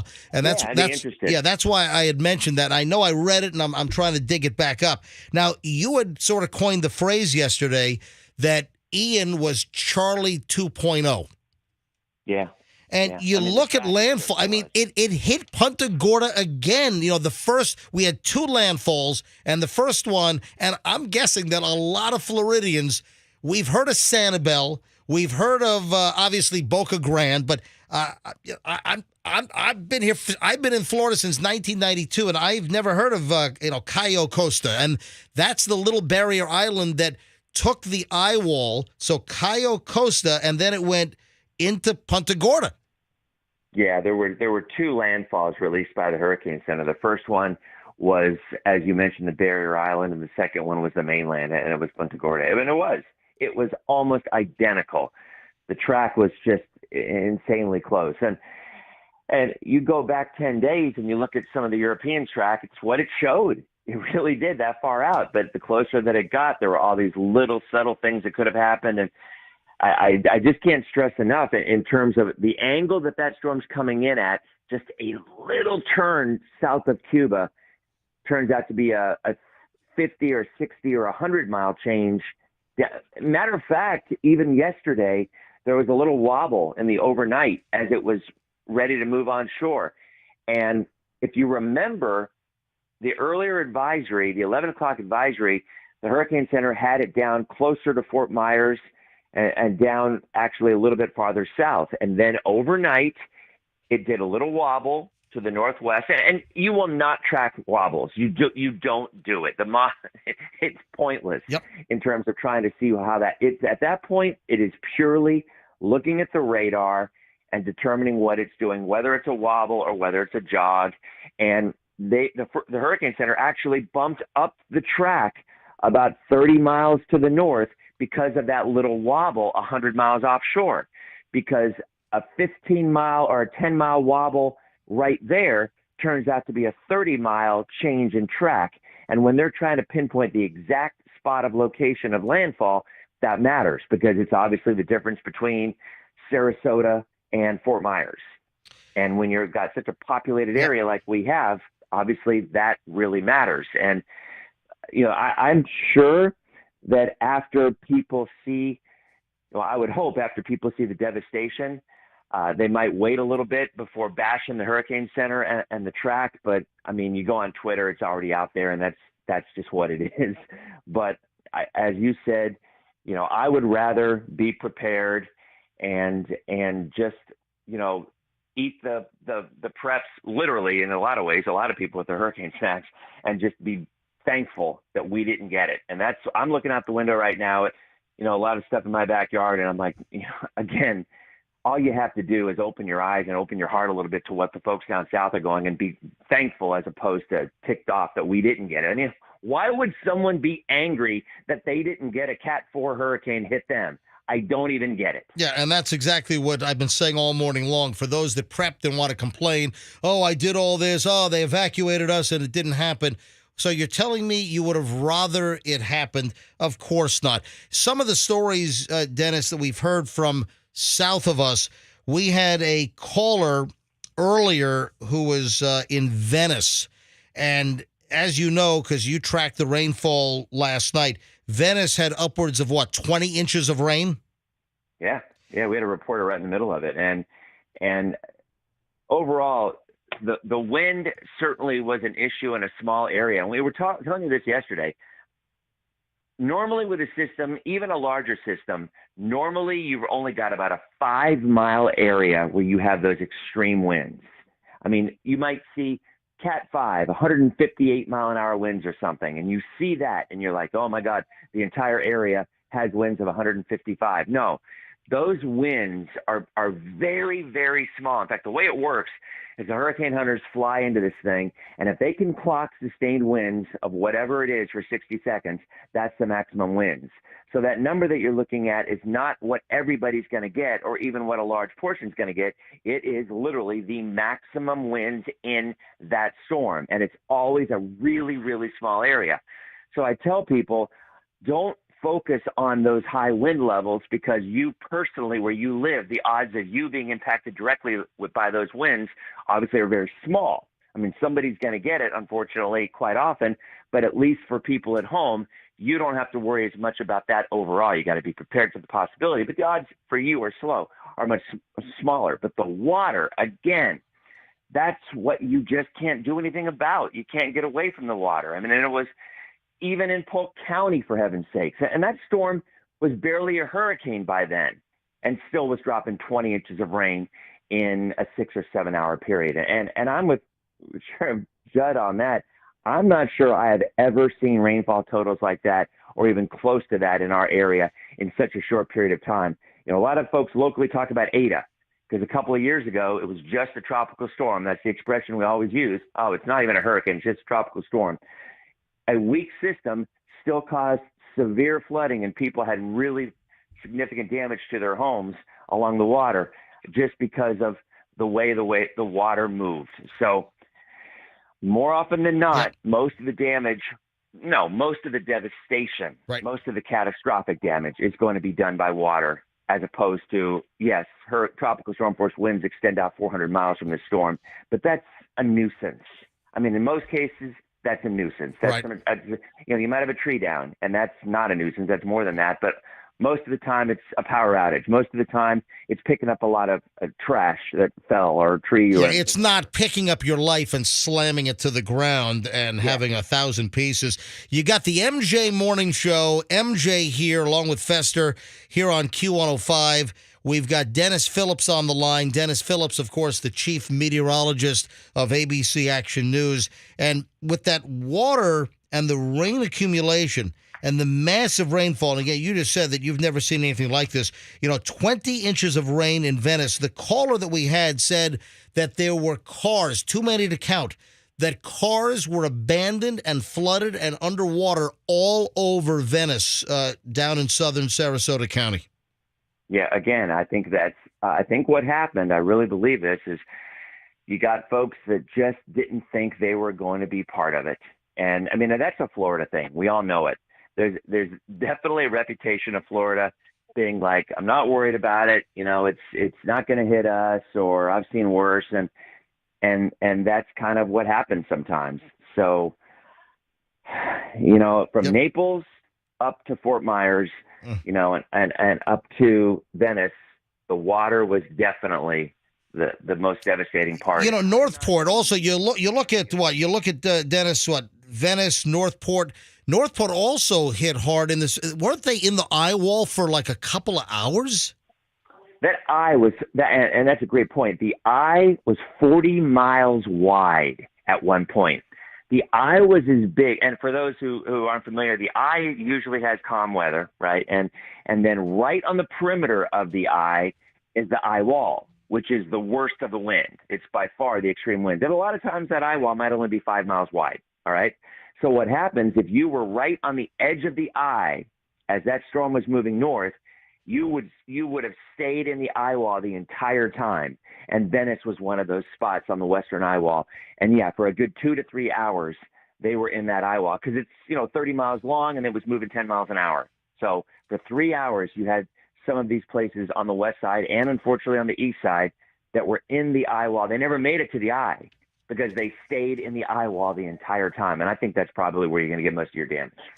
What are your thoughts on sending reporters out in the middle of the storms? And I know that a lot of the local folks, they don't put themselves in extreme danger. You have, for instance, Jim Cantori at the Weather Channel, and there's video of him getting slammed with a medium-sized branch that if that would have hit him in the face, it would have bashed his face in.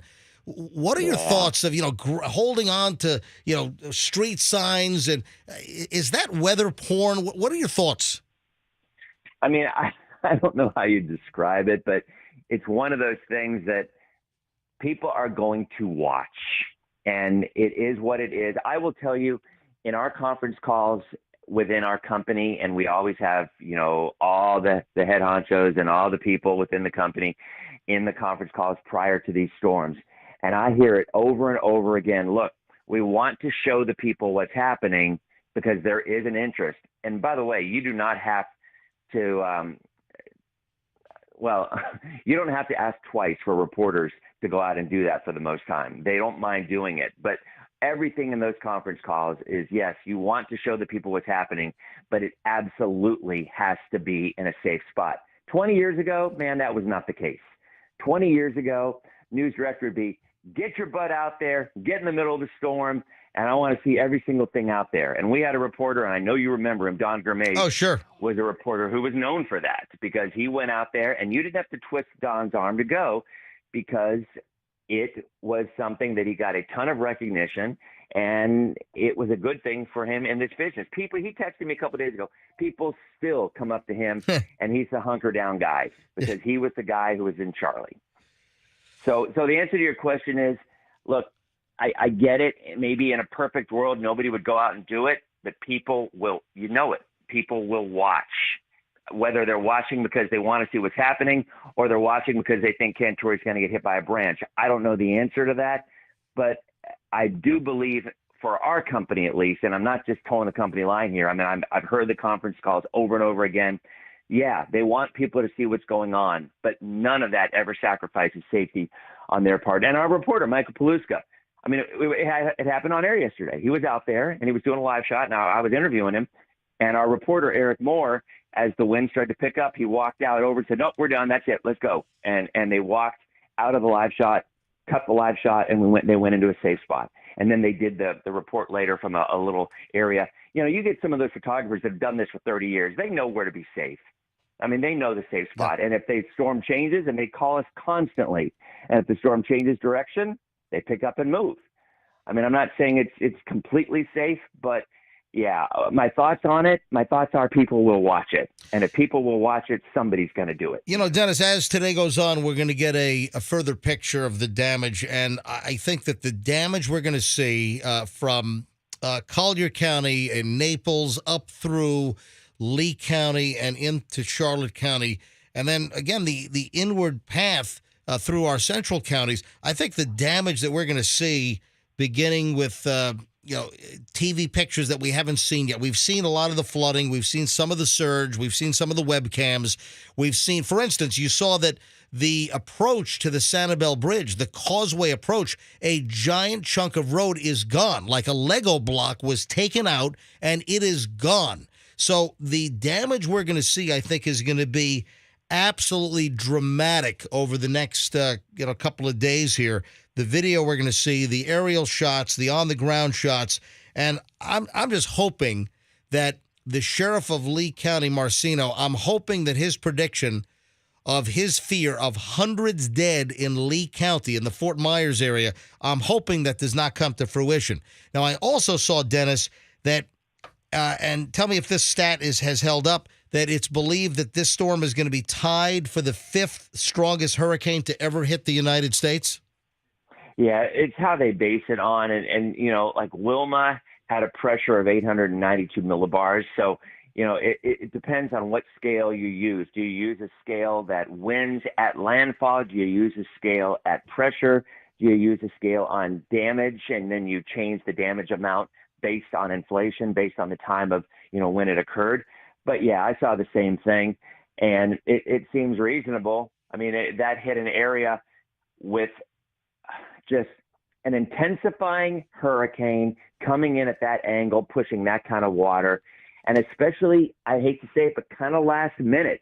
I mean, that wasn't a track like like often other hurricanes. You see it coming. Yeah, there's a ton of traffic to get out, and it's difficult, but you find a way to do it.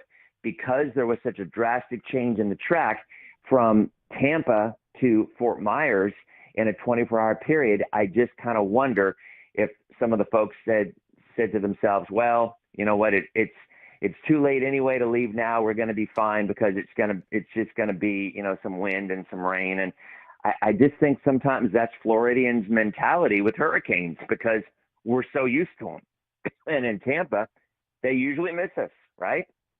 They usually do. I mean, you know, you have the reputation of the Indian burial grounds. Everybody says that. Oh, it's the Indian burial grounds. Dennis, I can't tell you how many times, again, in just the last couple of days, it's how many social media messages I've gotten, how many direct messages. All my direct messages are open on my social media. Phone calls, texts, tons of people know my phone number. And again, you know, you get that we're on an old Indian burial ground, and it's not going to hit us. That the Indian spirits turn it away from us at every time. Yeah, I mean, I talked to the Rotary group in Tarpon Springs, and the folks who I was talking to, absolutely 100% convinced that the reason that the storms have missed us is because they prayed to St. Nicholas and it's kept them safe. And look, I'm not going to argue the point. The point is, it's been over 100 years since we've been hit. And you would have thought, based on where we are, it would have been more recent than that. But at the end of the day, you know, today my focus is going to be on trying to get everybody through still some pretty nasty winds out there right now. And then I think it turns from a weather story more to a news story. And the news will cover the devastation across South Florida, which, as you said, probably will end up being one of the top 5 costliest hurricanes. I don't know about strength-wise. I mean, I could list you all the top hurricanes, but it's certainly on the list. Maybe top. If it isn't top 5, it's definitely top 10. All right, Dennis Phillips, ABC Action News. In the final moments here, Dennis, and thank you again for being so generous with your time. It's like we're doing an MJ and Dennis live here, you know? Yeah, it's been when you texted me last night, you're like, I don't remember what time it was. 1:30. I went to bed at 1:30. I was up at 4:55. Yeah, and I thought that about myself. I'm like, man, I've been on the air 17 or 18 hours, and wait a minute, he's just going to bed and he's doing that 6:00 morning show because you had mentioned, can I stop by? And I didn't answer because I had no idea if I was actually going to wake up in time, but I did set my alarm, and sure enough, we had a chance to talk, so I'm glad because I know a lot of people this morning are waking up thankful in our area, but at the same time, as we said, it's that guilty feeling that you feel thankful that we're okay, but at the same time, you feel guilty that we missed it because of what we're seeing down south. I mean, I feel that beyond anything right now, and it's going to get worse as we start to see, unfortunately, as you said, the fatalities that are probably going to start to build up based on the folks who were unable to get out, and the water was the biggest issue. It always is. 30,000 linemen are ready to go. So we have linemen, power company workers, power trucks from power companies all over the country. In fact, we heard from TECO this morning. They have linemen and trucks from as far away as Oklahoma that are here. So in the state of Florida, 30,000 linemen are ready to restore power to all the areas that are out. We'll get an update on that in just a second. And TECO alone, we heard from Sherry Jacobs earlier today from TECO, and they have 3,000 on top of their TECO linemen. They have another 3,000 linemen that are going to help restore the TECO power. Yeah, it's statewide. I mean, it just is. And if any of them are listening right now, thanks so much for what you guys are doing, because, I mean, without all of that, I mean, we would be out of power in many places for weeks. But obviously our concerns are nothing compared to what's going on down south. And I'm going to be interested to see just how wide of a spread the devastation was, because, a lot of times as the storm is weakening, you'll see the winds kind of contract a little bit. This was the complete opposite. The storm was at its strongest when it made landfall. And even though hurricane winds only extended 40 miles and those extreme winds probably only 5 miles, again, I'll say it again, it's always the water. It's always the water that gives you the bulk of the damage and certainly kills the most people. We're going to have some horrific news shots. We're going to have horror-filled aerial shots from down in Naples and Fort Myers and Punta Gorda and Port Charlotte and Venice. We're going to have some terrible aerial shots. We're going to have some terrible shots on the ground. The video, the pictures that we're going to see of the devastation over the next couple of days is going to be just terrible. But in the aftermath up here, and again, our signal, we got calls this morning as far south as Venice and Northport. So our signal covers, and inland, we get calls from Arcadia, Wauchula. So we get our coverage area is pretty darn large. And here, wherever you can hear us, again, a couple of the after the storm safety issues, Dennis, and I'm sure you'll concur, a couple of things. Any power line that you see down, or a power line that's on a branch on a tree next to your house, don't touch it. Any wire, just consider it hot, because there are people that will get electrocuted. Yeah, and last night on my way home, there were 2 separate areas where there were police that had their lights on that were around a wire for that exact reason, trying to keep people from going up and either driving over it or touching it. And again, the other thing to remember, we have a lot of new people in this area, a lot of new Floridians who have never been through storms before, and they lost power. And they're like, okay, hurricane's coming. I'm going to go buy a generator. And they went over to Home Depot and they bought a generator, and they took it out of the box and they turned it on. They're like, all right, here we go. We're ready. But they don't realize, and you know where I'm going with this. Yes, I do. Never, ever, ever have a generator inside your home, inside your garage, or they say they want it within 20 feet.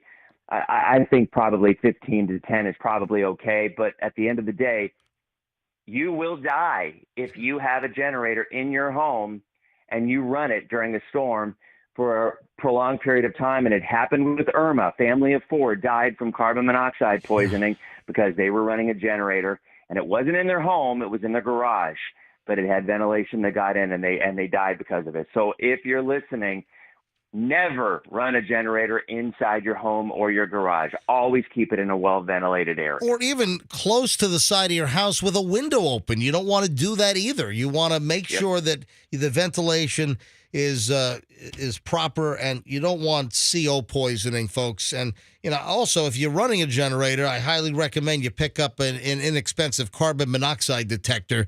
That's a cheap thing. And I've told my audience for years, I even travel with a little battery-operated CO detector when I travel. When I stay in hotels, when I stay in places I'm unfamiliar with, I have a CO detector in my luggage whenever I travel. Hey, we had the folks that died at, Sandals in the Bahamas because of carbon monoxide poisoning. And if they had a detector, guess what? That thing would have gone off, and they would have gotten out knowing that there was a carbon monoxide CO in the air. Dennis, any final thoughts? No, just, I wake up this morning and I feel blessed to have not having to seen the worst of this storm. But again, when I look at what happened down south and what, is something, as you mentioned, maybe one of the, but I will tell you, Joe Bastardi, a meteorologist for AccuWeather. Yep.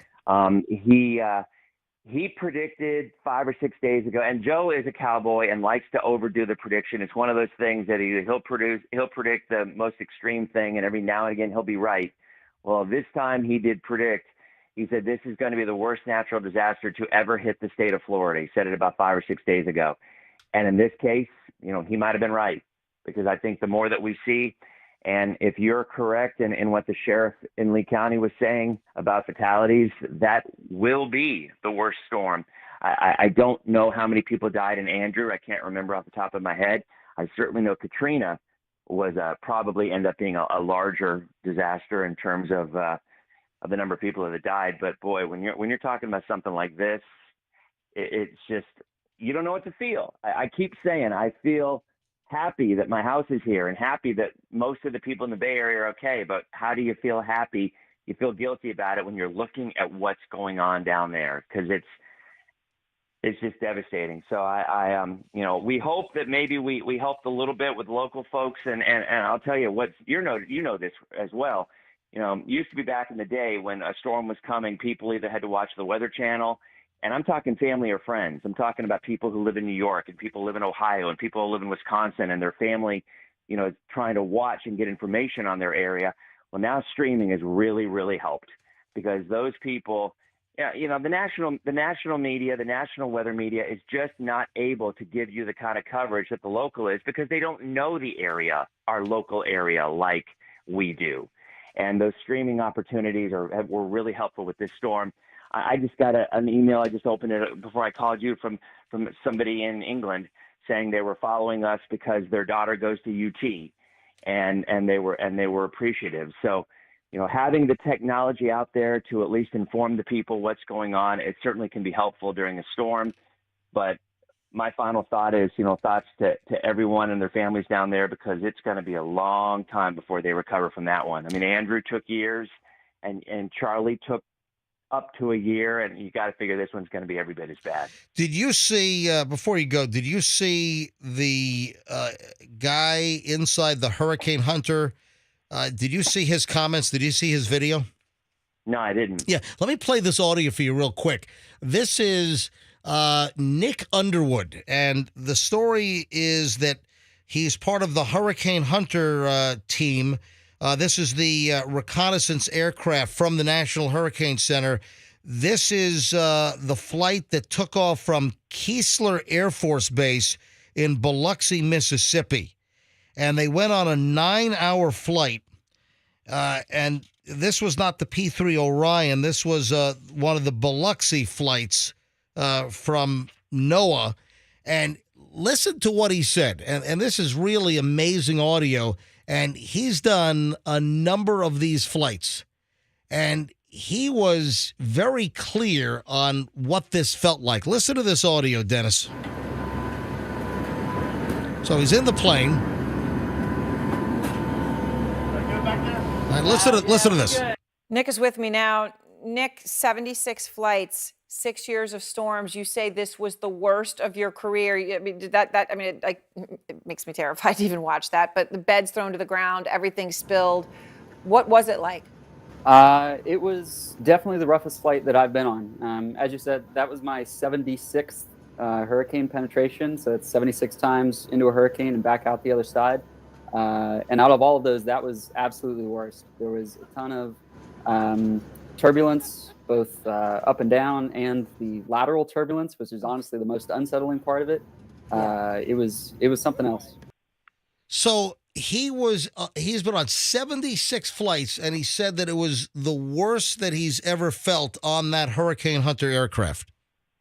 Yeah, you get that kind of volatility. Imagine what it's going to do to a house as it comes in, and that's at the end result what happened. There was a storm.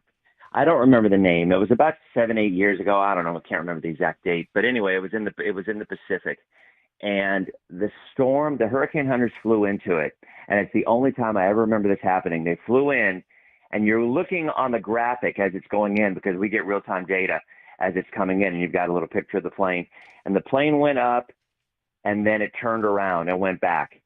And in the other direction, you're like, what's going on? There must have been mechanical issues or whatever. Right. And afterwards, the information was the storm was so strong, it was about 220 mile an hour winds, that they started to take damage to the plane. They're like, we're not going to do it. And that was the only time that I've ever heard of a storm being so strong that the hunter said, we're not going into it. So I wonder how this storm might have compared to that one. It wasn't as strong. I mean, again, I can't remember that one peaked at 185 or 190 miles an hour sustained. This one was 155. Although you wonder, is there that much of a difference between 155 and 175 when you're talking that? It's pretty much total destruction either way. And in this case, you know, what you just played, I mean, I believe it because you had a strengthening hurricane right up on land, up until landfall. And even though it was officially a Cat 4, again, 155 versus 157, I mean, it was a Cat 5. And it doesn't really matter because turn on the news and see the pictures, and that's what it was. You know what I just thought of? We're going to have, obviously, the inventory of all the damage, hopefully it won't be as high as predicted, loss of life. And, of course, the rebuilding, the roofs, all the water damage, the flood damage, the surge damage. You know, we've got flooding, all the way through Orlando, folks. A large swath of this state has been affected by Hurricane Ian. But I thought of something else. With all of these flooded out vehicles, you know what's going to happen? We're probably going to have an issue with, just like after Katrina, all of these water damaged flood cars and trucks might end up making it to the market, and people get stuck with these damaged vehicles down the road, and they don't know it. They're unsuspecting. Yeah, it was pretty widespread. I mean, when you had an area, Polk County, getting 16 inches of rain, again, you can argue it was pretty close to what was left of the eye wall. But regardless, it cut across the entire state, and there's a swath of about 20 inches of rain all the way across the state, and in some cases even more than that. So you bring up a good point. I mean, that's actually when things settle down a little bit, that might be worth me telling our call for action reporter, Jackie Calloway, maybe to look at stuff like that. And it's inevitable. You're going to have so many flooded out cars and trucks in Florida that you're going to have unscrupulous individuals that probably pick them up as salvage vehicles. And I know that there are notations on the title, but some states are different than others. And when a car is salvaged, it's never supposed to be able to be registered again. But I know that there are loopholes, and it's state by state. And I know there are also telltale signs, people that unsuspectingly bought like Katrina cars or other hurricane flood cars. You peel up carpet, or you look into certain places inside the door and you can see the water line and dirt and mud. And there are people that have purchased these cars and trucks with electrical problems, and then it's discovered that, this was a flood car. So there are going to be thousands of vehicles in the state of Florida that are going to be damaged, probably totally written off by the insurance companies, but they might make it back on the road. Dennis, any prediction? Do you think the Bucs and the Chiefs will play here on Sunday, or you think they're going to play up in Minnesota at the Vikings Stadium? They certainly could play here. The weather's not going to be an issue, and there really wasn't much damage around Ray J because literally that's, like I said, right across the street. Yep. I guess it's just a matter of if the NFL, what they feel about the perception of having a game so close to what happened just off to the south. I don't know. My gut is they might even come back and say, look, after such a horrible week, we need a distraction. So you would kind of think that maybe they would play it, because I don't think that it's going to be an issue at all for a safety issue for downtown Tampa or for over by Ray J, because there just wasn't much. I didn't see any trees down. I mean, just some branches. So we'll see. But, as we've been saying, everything's kind of secondary right now. I just have all these little notes here. I saw pictures from my neighbor when Tampa Bay receded in South Tampa around Beach Park. My neighbor and his kids, small kids, they walked out onto the sand and the now uncovered portion of Tampa Bay, and this is, again, off of Beach Park, a little south of the Howard Franklin Bridge. So they were able to walk out, and guess what they did? They saved about 30 snook. So snook had been trapped. I thought fish knew when I thought fish knew when the water's receding. They know to go with the water and not get stuck. You'd think so. Yeah, exactly. But my neighbor and his kids, they saved 30 snook in Beach Park in Tampa Bay, getting it off of the dry, exposed bottom of Tampa Bay and carrying the fish and putting it back into the water so they could live. So they saved about 30, but they also said they saw about 30 snook that had died. And Dennis, have you seen the image yet? There's a video of allegedly a shark in the streets down in Southwest Florida. No, I literally was just doing weather. Yeah. I came home and just jumped into bed, and then I woke up and called you. So I have not even had a chance to look at a lot of the pictures yet, and I'm kind of afraid to, but I'm about to head into work, and our coverage is clearly changed from what was a weather event to now what is a coverage event of local folks, how they're handling what's happening, and then of course sending crews down to Fort Myers and Naples. So when you do Dennis Phillips live, like at 7:30, how long does that typically last? It varies wildly. I'll go hours if there's stuff going on, and a weather event, I'll go several hours. I've done webcasts for 12, 13 years, and we used to do 2 hours a night. Wow. And a lot of times it was just a bunch of people like myself, weather geeks, who like to talk weather. And nowadays what they say is, because I think we had 30, 40, 50,000 people on it at one point in time, and during Dorian, within 2 or 3 days we topped 1 million views, and I think it's. They describe it as everybody in the backyard with a lawn chair talking over each other and discussing whatever they want to. But when it comes to a weather event like this, you get viewers who have never been there before.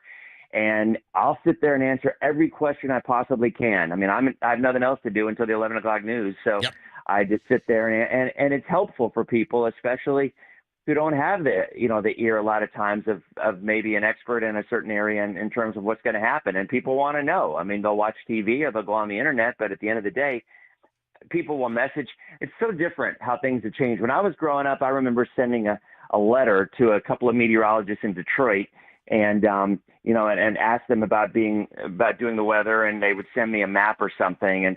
And a month later I would get a weather map, and I was ecstatic. And now, if you don't respond to people's messages within an hour, they get mad at you. Yeah. I mean, they'll DM you, and they'll literally get mad at you. And I got thousands of messages yesterday, and you try to answer them, but there's only so much time. You just can't. Anyway, we just did Dennis Phillips and MJ live for a little over an hour, nonstop.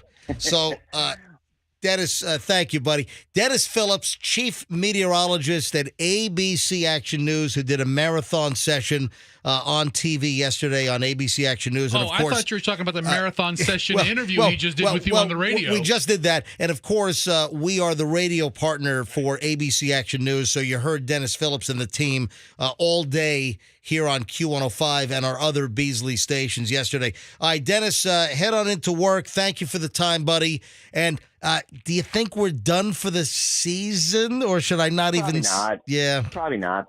Things are always active in October. I'm not saying, we're going to see one, but there will be more named storms, and there'll probably be more named storms that approach Florida. I mean, it is the month that October is usually our busiest month for Florida. So. I know. I hate that. All right, Dennis Phillips, ABC Action News. Thank you, Dennis.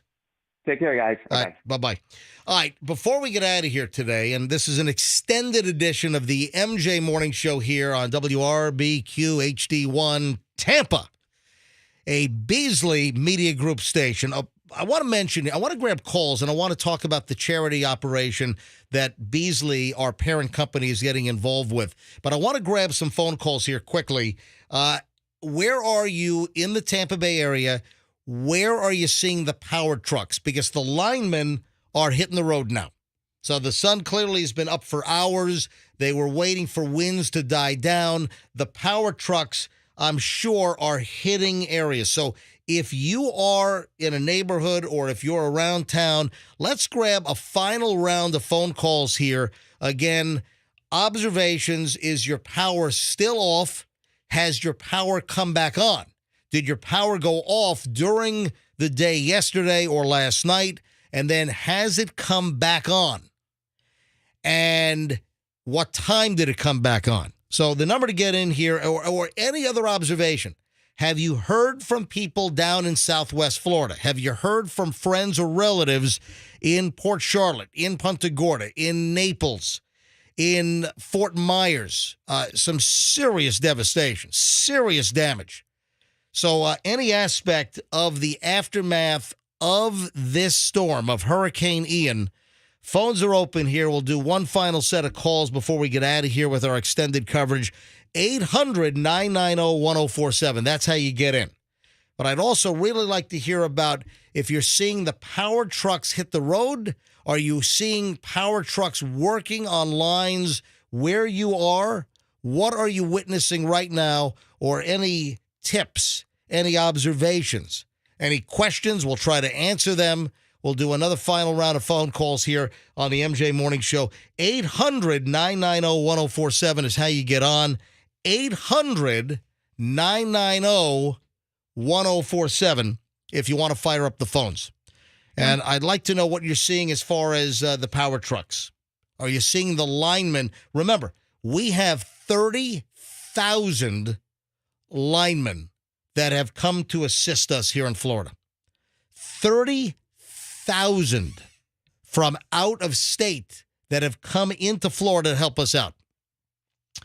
All right, Andrew's screening calls here. So again, questions, comments, observations on the power crews hitting areas where the power is out.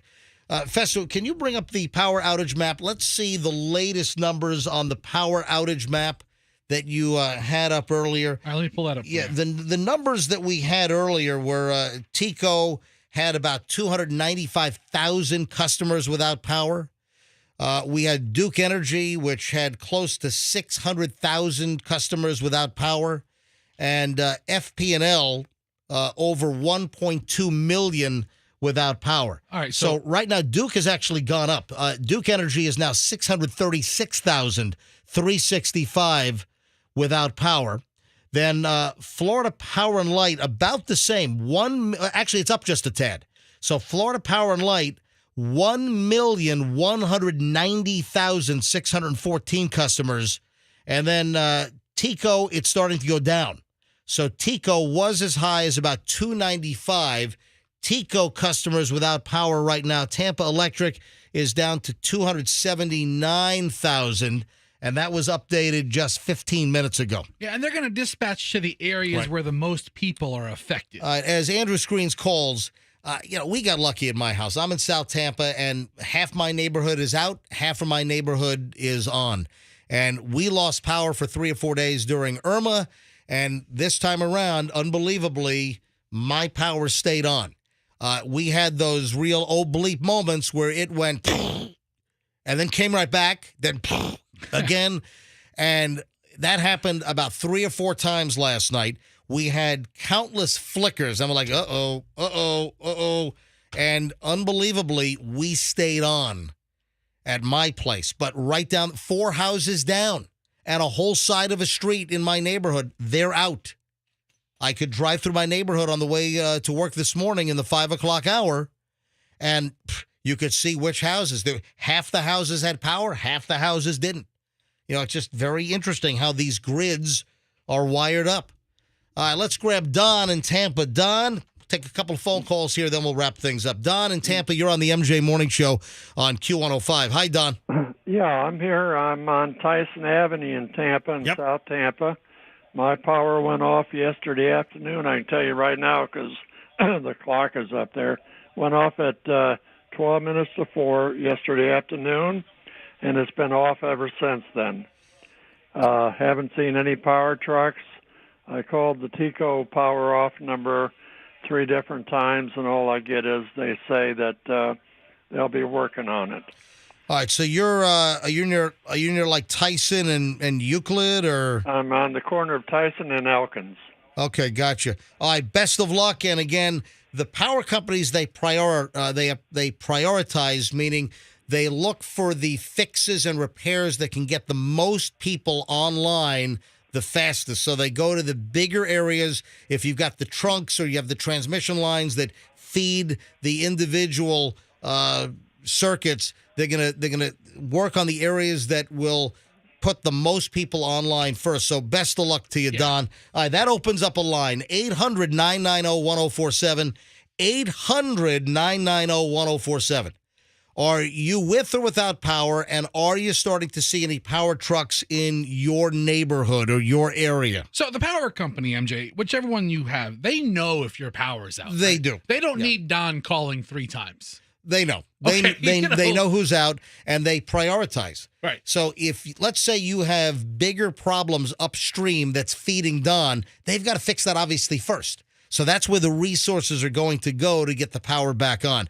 Catherine's in Tampa. Hello, Catherine. You're on the MJ Morning Show on Q105. Hi. Yes, sir. 2 things. I live in Fort Tampa, a mile off Picnic Island on Morton Street. We have a down power line with live wire, so there's troopers down there guarding that. My sister lives in Venice.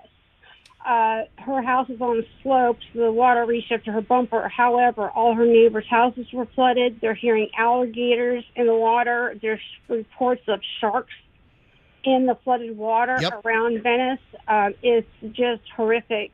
Yeah, I saw a video, and it was down somewhere in Southwest Florida.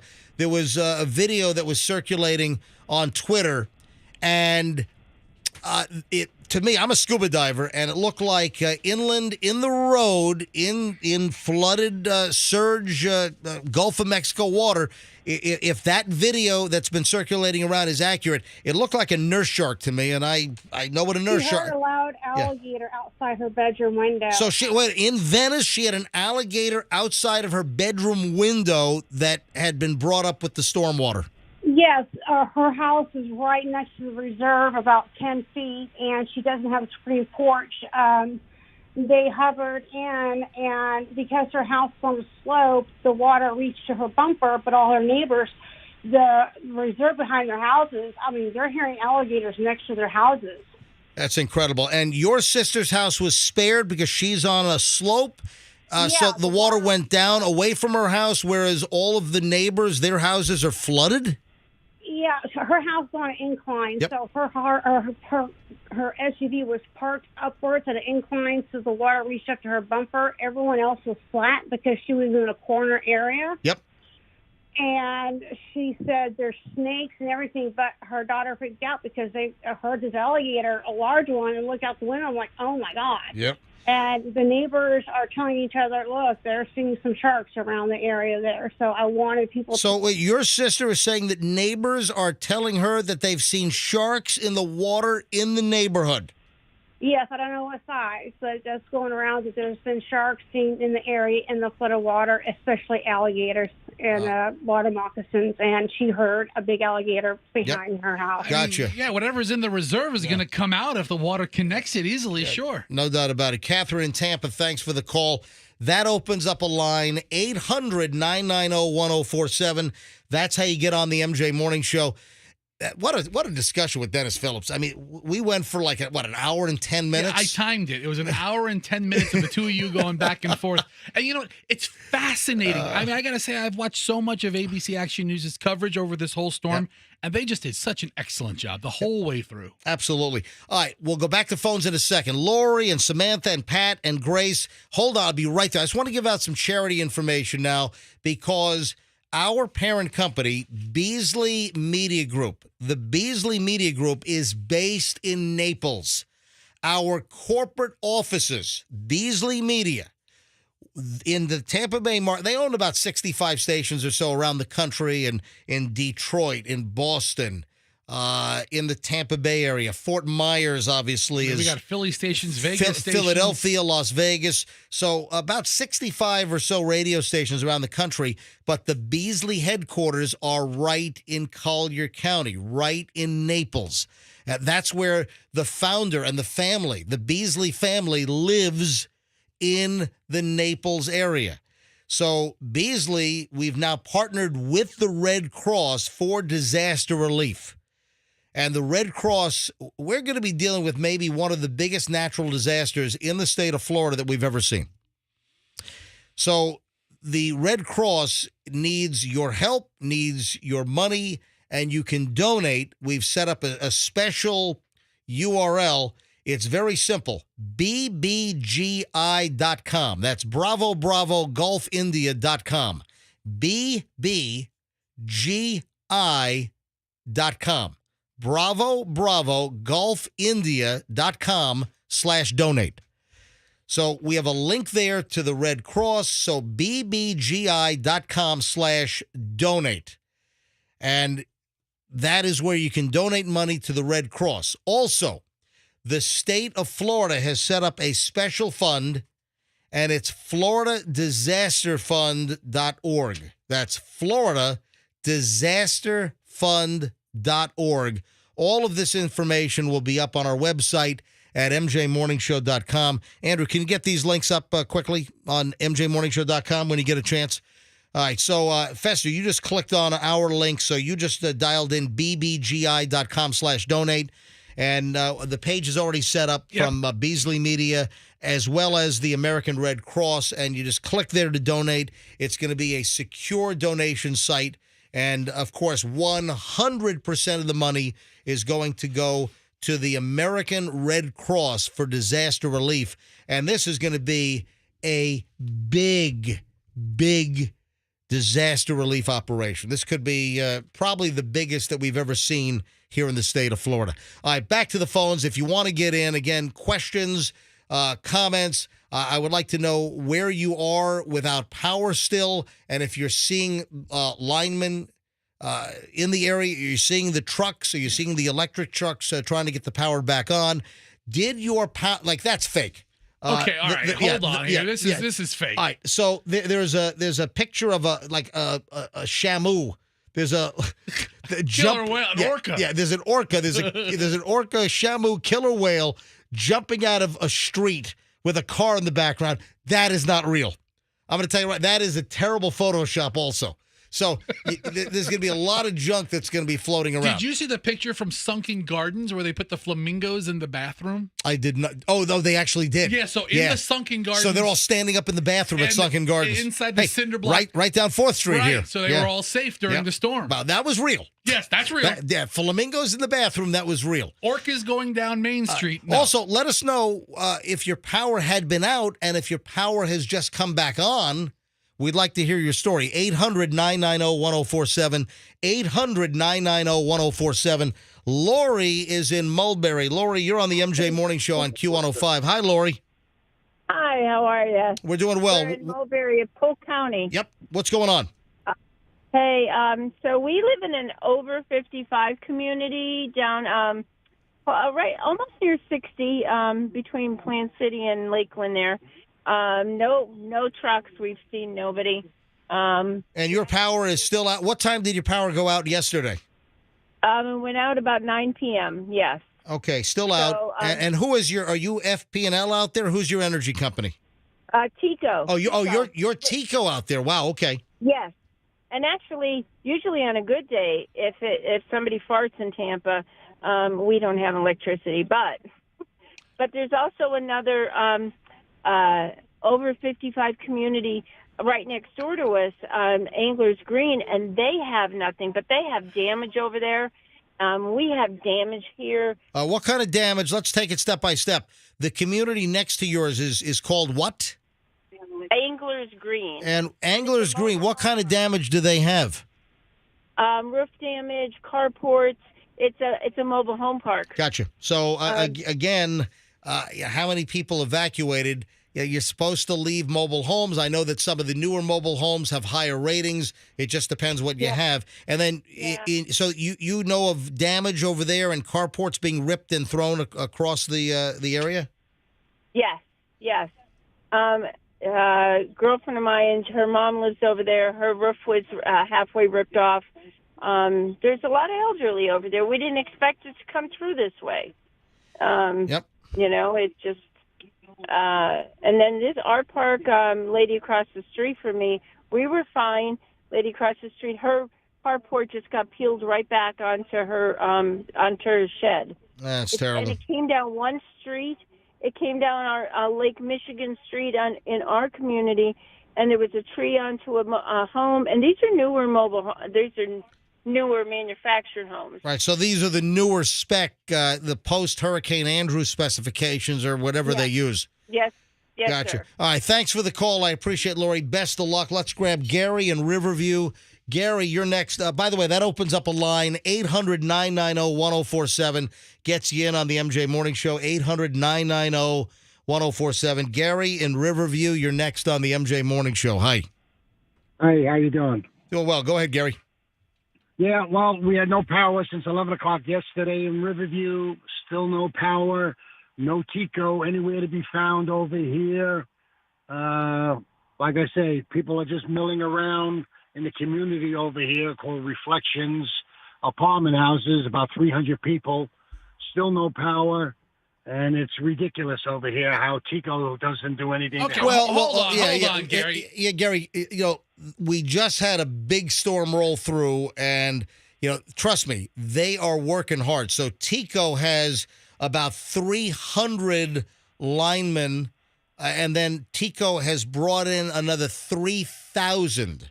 And trust me, they're not sitting around doing nothing. So they are obviously trying to get close to 300,000 customers. That's a lot of customers.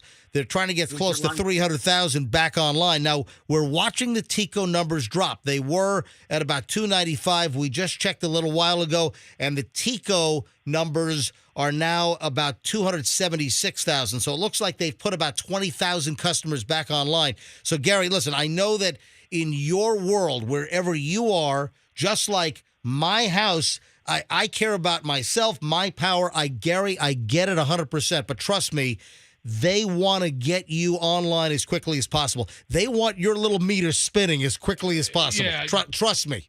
So, well, I can take you right now over to Martin Luther King in Sefner, and there's 50 trucks sitting in a Wawa gas station. Ain't one of them moving. Gary, now, you don't know a damn thing about what's going on with this group. I mean, they could be issued on their way. Fester, calm down.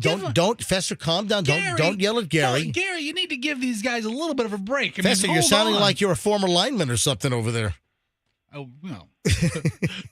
no lineman here. Yeah, Fester, I think you exceed the weight limit of the bucket trucks, don't you? Do I? You probably I think it's like a 250 limit. Yeah, I think you're over. You're too heavy for you make the whole truck tilt over. Gary, give the guys a break. Yeah. I mean, you've been out of power for a day. I mean, if it was a week and a half, I would say you're right, Gary. Gary, trust me, they could be waiting for the winds to die down. They have a protocol, so the winds might be still a little too strong, but if they're out there, they're staged, they're ready to go. Trust me, they are there to get the power back on. They're not there to get a smoothie at Wawa. Trust me. A bunch of linemen didn't come in from out of state just to watch you be pissed off in front of your house. All right, opens up a line. Gary, thank you and good luck. Hope you get your power on shortly. So that opens up a line, 800-990-1047.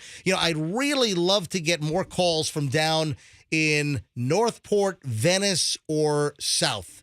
So if you are south, we'd like to get reports from wherever you are. Maybe if you're up here in the immediate Tampa Bay area and maybe you have friends or relatives down in Collier County, in Lee County, in Charlotte County, or southern Sarasota County. Again, we want to hear the stories. We want to hear the reports from you, the listener, and also what you're experiencing right here in the immediate Tampa Bay area.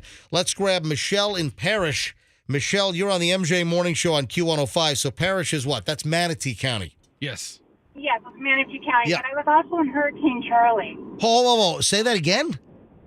I was also in Hurricane Charlie. We lost our house in Hurricane Charlie. Where was your house in Charlie? Where do you live?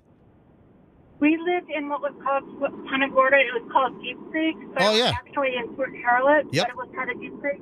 And we were at the turn that was not supposed to be, and we only had 15 minutes. And they did not tell anybody because they did not want anybody out on the road. And my mother and I were actually sleeping upstairs, and my father came up and said it was going to be a little bit rough and you might want to come downstairs. And I threw pillows and blankets down the stairwell, and I had my dogs on a leash. And we sat in the stairwell, our roof came off, and the only part of the roof that was not off was on the stairwell where we were sitting. And we lost the whole roof, two walls in my room where I was sleeping, and it was shatterproof glass. It shattered on the bed. You couldn't get in the closet or anything. It was condemned. We slept in our car the first night with the dogs. We kept them with us. We do not leave our animals. Wow. And we headed up to Sarasota, found a pet-friendly hotel, spent 2 months up there, an apartment. It took them 4 years to rebuild the townhouse. That is incredible. It took them 4 years to rebuild the... Now, were you owners or did you rent? We were owners, and you had a choice. You could pay $5,000 to pay for helping to get it, all the stuff kicked out of the house because you couldn't get into the closet, you couldn't get into the room to get stuff, or you could have waited the 4 years. And we actually paid the $5,000, and we just left, and we found a place up in Parrish, and we are very, very fortunate that we did not get this one because I can tell you what they got down there was probably 10 times worse. And it would have done so much more damage up here than it would have done down there. Well, that is incredible. All right, so and what do you have now in Parrish? What are you experiencing?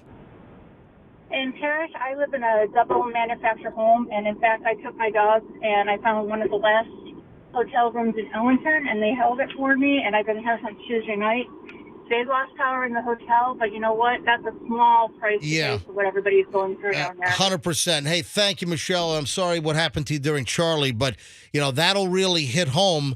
You lose your place and you can't get in for 4 years down in Punta Gorda in Charlotte County back during Charlie in 2004. And, hey, Festa, there's a chance that I flew over her wrecked condo in the Fox Chopper because I went up with Randy Powers and I believe it was Warren Ellie, the reporter back in the day from Fox 13, and I was up in the chopper 2 days after Charlie for about a 2.5-hour ride.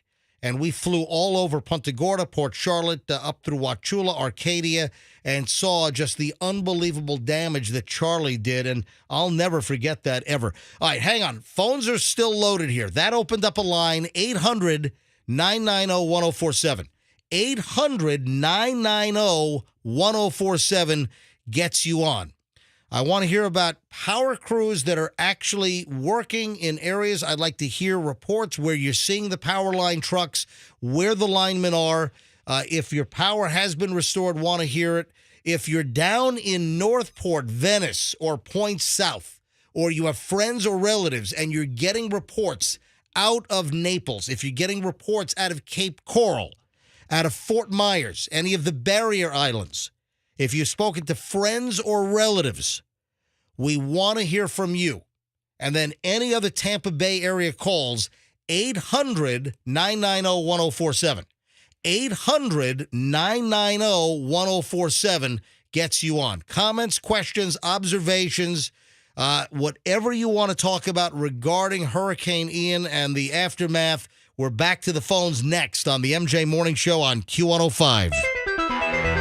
As the Bay Area deals with the impact of Hurricane Ian, Q105 continues to be your source.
got the MJ Morning Show with extended MJ Morning Show coverage of Hurricane Ian and the aftermath. Fester, I was just trying to get a hold of Slick. Slick is my normal engineer for the Schnitz Show, my afternoon program. And Slick, his real name is David Donaldson, but he's not just David Donaldson. He is Staff Sergeant David Donaldson with the Florida National Guard. So he's Army National Guard, and his unit was called for duty to report to the Ocala barracks Monday night by 8 p.m. So literally he did the engineering for my afternoon show on Monday, got off at 6. He was already in his National Guard fatigues while he was operating the control board for my afternoon program. And then the minute we were done and clear at like 5:59 p.m. on Monday, he was in his truck, boom, going to Ocala, and he's responsible for 8 guardsmen. So in his unit, and I was trying to get a hold of Slick. All right, Slick is phoning in. Hey, Slick, or I should say Staff Sergeant Donaldson. Hey, Staff Sarge, you're on the MJ Morning Show. How are you? We're doing well. MJ, how you guys doing? How's the weather? Well, listen, first of all, I want to thank you for your National Guard service. And I wanted to get a hold of you because you were called for action, ready to deploy in the aftermath of Hurricane Ian. So you went to Ocala. So where are you now? We're still waiting in Ocala right now. We're staged up, ready to leave. They have plans on sending us south to go aid from where the hurricane hit. We're just waiting on the call from the state. Okay, so you're in Ocala, and how many trucks and how many now you're responsible for 8 in your unit as Staff Sergeant. How many total men and women in the Florida National Guard are up in Ocala where you are? How many men and women, how many trucks are ready to head south, probably to Lee County or Charlotte County? How many do you have? So our unit actually has 18 trucks, 5 people. Hey, Slick, your phone is crackling a little bit. Can you say that again?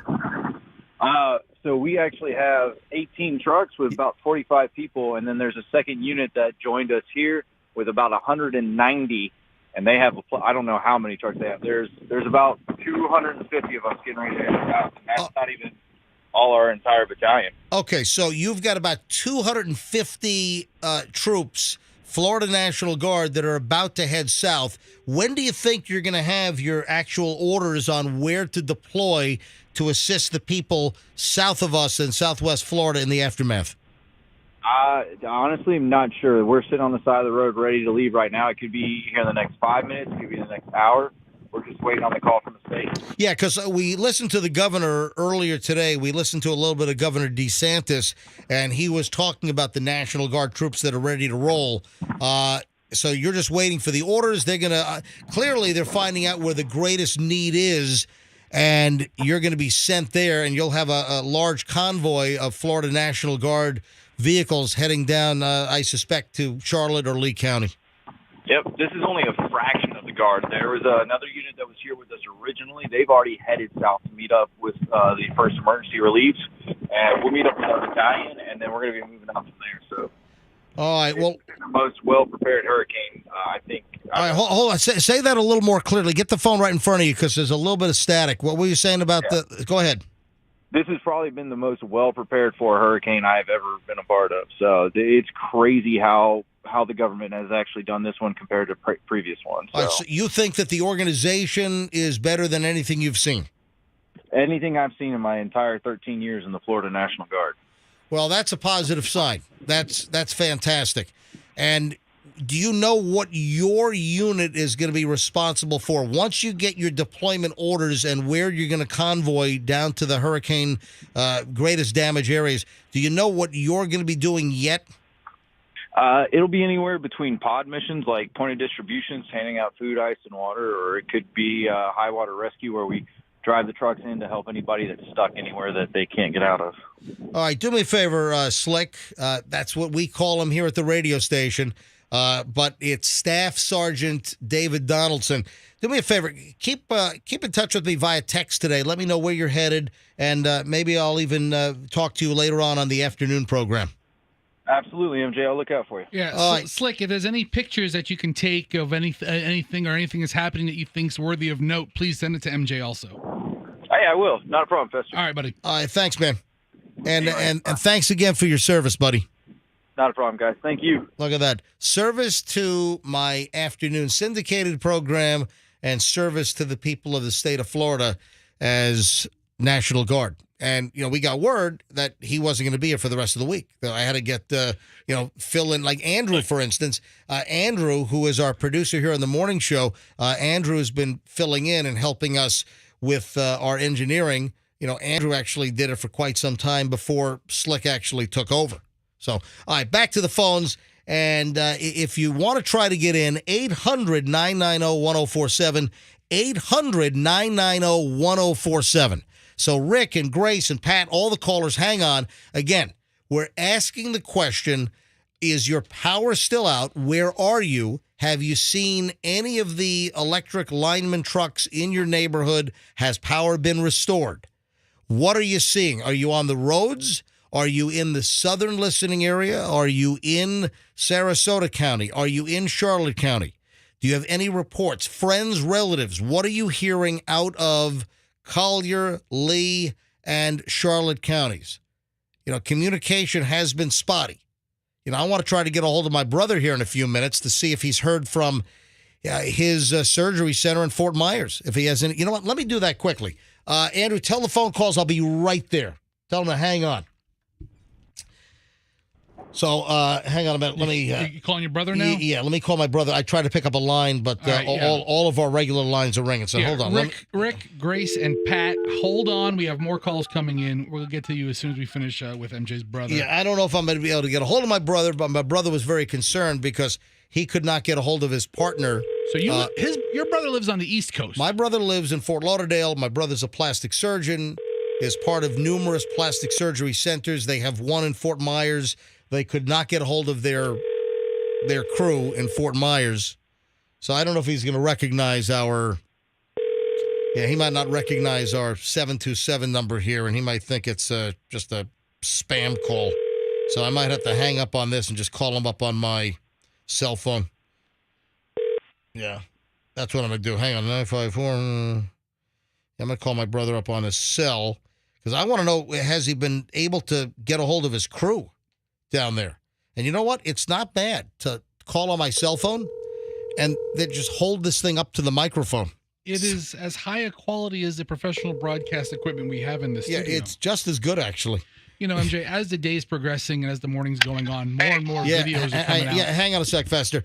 Hey, Drew, can you hear me? Yeah. All right, so I called you a second ago from a 727 studio line. Can I call you back on that quickly?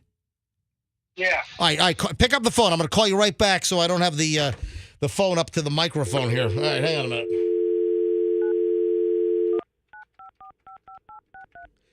All right, I just want to know if he was able to get a hold of his staff in Fort Myers and if he found out about the condition of his building, because they're near Dave and Buster's down there. Hey, Drew, can you hear me? Yeah. My brother, Drew. Drew, have you made contact with any of your Fort Myers staff? No, nobody's responded. Wow, that's unbelievable. Wow. I think a lot of towers are still down. Yeah, and that's a problem. So you got cell towers that are down. You have cell towers that have lost electricity, or the generators didn't kick in, or they were flooded. So that could be the issue. So, Drew, you have no idea the condition of your surgery center in Fort Myers at this point, or your staff. You can't get a hold of anyone or get any information. No idea. Damage, wreckage, flood, dead or alive, no information. Yeah, unbelievably, and this is terrible, actually. We had numerous sheriffs on this morning. I had the Pinellas County Sheriff on this morning. I had the Hillsborough County Sheriff on this morning. I had the Polk County Sheriff on this morning. And we heard from two of our sheriff's calls this morning about their phone call with the sheriff of Lee County, is where Fort Myers is. And the sheriff has said that they are fearing that hundreds could be dead in Lee County. That's terrible. I hope that's not the case. Yeah, listen, we're hoping that that's not the case with your counterparts and, your colleagues down there. And Look, there was a clear path to the storm. People should have gotten the hell out of there. yeah, no doubt about it. Certainly they didn't have as much warning time as we would have liked with the storm taking the turn, quicker into the into the area versus coming to Tampa. But still, there was enough time for people to get out. Absolutely. The projections over the last few days were pretty on point this time, Yeah, it still was a little later because it was late. I mean, even on Tuesday, I told my wife to leave town because I thought it was going to come up the mouth of Tampa Bay, and that was 2 days ago. Listen, Michelle booked $1,000 worth of non-refundable hotel rooms on Monday night because we thought Tuesday, Wednesday, Thursday, Friday I'm in an evacuation A zone. So, all right, Drew, listen, let me know the minute you hear from anyone to find out that your staff and that your facilities are okay. All right. Yeah, I just texted them multiple times this morning, and I haven't heard a word. The only thing is that, let me check right now. I think one of the iMessages actually went as an iMessage, which was new. Let me just look. All right, go ahead. And again, this is my brother trying to get a hold of staff in Fort Myers and can't reach them. Then go back. No, it turns to green. Then go to Jennifer there. No, they're not going through as connection. So you can't even get a message through. So you're getting the fact that the message isn't even going through. Yeah, it's not getting delivered. All right, buddy. All right, let me know and just hit me up later on, okay? They evacuated into the countryside, and so I don't really know what's going on. And if I hear from anybody, I'll let you know. All right, buddy. Thank you. All right, Drew. All right. All right, bye. That's my brother, Dr. Drew. That's the real Dr. Drew, by the way. Yeah. But I do know Dr. Drew Pinsky. But you can I do actually know him. Listen, seriously, you can hear in your brother's voice the concern absolutely. and the anxiety that he has. Just where are they? So he has multiple plastic surgery centers, and they have one in Fort Myers, and he can't get a hold of anyone. Can you imagine? He's got a managing partner down there. He's got a whole staff of nurses. They have anesthesiologists, and he can't reach anybody in Lee County, in Fort Myers. All right, 800-990-1047. Back to the phones. The MJ Morning Show is on Q105 with special extended post-Hurricane Ian coverage. Rick is on I-75. Rick, you're on the MJ Morning Show. Hello, Rick. Hey, good afternoon, MJ. How are you? Doing well. Hey, I was just down in Venice. I have a high school buddy. We grew up on Long Island. He's only been down here for 3 months, and this is what he's getting. So I had an extra generator, and I could only get 4 miles from his house. I tried 3 different ways to get in, and I had no luck. The water was just too high on my car. There were trucks and Jeeps that were stuck on the side of the road, trees down, blocking everything. And now I'm heading back home. I live in Lutz, but I'm heading to South Tampa. My son's got an extra chainsaw, so I'm going to be down there helping out people down there in the community. And as far as southbound, 75 traffic, numerous bucket trucks, flatbeds with generators, front-end loaders, all kinds of equipment. It looked like there were some government trucks going down there, it looked like. And that convoy was probably 100 strong. All right, so I-75 South, you're seeing the mobilization of a lot of resources headed down to the affected areas, and that's quite amazing, your story. So you have a friend that moved to Venice from up north. He's been there for 3 months, and you've been in touch. He's lost power, so you're trying to bring a generator down to his place in Venice, and you were not able to get closer than 4 miles because of flooding. Yeah, yes, sir. He's 5 miles off the beach, so I thought I would be able to get in there, but unless you have a high-profile vehicle that's way up above the water that can clear, 3 or 4 feet of water. But like I said, I saw some trucks stuck and small cars and lots of trees and everything uprooted trees, the fences down. How many cars would you say that you've seen stuck or completely immobilized in the floodwaters? Oh my gosh, probably at least 100. Wow. At least, and that could be conservative because I was trying to pay attention to not becoming a victim of the water. But just let everybody know, MJ, you're doing a great job, the whole staff. But help is on the way. As we're speaking, there's numerous supplies coming down there. Everything that they can want and need, and they're on their way. They're on their way. Well, that's good to hear, and I'm sure that's music to folks' ears that the supplies are on the way. So that's a great report. To get a call from Rick on I-75, that is a perfect phone call that we've got good news after the bad news that the help is on the way, and there's going to be a massive mobilization statewide. Counties are assisting. We've got sheriff's offices all around the state that are sending people into the affected counties. Primarily, you have Lee County and Charlotte County and probably a part of Collier County, Naples area also. So what a great call to hear that all these assets are seen rolling south on I-75 toward the affected areas. That opened up a line, 800-990-1047, 800-990-1047. Let's grab Grace in Riverview. Grace, you're on the MJ Morning Show on Q105. Hi. Hi, morning. So there are Tico trucks in Riverview. We saw a couple of them while we were helping my sister try and clean up her house. So what happened at your sister's house, Grace? Her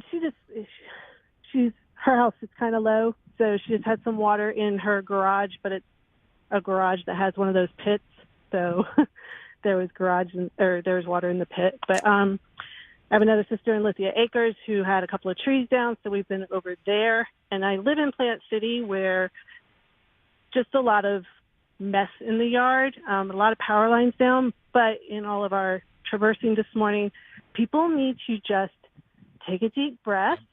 The number of accidents because the lights are out is ridiculous, and those resources that should be going somewhere else. Right, and listen, we had multiple sheriffs on this morning, and obviously you're in Riverview, so your sheriff is my sheriff. It's Chad Chronister in Hillsborough County.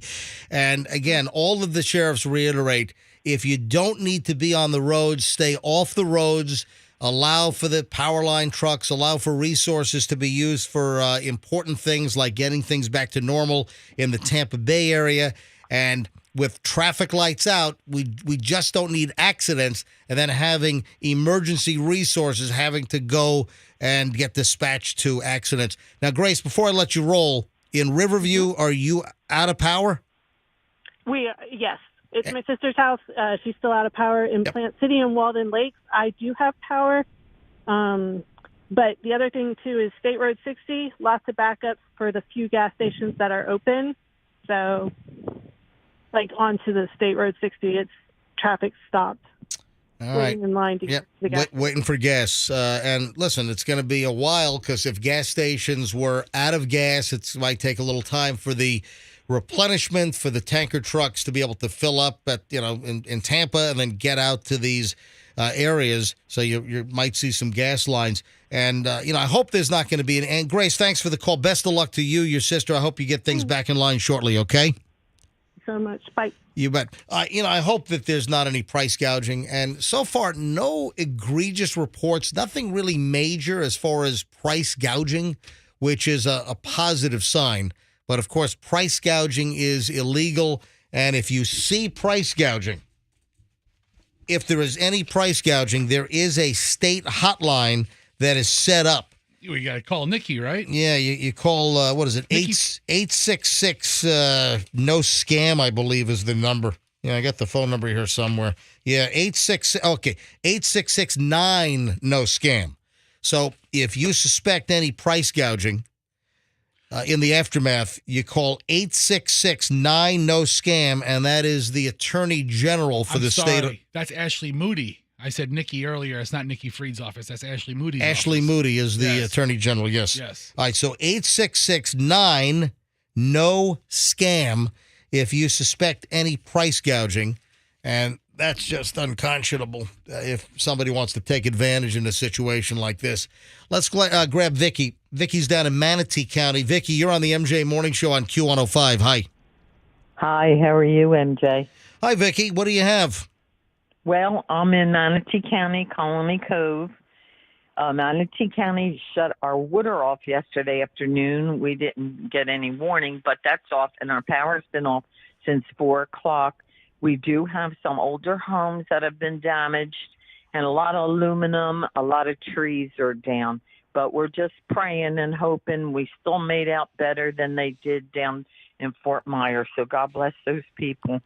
Yeah, listen, the Tampa Bay area, we have our issues, we have our power outages, but just take a look at the images, the video that we've seen already out of Fort Myers and Naples and into Port Charlotte and Punta Gorda. The fact is, that was supposed to be here. And Yes, I thank God that we did not get that here. And it's sort of a survivor's guilt thing because you don't want it to come here, but if it doesn't come here, it's got to go somewhere else, and you don't wish that on anybody for people's lives to be thrown up in the air with pieces falling all over the place. So I wish you the best, Vicky. Good luck, and that's Vicky Fester. Power and water off. So Manatee County shut our water off yesterday as well. That's tough going. Amazing. That opened up a line. Again, comments, questions. Where are you? What is the damage in your area? What have you spotted? Is your electricity out? Where are you seeing linemen? Where have you had electricity restored? So there are many things. Have you had conversations with relatives or friends in the most affected areas?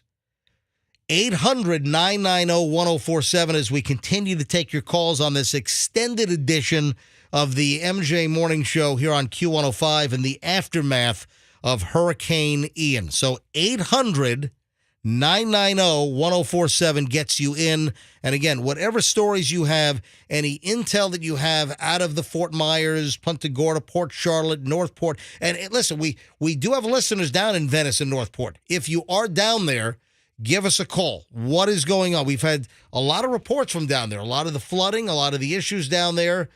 We have had numerous calls today. So if you're down in, let's see how far we can try to reach, because we do have listeners in Venice, in Northport, anyone listening down in Charlotte County. There is another 104.7 FM down there. And I think the signals, kind of overlap. They bleed a little bit south of Sarasota. Yeah, absolutely. But let's go back to phones. We got Pat in Palmetto. Pat, you're on the MJ Morning Show down in Manatee County. Hey, Pat, welcome. Palmetto. Yes. Often unknown to people. Oh, yeah. I know exactly where Palmetto is. Absolutely. Yeah, you're up in Ruskin, right? So. No, we are in St. Petersburg. Oh, okay. Somebody mentioned Ruskin this morning. Yeah, that's where the National Weather Service has a Ruskin. Yeah, that's where we call the Ruskin office for the National Weather Service. Right, I'm on right off 41 near Port Manatee, and we are without electric with FPL since yesterday, 2:45 in the afternoon, and we're not panicking because we went through Irma with this, but unfortunately, we lost our AT&T cell phone and we lost our Spectrum internet. And by the way, you are fabulous. I don't know where you're getting your energy. I'm just happy I have coffee because I have a gas-powered stovetop I can make coffee on. I don't know if you're drinking coffee or what. No, I've never, believe it or not, I've never had a cup of coffee in my life, Pat. Well, you have a ton of energy. I feel like you're my new best friend, you and your partner there, and you're doing a great job. I love the interview with Dennis. And Palmetto, like I said, a lot of people don't even know it exists. It's a jewel. But we have a big rural property. Did you ever see the fictional movie Palmetto?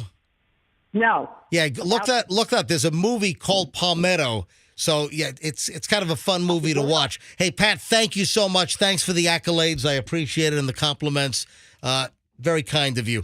We have a new best friend, Pat in Palmetto. We just do what we do here. And listen, the MJ Morning Show, we've just done this. it's just what we do. It's part of public service as a broadcaster. Sure, we are here to entertain, but we're also here to serve the public. This is the most important show. When there is the need, when there is need for public outreach and information, this is what we do here on the MJ Morning Show. So that's what we do. All right. How much time do we have? It's 11:57. I mean, the lunch buffets are going to start opening up soon if you want to. It is almost 12 noon. All right, let me grab a couple more calls here, and then I got to take a break in a few minminutes. Andrew, should I take a break now? Or wrap the show up, or are we going to go till 1? I mean, what's the plan? I mean, what do you want to do? I don't know. I mean, the phones are, ringing off the hook here. Let's and what Pat had just mentioned, we had an hour and 10-minute discussion with Dennis Phillips earlier. We had Dennis on. We were talking to him nonstop for an hour and 10 minutes. Dennis Phillips, of course, the chief meteorologist over at ABC Action News. Look at this. Look at the boats on the road in Fort Myers.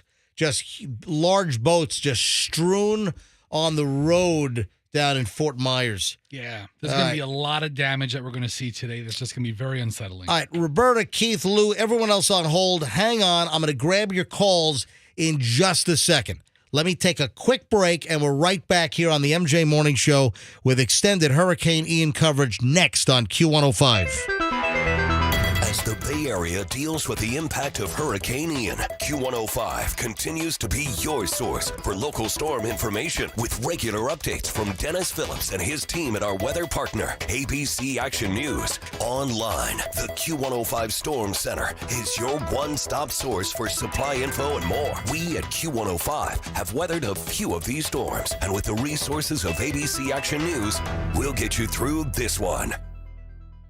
If you or someone you know struggles with depression and thoughts of suicide, be the one to help. Call, text, or chat 988 anytime 24/7 to reach the Suicide and Crisis Lifeline. Sponsored by your managing entity, Central Florida Behavioral Health Network Incorporated and the State of Florida Department of Children and Families. From the Camp Rouge and Green, your car accident team studios, 104.7 WRBQ HD1 Tampa, a Beasley Media Group station. It's time to rock with Cashbox.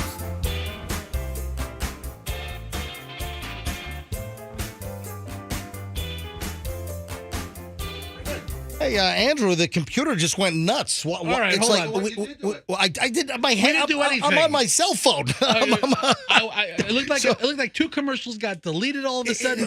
Everything just suddenly got deleted. All right, so it's not time to rock the cash box. No, it's not. It's not. We're not playing the game today. Yeah. For our computer just went haywire.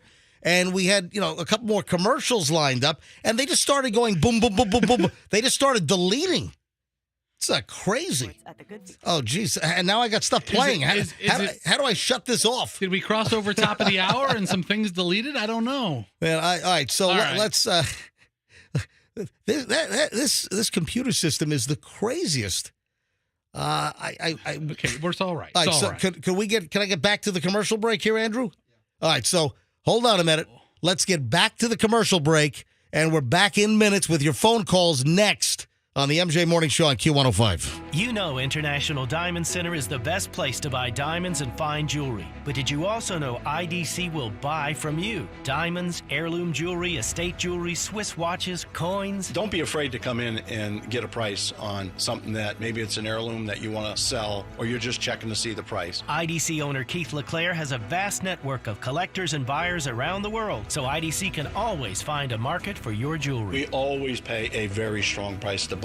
There's a resale market that's there, and we pay top dollar for top merchandise. We have people all over the world that we sell to. So some collectors are going to pay way more than any consumer's going to pay. We'll give you the best possible price, no games played, and you'll get the check or the cash, whatever one you want. Let IDC appraise what's in your jewelry box. You might get a pleasant surprise. Sometimes they come in, they have no idea what's there, and then all of a sudden they walk out with a $28,000 check.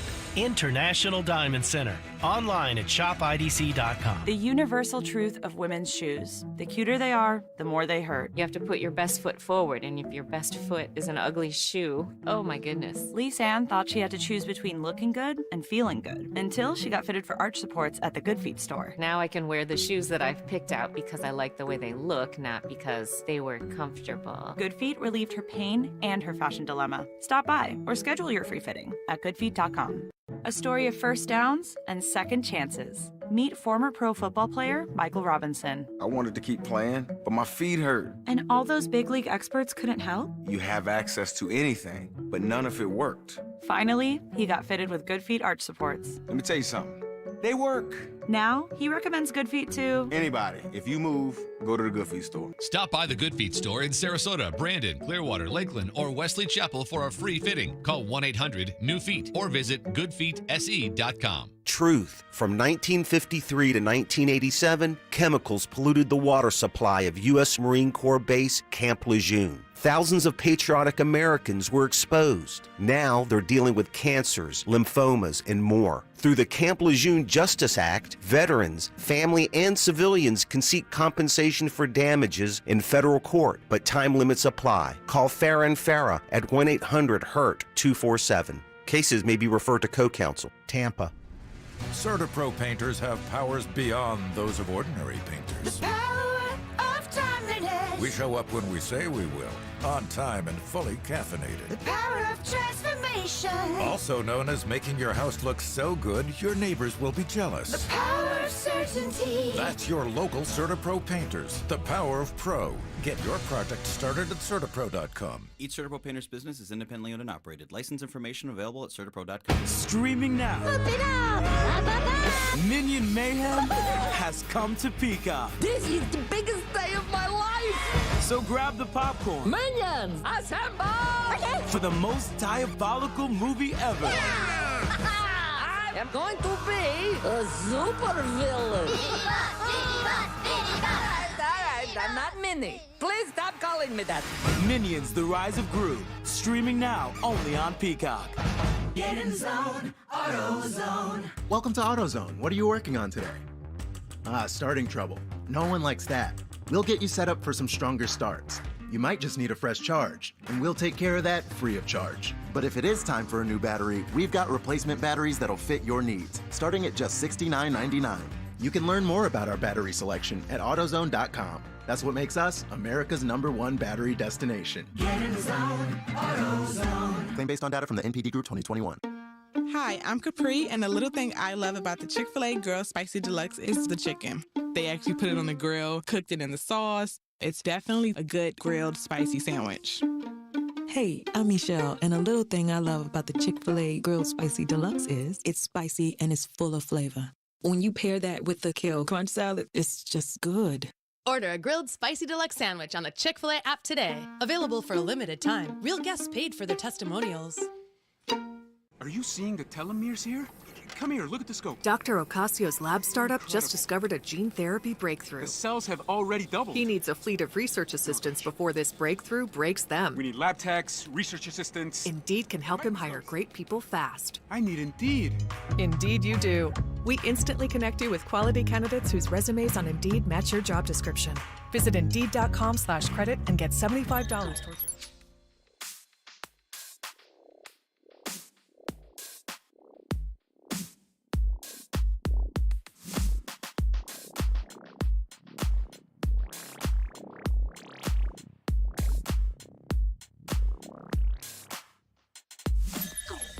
It's 12:06 with extended coverage of the MJ Morning Show's coverage of Hurricane Ian and the aftermath of Hurricane Ian.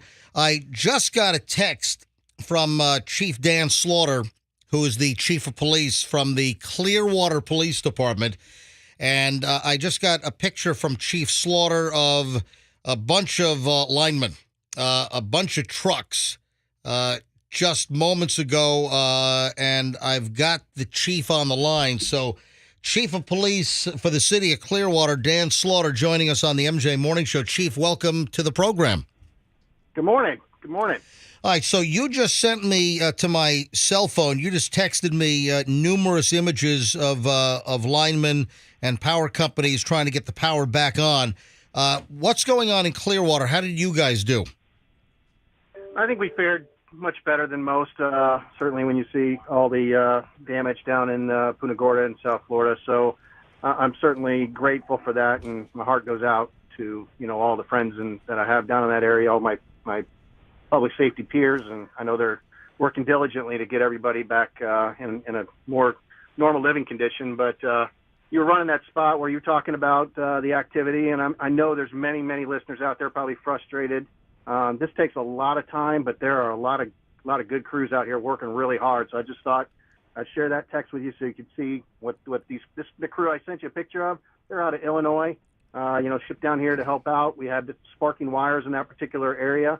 And they got a whole crew out there trying to get that straightened out and fixed right now. Now, the images that you sent me, Chief Slaughter, are what part of Clearwater? It's an area called MLK Plazas, the intersection, kind of, western downtown, a little bit north of that. So it's one of our areas in our community that probably has had some more economic challenges than others, but definitely good to see them working and get things straightened out. And they've been doing the power crews. We've got several more traffic lights that have been coming online. That's a big concern for us and one of their biggest priorities when they hit the road. So we're seeing good progress here, thank goodness. Yeah, we've reminded people several times this morning, Chief, and we're on with Chief Dan Slaughter, who is the chief of police for the city of Clearwater. And we're trying to remind people that when you hit an intersection and the lights are out and there's no traffic signals that are on, you need to treat that as a four-way stop.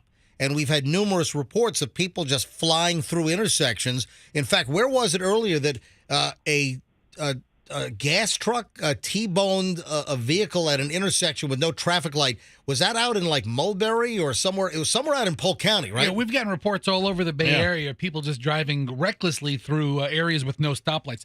Chief, what's the rule? If two cars arrive at the same time, I thought it was you defer to the left, but people have called in and said it's you defer to the right. What's the rule? Do you know? You treat it exactly as if it's a four-way stop. So you have to stop, and then you defer to the right. Okay. Okay. To the right. Look at that. Chief, any other words you want to share with the audience? Just be patient with these power crews. They're working really, really hard. And I think you mentioned about treating these intersections with caution. I remember coming in for Irma when not only were excessive power outages, but there's no traffic lights, no street lights, no nothing, just extensive power outages. And I'm driving on Drew Street, and I know there's an intersection coming up, but I can't see where that intersection is even with my headlights. It was just so dark. So just be careful. I think, we're optimistic that this particular area is going to be able to get at least to near normal conditions here relatively quickly.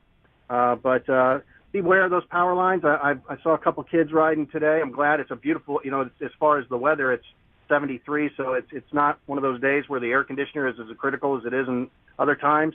But I saw some young kids riding some bicycles. You want to have a conversation with your kids and make sure that they avoid some of those down power lines. Some will be cable lines, some will be phone lines, but you need to treat all of them as if they're hot and charged. 100%. That's another point that we've been trying to drive home, and I'm glad you've done it again, that any wire, any down line, you don't know what it is, just make sure you treat it as a live power line, and those, if they're a charged power line, they can electrocute you, and you can die. So, Chief Slaughter, Clearwater Police, thanks for making yourself available. All right. Take care, guys. Thanks, Chief. And thanks for the pictures. Obviously he's been hearing some of the phone callers here.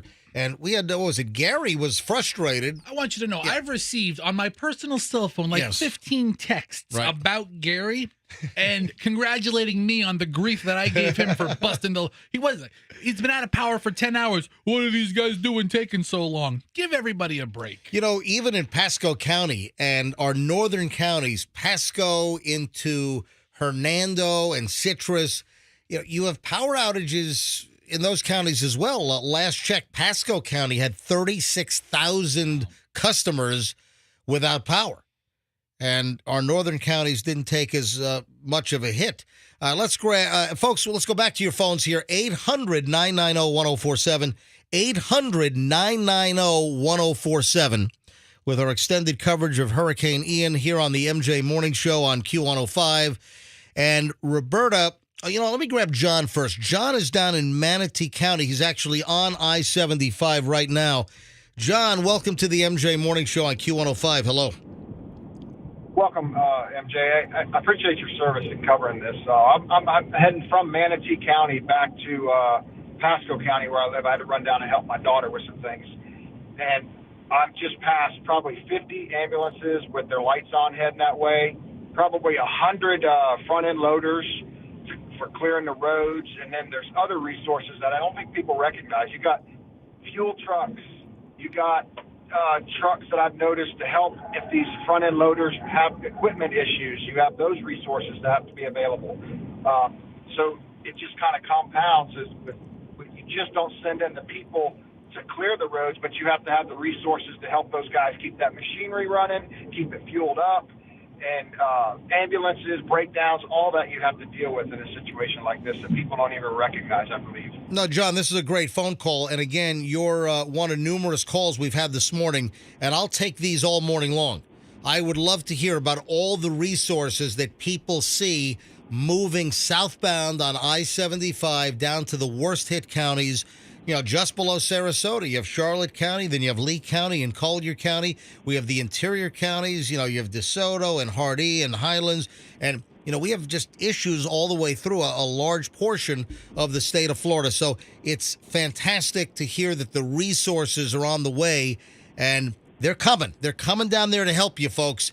And, this is probably going to be one of the largest mobilizations in the history of the state of Florida when you think about all of the resources that are going to go into assisting these hard-hit counties after Ian. So, John, highly appreciate your phone call.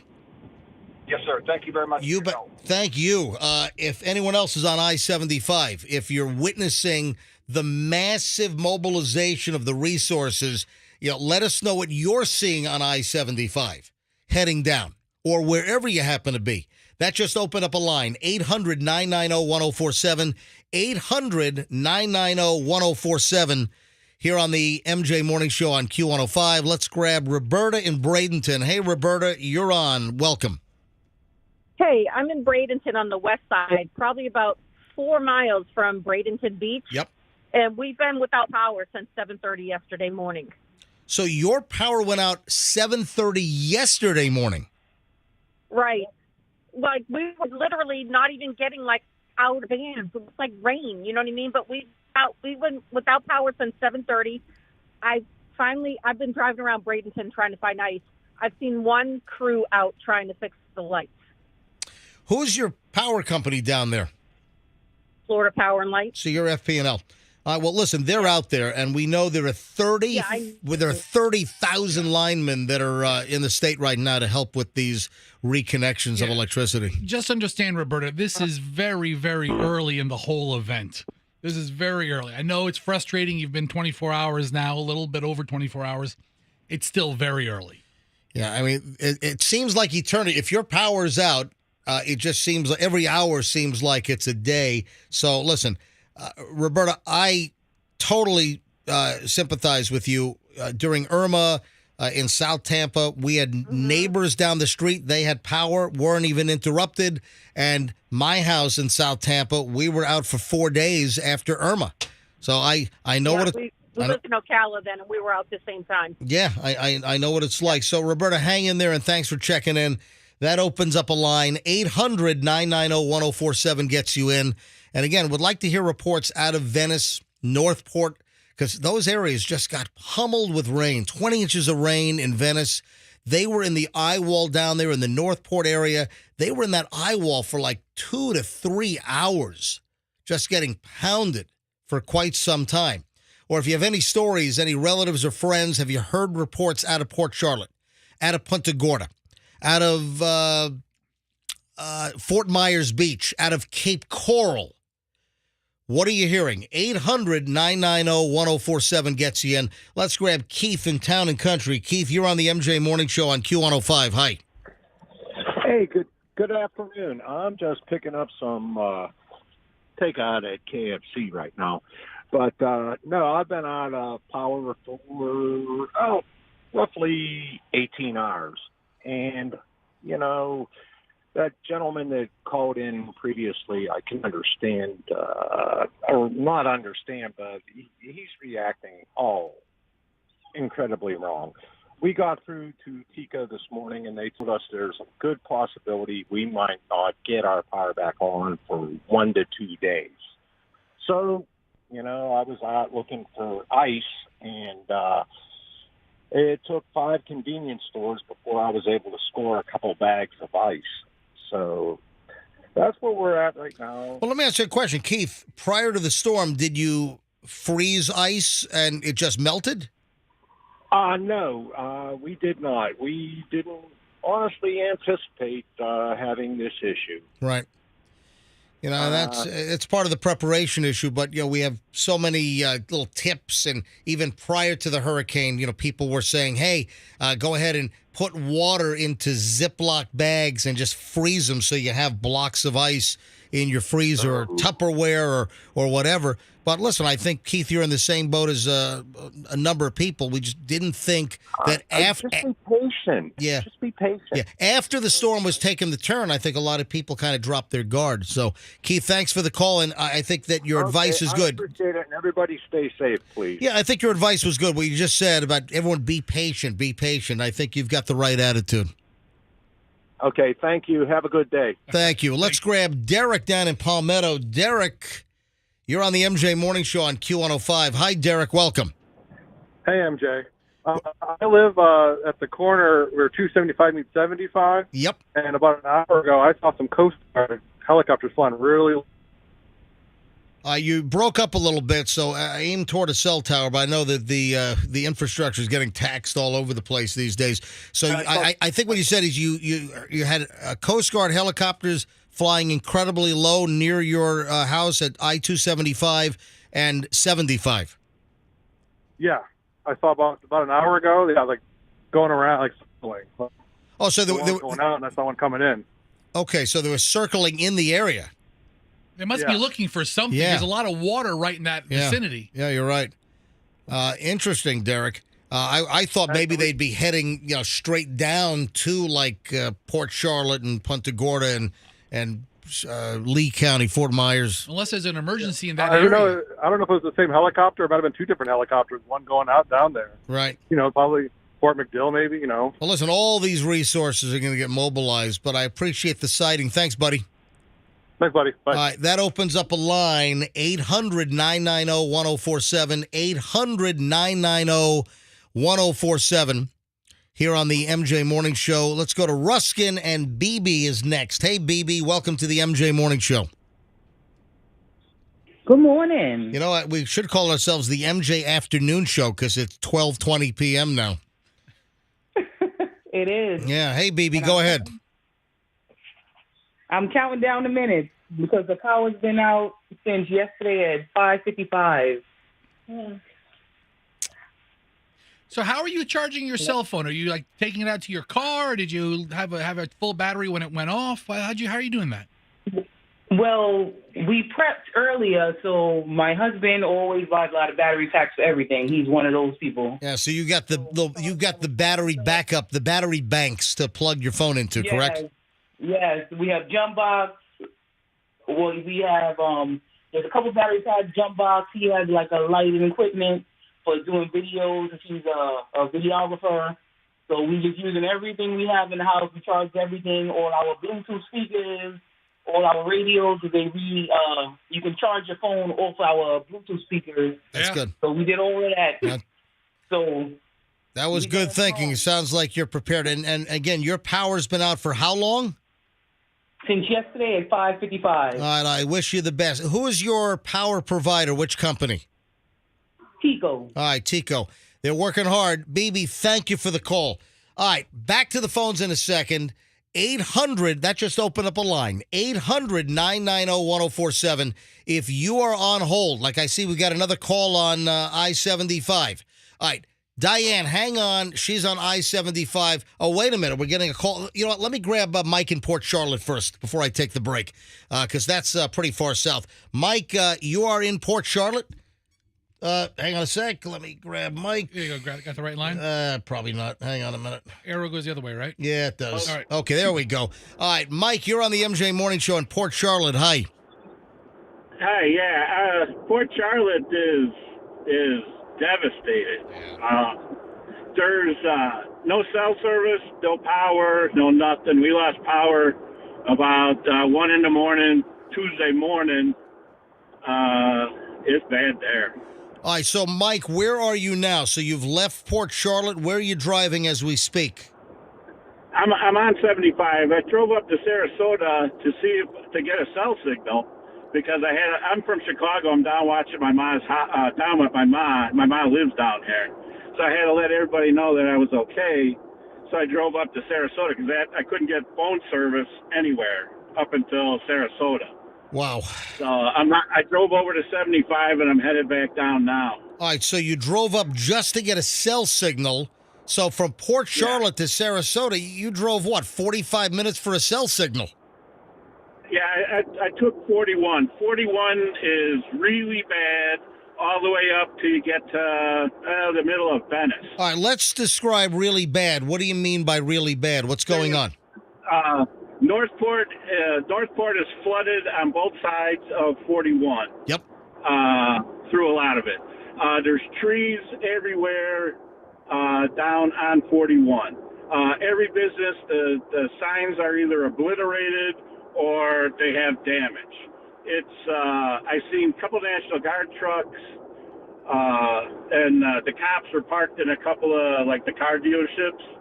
A lot of the parking lots are flooded, and people are driving into the parking lots. There's abandoned cars in the lots and stuff. We were in Port Charlotte. We were in the high section in Port Charlotte, so we did not have storm surge. We had the normal water covering the street rain deal. That was gone about 3 or 4 in the morning. But there is parts in Port Charlotte by us that is underwater. I'm close to 41 in Midway in Port Charlotte. Gotcha. All right, now, when you first started the call, you said that Port Charlotte is devastated. What have you seen? Now, as far as devastation, can you describe what you've seen that qualifies as devastation in Port Charlotte? Every house has some kind of damage. There is trees down everywhere. There's the roofs came down on in people's in their garages and stuff. Everybody's out trying to pick stuff up. There is trees everywhere. There's garbage from the houses, shingles. The plastic fences are everywhere. The water pressure is low because it knocked off a lot of people's water going into the house, the valves. So the waters were, shooting straight up into the air. I've been here from, after Charlie and then through Irma and all that stuff, and there's nothing as bad as this. So you're saying that what you're seeing in Port Charlotte, what you're seeing is absolutely worse than Charlie in 2004. It's way worse. My mom was down here for Charlie in 2004 and the 3 after that. I came down for the 3 after that. The Charlie damage is nothing compared to this. It is nothing. You would not believe the sound of the wind sitting in the house. And we have storm shutters. We had storm shutters before Charlie. And we got a generator running automatic when it loses power. And so we're the only ones in our area that had lights last night. But the noise from the storm was incredible. Well, thank you for checking in, Mike. I'm glad you were able to get a cell signal, and now you're headed back to your mom's place in Port Charlotte, where apparently there's very heavy devastation. Mike, thank you, and stay safe. Best of luck to you, okay? And stay in touch with us. Okay, thanks. You're welcome. All right, thank you. Hey, Diane is on I-75. Diane, I got to get a break in. Can I hold you? Can you hang on for a minute? Sure, I'm just going to be real quick. All right, Diane. Well, actually, go ahead. Diane. Let me take you right now, and then so you don't have to hold on. What do you see, Diane? Where on I-75 are you? So we evacuated from Apollo Beach to a town called the Villages on Tuesday. Yep. And today we got clearance to go back. And as soon as we got on the highway, I just wanted to give folks peace of mind that there was a 2-mile convoy of rescue vehicles. We saw portable cell towers. I mean, you name it. There were boats attached to their vehicles. So pontoon boats. So, All right, now you're on I-75 where you saw that. What part of I-75 did you see this as up? soon as we got on from the Villages, so Okay. we were in a town called Wildwood. As soon Yeah. as we So, got on, yeah. and So we got on near where I-75 can split off to the Florida Turnpike. Not sure, but they're, right now we're at Wesley Chapel, and they're probably 2 miles ahead of us. Okay. All right. But you saw a 2-mile-long convoy with everything, portable cell towers. You saw just a massive convoy. Fuel trucks. There were fuel trucks, pontoon boats. Search and rescue vehicles. Yep. There was an enormous, again, it's a 2-mile convoy. That's so we're hearing about lots of resources heading down, and that's now another 2-mile convoy that's heading down. And it was ironic because you had just wrapped up a call with a woman, and you were asking people to call to say if you see any rescue vehicles, call. And we were just in the midst of it all. So. Wow. All right. So, hey, thank you. Diane, thank you for checking in from I-75. Welcome. We appreciate it. Thanks for listening. And I enjoy listening to you from Connecticut. Now I'm down here, and I found you, so I'm so happy. We enjoy you. Yeah, I appreciate it. So this is my morning show on 104.7, and I go by MJ. So it's the MJ Morning Show here in the Tampa market. And, of course, up in Connecticut, you probably listen to me on WLAD out of Danbury. And I guess I got to get home here soon to get ready for the afternoon show at 3 o'clock. So you were the Smith guy. That's me, same guy. That's what we call him around here. Hey, Diane, thank you, Diane. Nice to meet you. Thank you. Nice to meet you, too. Appreciate it. I'm thinking about Danbury, Connecticut right now and a good Frank Pepe pizza up at the Danbury location. So, all right, let me take a quick break. I just have a lot of stuff to go over. We'll grab some more phone calls in a bit. If you have, again, any observations, you want to tell us about the convoys, the resources, the help. Are you part of the help heading down? Are you part of the convoy? Are you one of the apparently thousands of vehicles that are heading down to help in the affected areas in the aftermath of Hurricane Ian? 800-990-1047. So just open up a line, 800-990-1047. So if you are part of the help convoys that are going down to Southwest Florida, give us a call. Let us know what your mission is and what you're driving. 800-990-1047 is how you get in. MJ Morning Show, special coverage, extended programming today on Q105. Back in a minute. As the Bay Area deals with the impact of Hurricane Ian, Q105 continues to be your source for local storm information with regular updates from Dennis Phillips and his team at our weather partners.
back up, but yeah, it's not far from where the water is located. Yeah. So, and what that is? Which river is that? Is that the?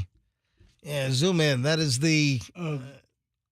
Caloosahatchee? Yeah, is that the Caloosahatchee River? Yeah, so they're not far from that, and they have water incursion. All right, a few more phone calls. I got to wind it down soon here because I got to get ready for the afternoon show, but let me grab, how about Carmen in Thanota-Sassa? Carmen, you're on the MJ Morning Show on Q105. Hi. Hi, how are you? Doing well. Welcome, Carmen. How are you? Go ahead. I'm fine, hon. I just wanted to let you know that we've been out of power. So I'm located at 301 and Fowler, right there at the light. And I've been watching the traffic, and it's a congested area, and the lights are out. No one wants to stop, like a four-way stop. They just keep zooming through, and I'm waiting for an accident to happen. I did see two trucks earlier, about an hour ago, and I think they were from out of town. And I saw them going down a side street. Then finally they came back around and they went east, like on 301, but I haven't seen anyone else. And there's a convenience store. I don't know if you know the area. There's a convenience store right across from me, and they're out. They have been out since last night too. There's no power. The store is shut. So I just wanted to report it, that the lights are out, and I'm waiting for a big accident right here at the corner. Sorry to hear that. Carmen, thank you for checking in. I appreciate it. Let's grab, how about Robin is on I-4. Robin, you're on the MJ Morning Show on Q105. Hi. Hey, how are you? Yes, I'm on I-4. I'm from Venice. I live in Venice. I'm heading to Orlando to see my girls. When did you leave Venice? This morning. Well, late morning, about 10:30. The road, what I wanted to say was that it was just so encouraging and so awesome. There's more than 1 2-mile convoy. They're all coming down I-4. I passed at least 3 of them with emergency vehicles and power people. I mean, it warms my heart. It does. There's a lot of people in trouble in Venice and South. And we're gonna need all of them. And, well, you heard, obviously, I don't know how long you've been listening, but we've had multiple phone calls. And we just tried Jimmy Petronas, by the way. Jimmy Petronas is the CFO here in Florida, also the state fire marshal. And I just called his cell phone. We just got some voicemail. And he just posted a video of just dozens and dozens of law enforcement vehicles headed south on I-75. And he just landed. He just got into Southwest Florida. So he just put down, and he just posted a video. How long ago was that, Fester? Less than an hour ago. Right. So I'm going to try to call Jimmy Petronas here in just a matter of moments again on my cell phone to see if we can get him on. But the state resources are coming down in droves. Now, in Venice, where you are, Robin, how bad was your area? What did you see in Venice? I wasn't able to get out much. I don't live downtown on the island. I live off the island in South Venice. But roads were flooded, trees were down. A lot of the roads were impassable. If you don't know the area, you'd probably have to. It'd take you a minute to discover all the back roads on how to avoid the roads and a lot of them are blocked. How was your house? Did you survive fairly well? I live in a condo on the second floor. Okay. And it was coming the opposite way of me. I literally sat on my lanai watching it. It was indescribable. And I'm a former language arts teacher. I have words, and I don't have any. I truly don't. There's not enough words to describe the sheer force of this storm. It was incredible. I've got nothing. I don't know how to describe it. But please let me reiterate again. So many thanks are sent out to the people that are heading this way. The power, the water, the people that are out of their homes. It's devastating. Thank you guys so much, and thanks for taking my call. My pleasure. Drive safely, and thank you, Robin. 800-990-1047, 800-990-1047, and you probably want to know how you can help. you can help by donating to the American Red Cross. They need money for this disaster relief, and our parent company, Beasley Media Group, is teaming up with the Red Cross. We've set up a special website. You can go to bbgi.com/donate. So our radio company, BBGI, every dollar goes right to the American Red Cross. This forwards to the American Red Cross, and it's pointed in the right direction. So we have it featured on mjmorningshow.com, so you can get the link at mjmorningshow.com, or you can go to bbgi.com/donate. That's bbgi/donate, or bbgi.com/donate, or mjmorningshow.com, and you'll see the link for the American Red Cross to help out with this disaster relief. Also, the state has set up a special fund, and that is floridadisasterfund.org. That's floridadisasterfund.org is how you get to the state fund. All right, Sherry is in Tampa. You know what? Hold on a sec. Fester. Yeah. Let me try Jimmy Petronas, the state CFO. Let me see if I can get him on my cell phone.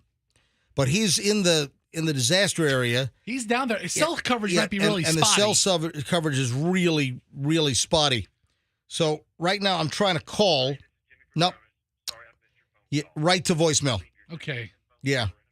Yeah, so it's not even ringing. I have the cell number of Jimmy Petronas, the state CFO, and, of course, the state fire marshal, and trying to call him, it is going right to voicemail. So what that tells me is that he's in an area now where the devastation has been pretty hard, and yeah, and there's just no cell service down there. And one of the things we're hearing from these convoys that are moving south, that we had a caller just a short amount of time ago say that they've seen these portable cell tower trucks that are moving these emergency cell towers to get the communication via telephone up and running. So that's a very positive thing here, just to get the communications back up. All of the emergency vehicles, fuel tanker trucks, front-end loaders, everything is headed down there. All right, Sherry is in Tampa. Sherry, you're on the MJ Morning Show on Q105. Hi. Hey, guys. I'm glad you're safe. And I want to say that I live in South Tampa. I live on Interbay.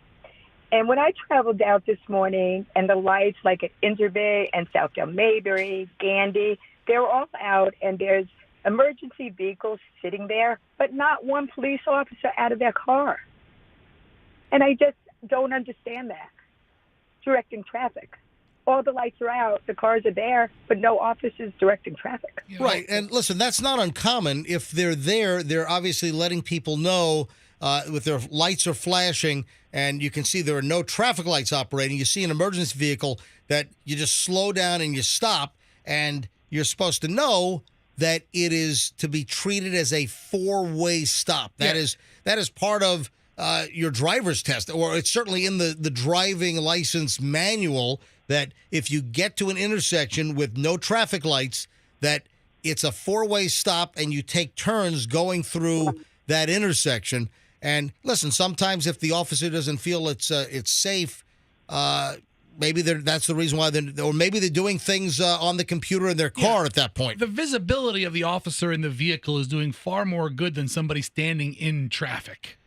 You think? I think, yeah. Well, listen, it depends on the situation, but I've seen plenty of police officers, whether it's TPD or Hillsborough County Sheriff's Office. I've seen plenty over the years where they are out of the car directing traffic. So, it does happen, but trust me, they're going to do what they think is best at that moment. They're working hard.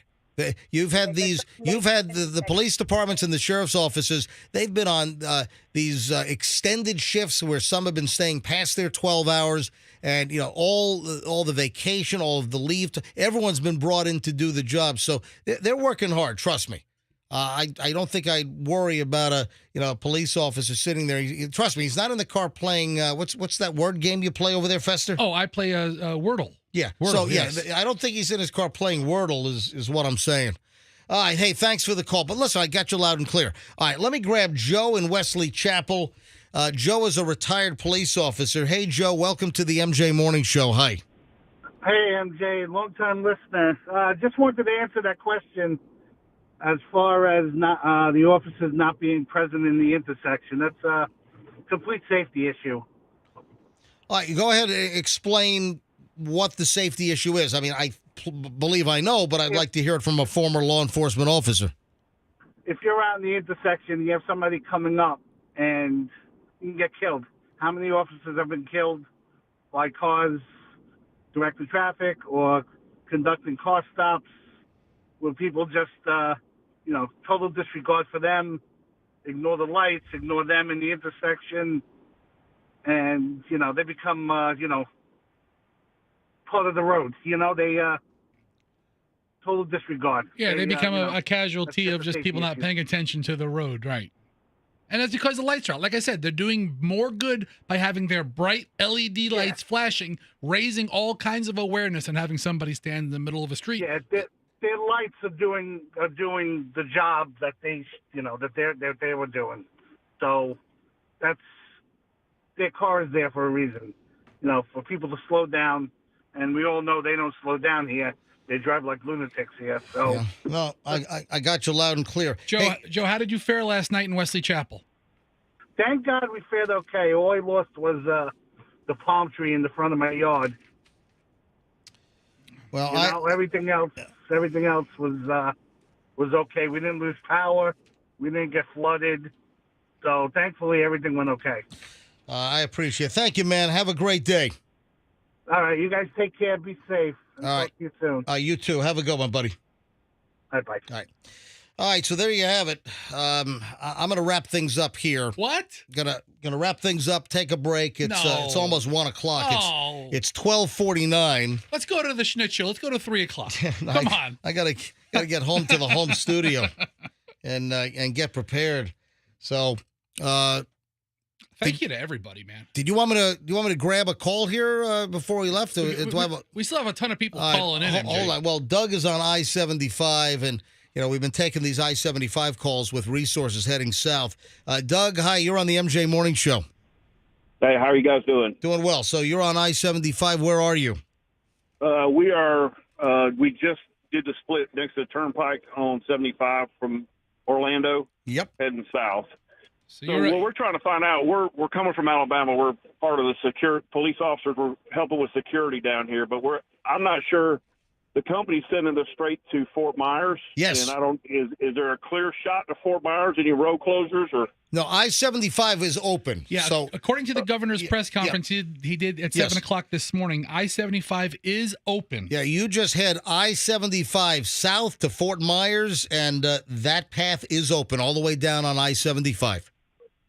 Sweet. Okay. And what about power? Is there like a grid line for power, like where they get gas before we get down there? Or yeah, there should be gas stations. Again, you've got gas stations all the way down I-75. If you see a gas station, and don't wait until the last minute to try to find gas. But I would try to get gas south of Tampa, maybe near Apollo Beach area or Sun City. It's one of the last exits in Hillsborough County before you get into Manatee County. Then Sarasota follows that. But if you can gas up before you leave Hillsborough County, you'll be in good shape getting down to Fort Myers. All right, buddy. Thank you very much. Stay safe. And I-75 south. And you said you're from Alabama? Yeah, Dothan, Alabama. And what type of security are you providing? We are with the security company we're working for. I'm not sure if they're sending us to an elderly home to protect property or a Home Depot. There's like 6 or 7 different options, so I'm not sure where they're sending us yet. Gotcha. They just told us to get in there. Well, thank you for heading down, and appreciate it. I-75 south, and then there should be plenty of gas stations. It's just a matter of whether they have fuel to sell at that point. But I think you should be okay. Thank you, buddy. So look at that. There's somebody driving down from Alabama to do private security. Asking us for directions. That's great. Thanks for listening. Got no problem with that. Hey, thank you to everybody who's helped today. Not only all the callers and listeners who participated in today's show, but everybody from ABC Action News 28, all the sheriffs that have called in today, everybody from TICO who's helped us out. It's just been incredible. We've been on the air today, MJ, for 7 hours, and it's all because of the people who've participated in this show. Yeah, it's been quite a busy day. So we're back tomorrow morning, Friday show, MJ Morning Show on Q105, and it's just what we do. We're happy to provide whatever we can. We're going to help with the fundraising now. We're going to do whatever we can now in the aftermath to help the affected people. And, of course, all the information on how to donate to the American Red Cross via our company, Beasley Media Group. It's all available at mjmorningshow.com. That's mjmorningshow.com or bbgi.com/donate. And we'll see you tomorrow on the MJ Morning Show on Q105. As the Bay Area deals with the impact of Hurricane Ian, Q105 continues to be your source for local storm information with regular updates from Dennis Phillips and his team at our weather partner, ABC Action News. Online, the Q105 Storm Center is your one-stop source for supply info and more. We at Q105 have weathered a few of these storms, and with the resources of ABC Action News, we'll get you through this one. I'm Craig Latimer, Hillsborough County Supervisor of Elections, asking you, are you ready to vote? Get information you can trust on my website, votehillsborough.gov. Visit often and stay informed. I received a call the other day from a woman. Her voice was shaking. She needed help. Her husband tragically was unable to call himself, but he had told her previously, if anything ever happens to me, call Morgan & Morgan. I was humbled and proud. And what higher honor could we receive than protecting someone's family after they're gone? Her call came in on a weekend night. We went to work right away that night. Life can be shattered in a moment, in a car crash, work injury, or medical malpractice. When that happens, you need a big law firm with an unmatched reputation and resources to fight for you. If your family ever experiences something like this family did, know that America's largest injury law firm is here for you 24/7. We are big because we won a lot. When it comes to law, size matters. We're America's largest injury law firm, Morgan & Morgan. Visit forthepeople.com for an office near you. What are the core values at International Diamond Center? Integrity, stand behind your product, be involved in the community, give back if you've been blessed, and take care of your people. That's Keith LeClaire at IDC, who along with his wife Peggy just announced the creation of the Fifth Sea Foundation, the charitable arm of IDC. When God blesses you, you want to be able to reach out to make a difference in the lives of so many different people. Peggy, Keith, and the rest of the IDC family created the Fifth Sea Foundation to focus on 3 key initiatives: give kids a chance, support military families, and end human trafficking. Pick the ones that are closest to your heart.